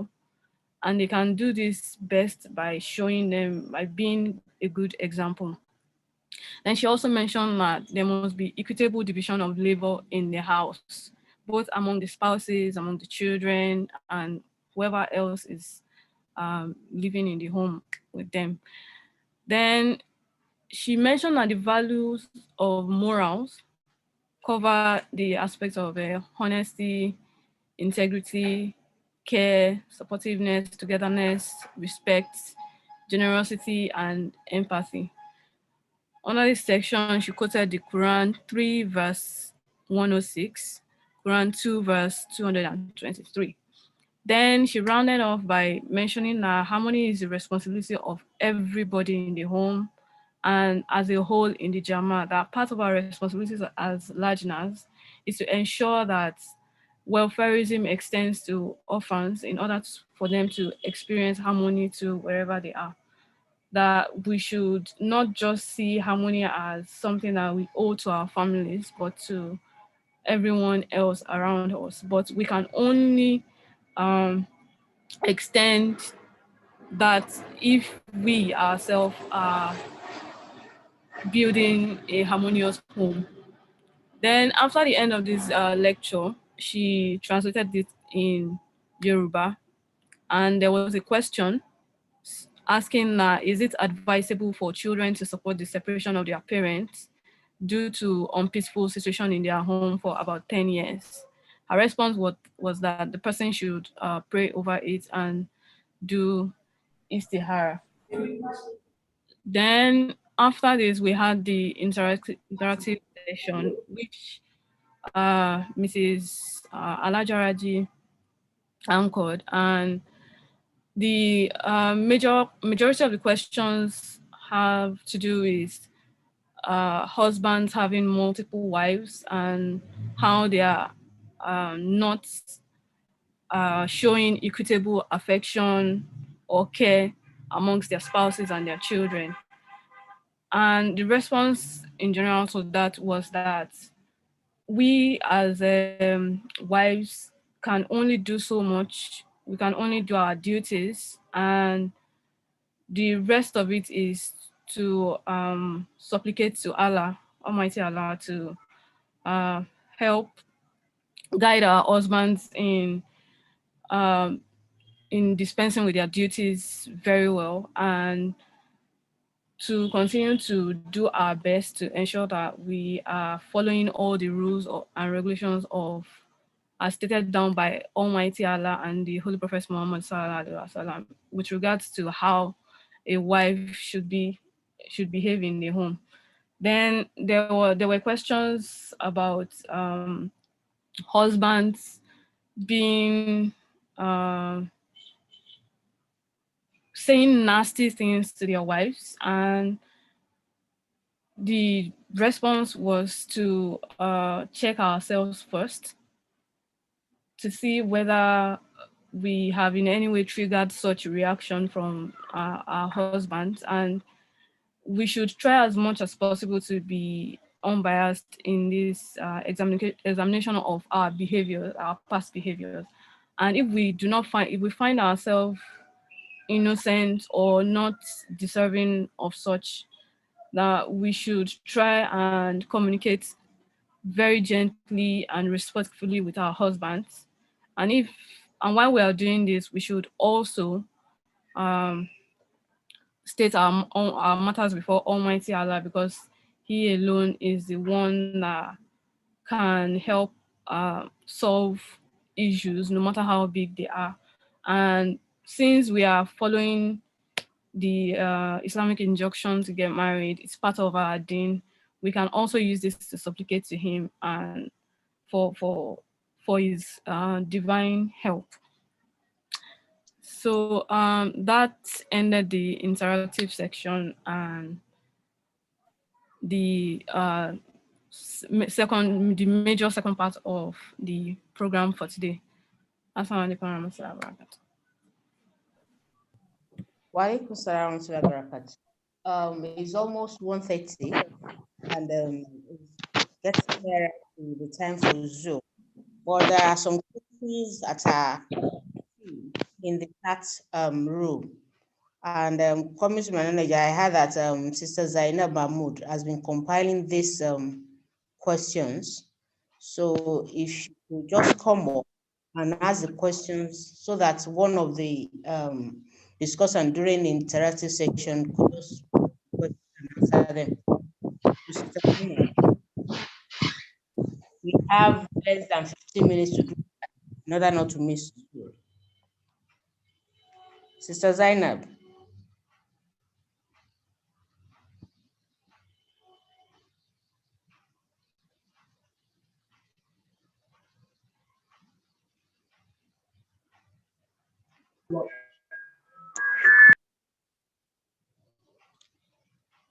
She needs to unmute. Assalamu alaikum warahmatullahi wabarakatuh. Wa alaikum salam warahmatullahi wabarakatuh.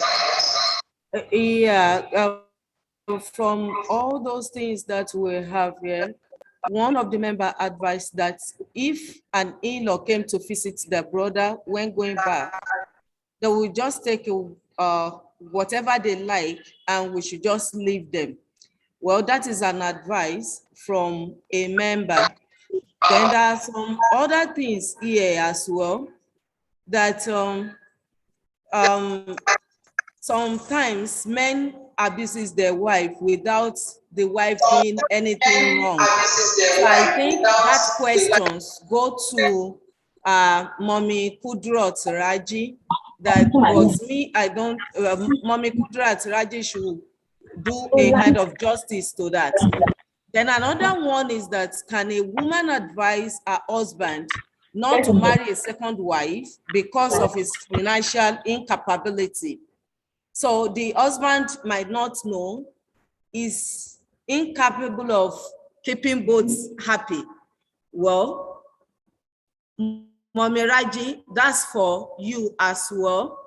Then another question here, in a situation when we have the husband spending on or caring over the children of the first wife and neglect those of the second wife, stating the reasons that the second wife is working, even though the first wife is likewise working too. So this not start like this before, but there can be a kind of unidirectional focus towards those children. So how does the second wife handle such situation? That is another question for Momeraji as well. So another one, but this for said, what do we do to a husband whose wife and try all possible means to satisfy him, but he never yield to ready to listen to the wife. Though I've directed those questions to Mommy Raji as well, I'm just reading aloud. So Mommy Rajima, please kindly check your box and see those questions, ma, so that we can react. You can react to those ones, ma.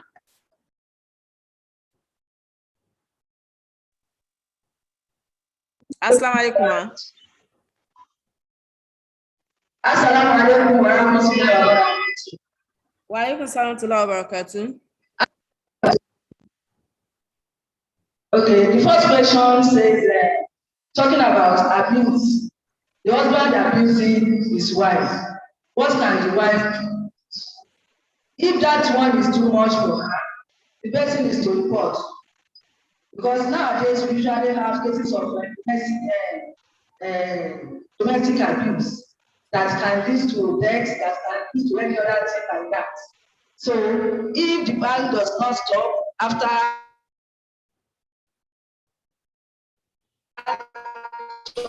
the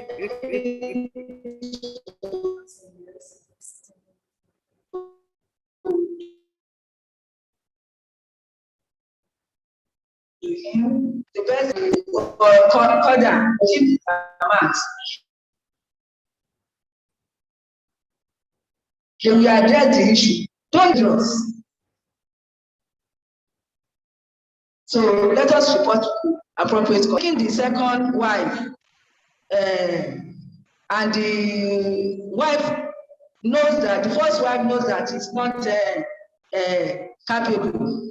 So this is not the first wife that's going to take the responsibility. So though he needs to pray for the husband.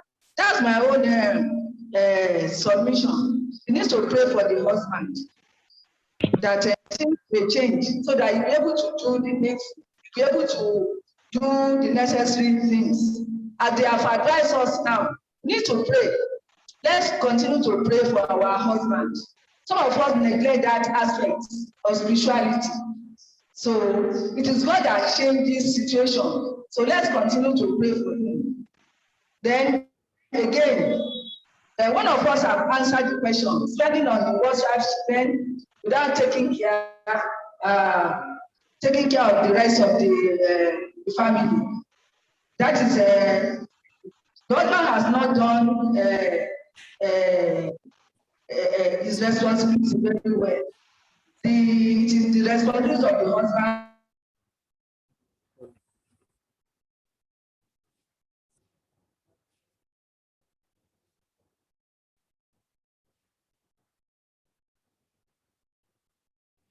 whether the taking care of the first wife, second wife, first wife,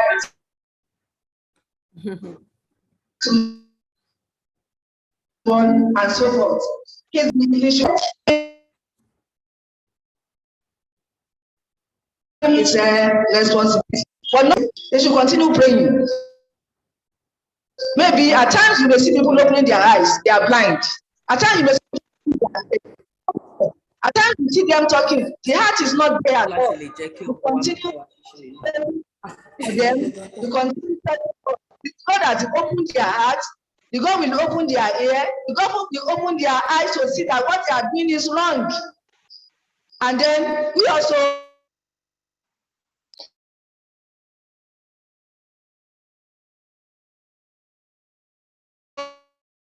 should be focused. We should be focusing our purpose. Assalamu alaikum wa rahmatullahi wa barakatuh.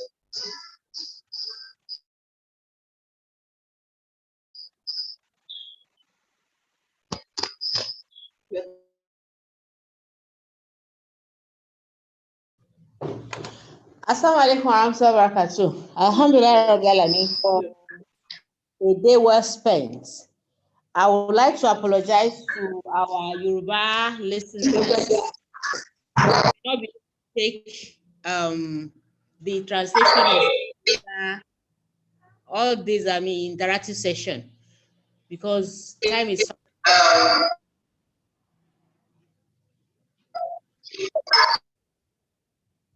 Okay, briefly, before we go on to closing remarks by NSQ, I would like Elijah Timeyin to quickly, maybe in between 2 to 3 minutes, to just say something concerning the questions that were asked.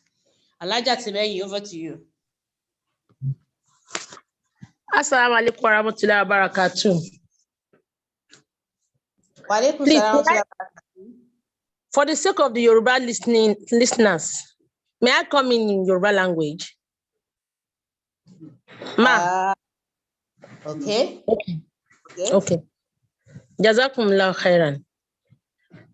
Ní lórí gbogbo àwọn ìbéèrè tá à ń béèrè, ọkọ wa ó nífẹ̀ẹ́ àwọn ọmọ ìyálé, ọkọ wa ìfẹ́ tó fi hàn sí kínní, ọkọ wa ẹnìkan kò lè dá igbó ṣe. Nǹkan tí mo fẹ́ jẹ́ kí gbogbo wa mọ̀ nìyẹn. Ṣé rí àwọn ọkọ tá à ń sọ yìí àti ìwọ ìyàwó tá à ń sọ, oníkálukú ló ní ìwọ tiẹ̀ tọ́lọ́run dẹ̀ máa bí léèrè. Ọkùnrin yóò ń ṣe màlẹ́kà, ẹ má jẹ́ àgbàgbé, kò ń ṣe màlẹ́kà, kò sì mọ̀ ń ṣe gẹ́gẹ́ bí ìwọ náà ò ṣe mọ̀ ń ṣe. Ọkọ ò ń ṣe pé ṣé ń jẹ́ ìgbà tẹ́ máa bára yín sùn èpè ló ń ṣẹ́ ni? Ṣé ń gbà tẹ́jọ́ ń jẹ náà èpè ló ń ṣẹ́ ni? Ṣé ń gbà tẹ́jọ́ ń ná tẹ́jọ́ ń rà? Nǹkan kan ló máa ń fa nǹkan kan. Ọlọ́run kò jọ kó ṣàánú fún gbogbo wa, ní kí wo obìnrin mójútó. Ó ti mọ̀ pé ọkọ ọkùnrin yìí ó le, ọ̀rọ̀ ẹnu ẹ̀ ò sì dá, gbìyànjú kó avoid ọ̀rọ̀ tí ò dá yẹn. Àwọn nǹkan kan tó máa ṣe tó máa mọ́rọ̀ burúkú yẹn wá, gbìyànjú kó má ṣe. Àwọn ọmọ lágbájá kan ló fèsì, kò fèsì àwọn ọmọ tèmi, ìwọ náà ṣọ́ọ̀ṣe dáadáa, nítorí wípé ó lè jẹ́ wípé bó ṣe ń rò kọ́ lórí, àbí gbogbo ń tẹ̀ rí náà kọ́ lórí ló jẹ́ pé ẹ má máa èmi rò pé èmi ń ṣe pé o ní láti jẹ́ pé ẹ̀ṣẹ̀ ni a sì mọ́ jẹ́ṣẹ́ rẹ̀, ẹ jẹ́ ká yàgò fún. Àti pé ẹ má wàá gbàgbé pé Ọlọ́run bá fúnra rẹ̀ ló sọ kárẹ̀ lámọ̀mọ̀ sallallahu alaihi wasallam, ó lọ́lọ́run sọ pé ẹni tá a bá ṣàbòsí sí ẹni tá a yàn jẹ, Ọlọ́run bá lòun máa gbèjà ẹ̀, òun lè lọ lára. Ẹni tí wọ́n fẹ́ kọ́ lòun gbèjà ẹ̀ kì í ṣe pàtó wá da gbogbo ọ̀rọ̀ lẹ̀ gbogbo kẹ̀kẹ̀kẹ̀ Ọlọ́run oníjà yẹn irú ẹni bẹ́ẹ̀ gbé mọ́. Wọ́n tó fẹ́ kọ́ lọ́run bá gbèjà ẹ̀ wàá ṣe sùúrù fọlọ́run, torí mo bọ́ Ọlọ́run bá ní a ti mọ̀ pé kì í yá, àmọ́ tó bá dé báyìí kì í gbẹ̀bí fáláre, kì í sì gbáre fẹ́lẹ́bí.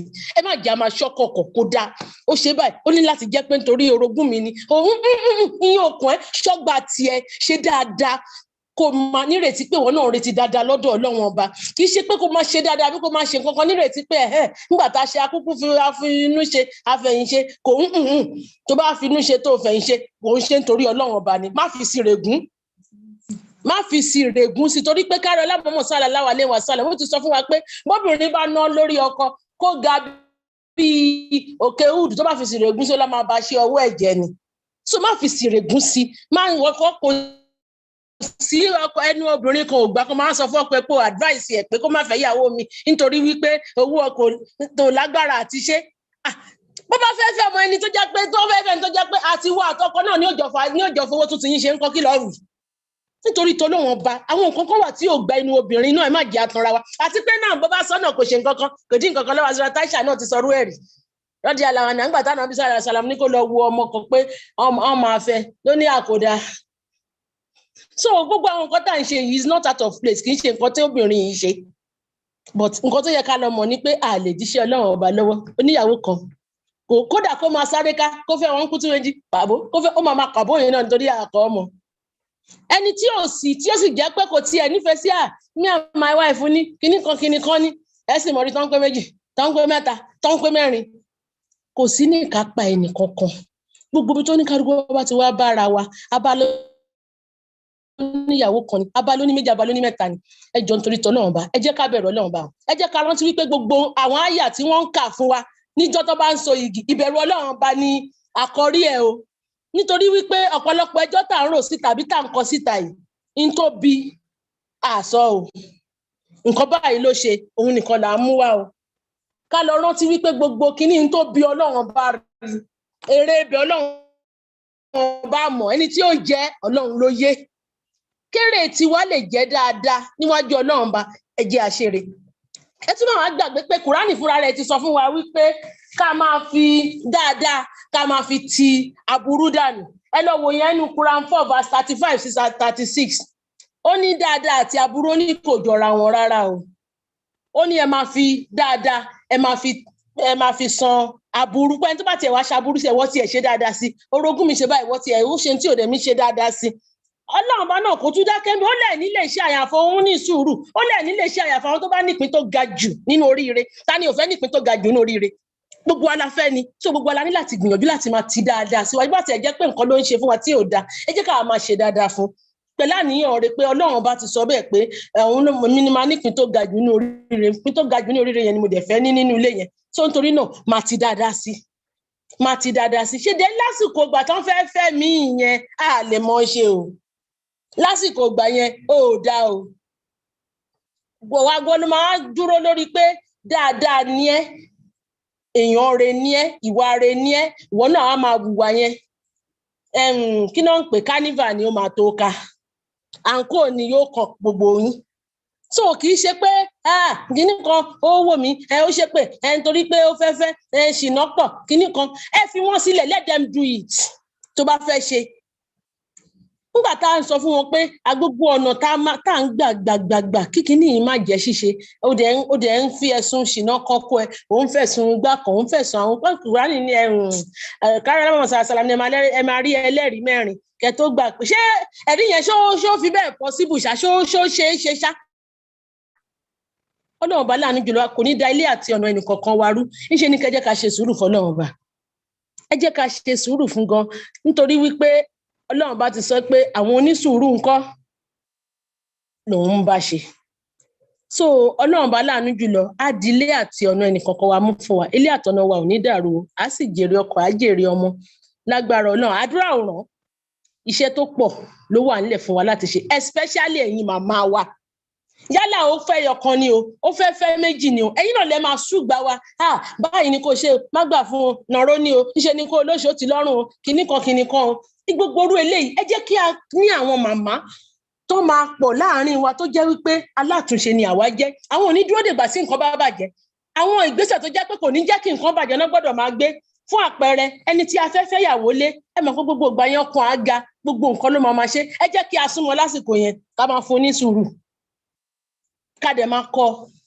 pẹ̀lú ọ̀rọ̀ ọlọ́run ọba àwọn nǹkan báyìí ló yẹ kó ṣe àwọn nǹkan báyìí ni kó máa ṣe àwọn kì í ṣe òun náà ti fẹ́ gbégbá régbè òun náà ti fẹ́ ṣe wò ó gbájúmọ́ àwọn ọmọ pátì ìyídà yọwọ́ ẹ̀ sí kinní kan ẹ jẹ́ ká ní àwọn ìyá tó jẹ́ wípé àwọn náà máa rántí wípé ijọ́ kan máa ń bọ̀ táwọn máa lọ jẹ́ pé ọlọ́run ọba ẹ fi ẹsẹ̀ wa lébi tó dáa ẹ fún wa lámọ̀ràn tó dùn ẹ fún wa lámọ̀ràn tó dáa ẹnìkan sọ fún mi ń gbà tèmi pé wọ́n á bì báyìí wọ́n lè torí pé ọkọ ẹ fẹ́ fẹ́ yàwó sí kí 24 hours wá di 48 hours mi ò ń gbàgbé kinní yẹn wọ́n tún sọ fún mi pé owó tó ń gbà tá ẹ̀ ní kò tó kò ṣe gbá inú ẹ̀ náà lẹ́tún ti máa jọ pín o and that is the fact ẹ jẹ́ ká mọ̀ bẹ́ẹ̀ ká dé work towards bí gbogbo nǹkan yẹn ṣe máa da àwọn nǹkan kan wà tó jẹ́ pé láti délé fún láwọn àsìkò yẹn wàá délé fún nítorí kọ́lùwọ̀ náà lè lẹ́nu ọ̀rọ̀ níwájú ọlọ́run ọba tó níyín kí lé ẹ lè tó kan ní àwọn eléyìí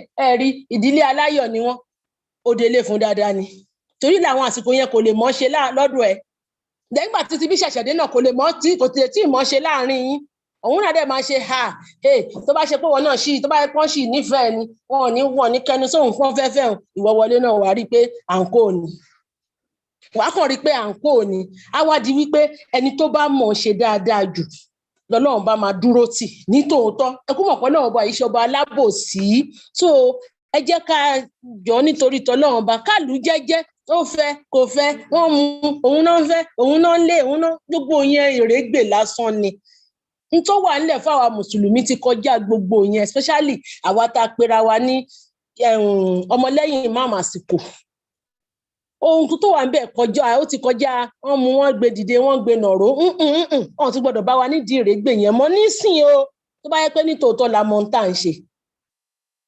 Assalamu alaikum. Wa alaikum salam wa rahmatullahi wa barakatuh. Jazakumullah khaira. In summary, what she has just said that ẹni tó bá da omi síwájú ló máa tẹ ilẹ̀ tútù, and that is general way o. Wọ́n ní àti wá yí padà pé ẹni tó bá da omi tútù síwájú ló máa tẹ ilẹ̀ tútù. So Goodness begets goodness. If you are good, always expect goodness from others towards you. And it's not only that those people that do good towards you, that you do good to, that you can be called somebody that has done good. When people are even doing bad towards you and you still continue to do good, that is when they will call you somebody that has done somebody that is good. It's not easy. It's not easy. We are all women. We know how it feels. We know how it feels, especially those of us that are into this polygamous home of a thing. But Allah is the only one that can make it to be bearable for us. It's something that is allowed by God. So we are not supposed to go against it. We are not supposed to take the steering and want to drive it the way we want it. Allow Allah to paddle the canoe and there won't be any accident, inshallah. So, Magistrate Matepo, please come on board with your closing remark. And I think Mommy Abdul Qadri is the one to give us the closing prayer immediately after Magistrate Matepo. So over to you, NS2.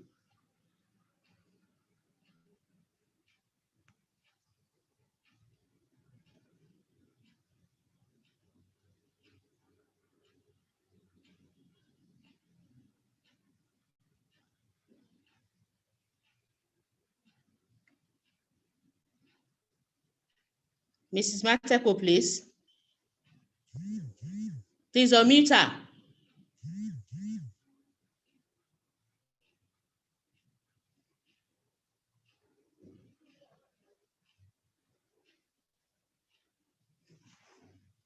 Please ask her to unmute herself. Okay, thank you.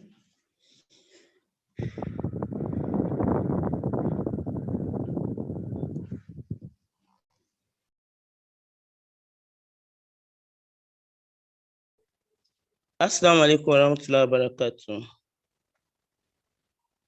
Wa alaikum salam. Wa alaikum salam. Alhamdulillah, alhamdulillah, alhamdulillah, Rabbil Alameen. We thank Almighty Allah who has blessed us to a beautiful day, who has made it possible for us to have this program, even beautiful than the way we plan it. We pray that in His infinite mercy, continue to grant us such opportunity. I believe we have all learned a lot. In fact, we have been fed with beautiful ideas, motivating issues that by now our spouses should know that, yes, like now we are turning a new leaf. We are really, really, really learning. And that in our midst, as Lajna Imaila, we are not encouraging anybody to have a home that is not harmonious, that we have been taught, we have been guided, because those lecturers, especially the first lecturer, told us a lot about having an harmonious home.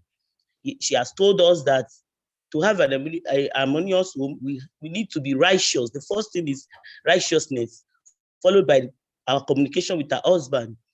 We have been told a lot about honesty, caring, being supportive, togetherness, generosity, and respect for our husband and the relations, his relation and our relations too. So I believe by now, whoever we all know ourselves and we know where we are, we have our shortcomings. By now, we should be able to correct ourselves and change whatever we feel that we're doing that is not correct. We've been guided. In fact, I don't think we can have it better than this anyway.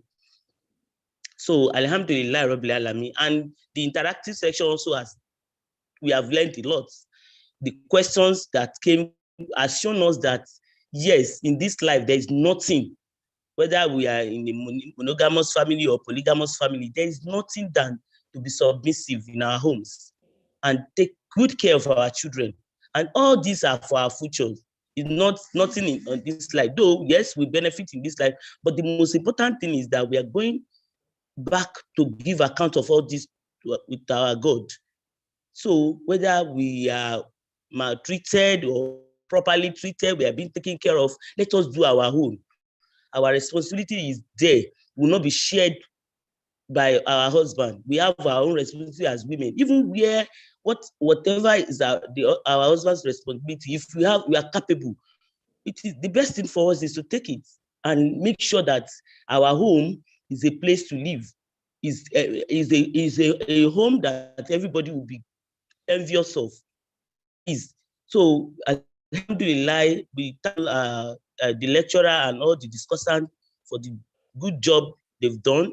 And we pray that Allah in his blessings will continue to bless us both in wisdom and strength, as so that at the end of the day, we all say alhamdulillah rabbil alamin, and our husband at the other hand will be able to praise us that yes, being a member of Lajna Imaila, we have a lot to gain, and they are really feeling it in our homes. Rabbana hab lana min azwajina wa dhurriyyatina qurrata a'yun waj'alna lil muttaqina imama. Fún ní ṣókí nǹkan tí mo sọ ni pé wọ́n ti kọ́ wa lẹ́kọ̀ọ́ rẹpẹtẹ nípa bá ṣe máa gbé nínú ilé wa pẹ̀lú ọkọ wa, pẹ̀lú àwọn ẹbí wa, ẹbí ọkọ wa àtàwọn ọmọ wa, bá ṣe lè gbé ìgbésí ayé ìrọ̀rùn. Wọ́n ti sọ fún wa pé a gbọ́dọ̀ righteousness, that is ìdúróṣinṣin nínú ẹ̀sìn, ká bẹ̀rù Ọlọ́run, òun ló ṣe pàtàkì, ká kọ́kọ́ mú yẹn, then ká mọ̀ bá ṣe máa bá àwọn ọkọ wa sọ̀rọ̀. Wọ́n ti kóòtù àdìtì fún wa tó sọ pé òun wa ò gbọdọ̀ lé sáwọn ọkọ wa sọ̀rọ̀ ìṣẹ̀lẹ̀ nǹkan tó sọ pé ó máa ṣẹlẹ̀. Gbogbo nǹkan yìí náà ti bá wa sọ bá ṣe máa fọkàn tán ọkọ wa, ọkọ wa náà máa fọkàn tán wa, bá ṣe máa support wọn, tá máa fọwọ́ wẹwọ́ pẹ̀lú wọn, bá ṣe máa respect wọn.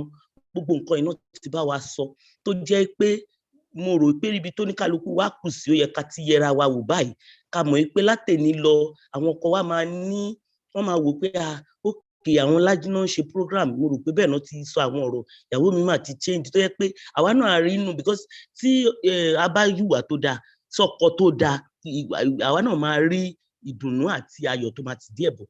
Ọkùnrin mi lè gbé gbogbo láìfẹ́ fóbìnrin tó bá ti rí pé nǹkan tó dáa ló ń ṣe. So wọ́n ní ọ̀rọ̀ tó dáa ló máa ń yọ obì lápò, ló dẹ̀ máa ń yọ akọ̀ lápò. Káwa náà ká make sure pé ọ̀rọ̀ tó dáa ẹnu wa obì ló ń yọ, ìwà tó dáa, àwọn nǹkan tá à ń ṣe nínú ilé tó máa show pé Lajna rere ni wá, òótọ́ náà bá wa sọ̀rọ̀, àti kẹ́kọ̀ọ́ oríṣiríṣi. Àwa tó wọ́n ti bá wa sọ̀rọ̀ ní interactive section náà concerning àwa tó yẹ pé polygamous home láti wá, gbogbo àwọn question tó béèrè yẹn ló ti show irú ìgbésí ayé wo ló yẹ ká gbé. Àwọn tó lè experience náà ti bá wa sọ, ká má kan kókó mọ́ kínní, ọkọ mi ò lè ṣe léyìí, ọkọ mi ò lè ṣe tọ̀hún, kò ń ṣe nǹkan tó dáa. Wọ́n ní pé nǹkan tọ́lọ́run bá ti sọ pé èèyàn máa ṣe, kò sọ́gbọ́n ta fẹ́ dá sí, a bá forí rìn kíní yìí máa ṣe, bá a forí rìn kò ní ṣe. Àìmọye ẹlòmíì tó gbégbé sí ẹ títí nígbà tọ́lọ́run ò kọ́ mọ kò ṣe, ẹlòmíì dẹ̀ fẹ́ ṣe ohun kó ṣe, ṣùgbọ́n àwa fira wa ṣe sábàbí, bóyá lọ́run ò tiẹ̀ kọ́ mọ, àkànfira wa ṣe sábàbí ni a dẹ̀ bẹ̀rẹ̀ sí ní borúkọ burúkú àti ọ̀rọ̀ tí ò dáa. Kọ́lọ́run kó jọ kó fọ gbogbo wa mọ́ ní tẹ̀mí àti tara, Kọ́lọ́run kó wájọ kó ṣàánú wa, gbogbo wọn bá tá à ń ṣe ní pẹ́pẹ́ fúrú ní dáadáa, kó jẹ́ ká bá níbi tó lérè. Àwọn tó kù díẹ̀ káàtó, Kọ́lọ́run kó jọ kó fọ̀ wá mọ́, kó jẹ́ ká lè ṣàtúnṣe. Kọ́lọ́run kó wá ṣàánú wa lórí ọkọ wa àtàwọn ọmọ wa àti gbogbo wa lọ́jọ́ ògbéde àkíyàmọ̀, ká lè bójú rere pàdé. Rabbana hab lana min azwajina wa dhurriyyatina qurrata a'yun waj'alna lil muttaqina imama. Assalamu alaikum warahmatullahi wabarakatuh. Wa alaikum assalam warahmatullahi wabarakatuh. Though we did not ask you to say the closing prayer. So it's not a closing prayer, I just said my own. We have had you, ma, your worship, ma. So mommy, I've heard the closing prayer. Assalamu alaikum warahmatullahi wabarakatuh. Wa alaikum assalam warahmatullahi wabarakatuh, ma. Over to you. Can I take just 1 or 2 minutes permission to make a comment? Ìṣẹ́jú kan ni o. A fẹ́ ṣàlọ́ àlákà kí zuri. Okay, ma. Okay, ma. Ẹ jọ̀ọ́, while I appreciate all the lecturers, in fact, inú mi dùn, Lajna Imaila is going forward, and may we never come down, inshallah. That we are really learning, but I don't want it to be one-sided. Lajna is trying, but please, how can our men also benefit from this? The front line the Lajna is doing? Ẹjọ́ gbogbo ọ̀nà tó bá ṣe pé kí wọ́n tiẹ̀ rí pé Lajna moving forward. Ẹjọ́ please ẹ bá wa ṣe. So now the prayer. On that, our men are also trying from their sides too. But it takes two to tango. Okay. If we are able to imbibe and emulate what we are teaching now, when we get home, if you are able to showcase it, they will also show their own too. It takes two to tango. You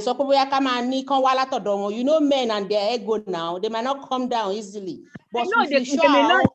I'm not asking them to come. At least, you know, what transpired today. They're also teaching them too. They're also learning. They have programs, valuable programs like our own too. But they might not show it easily. Torí pé ìwà tó wà lára wọn yẹn náà. Ọlọ́run jẹ́ ká lè ṣe fẹ́ tiẹ̀ kí gbogbo ìgbésí ayé wa kó lè rọrùn fún gbogbo wa. Ọlọ́run kó gbà fún wa. We give praise to Almighty Allah for everything that has given us today. In fact, we appreciate him. We give praise to him. We salute him. May Almighty Allah enable Lajna Imam to continue to move forward in his rightful way. May Almighty Allah continue, you know, to increase us in strength, in knowledge, and in steadfastness. Kọ́lọ́mọba kó wá jọ kó wá ṣàánú wa kó jọ ibi tá a bá dé yìí kó má jẹ́ ká padà sẹ́yìn láíláí kó jẹ́ ká túbọ̀ máa ká lọ síwájú láíláí ká máa lọ síwájú sí ni Lajna Imam ilá Nàìjíríà ìlàlẹ̀ àmọ́ inshallah. So let us say Suratul Fatiha wa salatu ala nabi.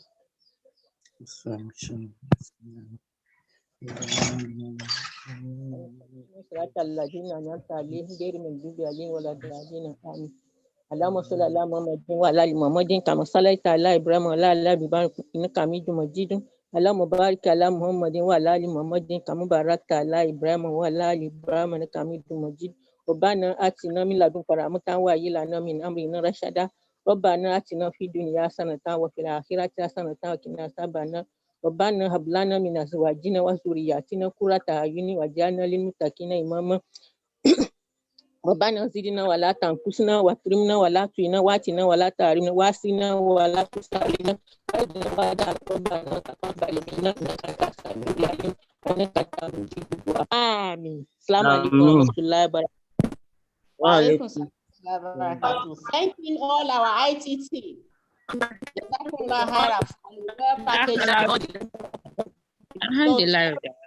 Let us meet tomorrow at the same time for the concluding part of the program. I will also remember the assessment tomorrow.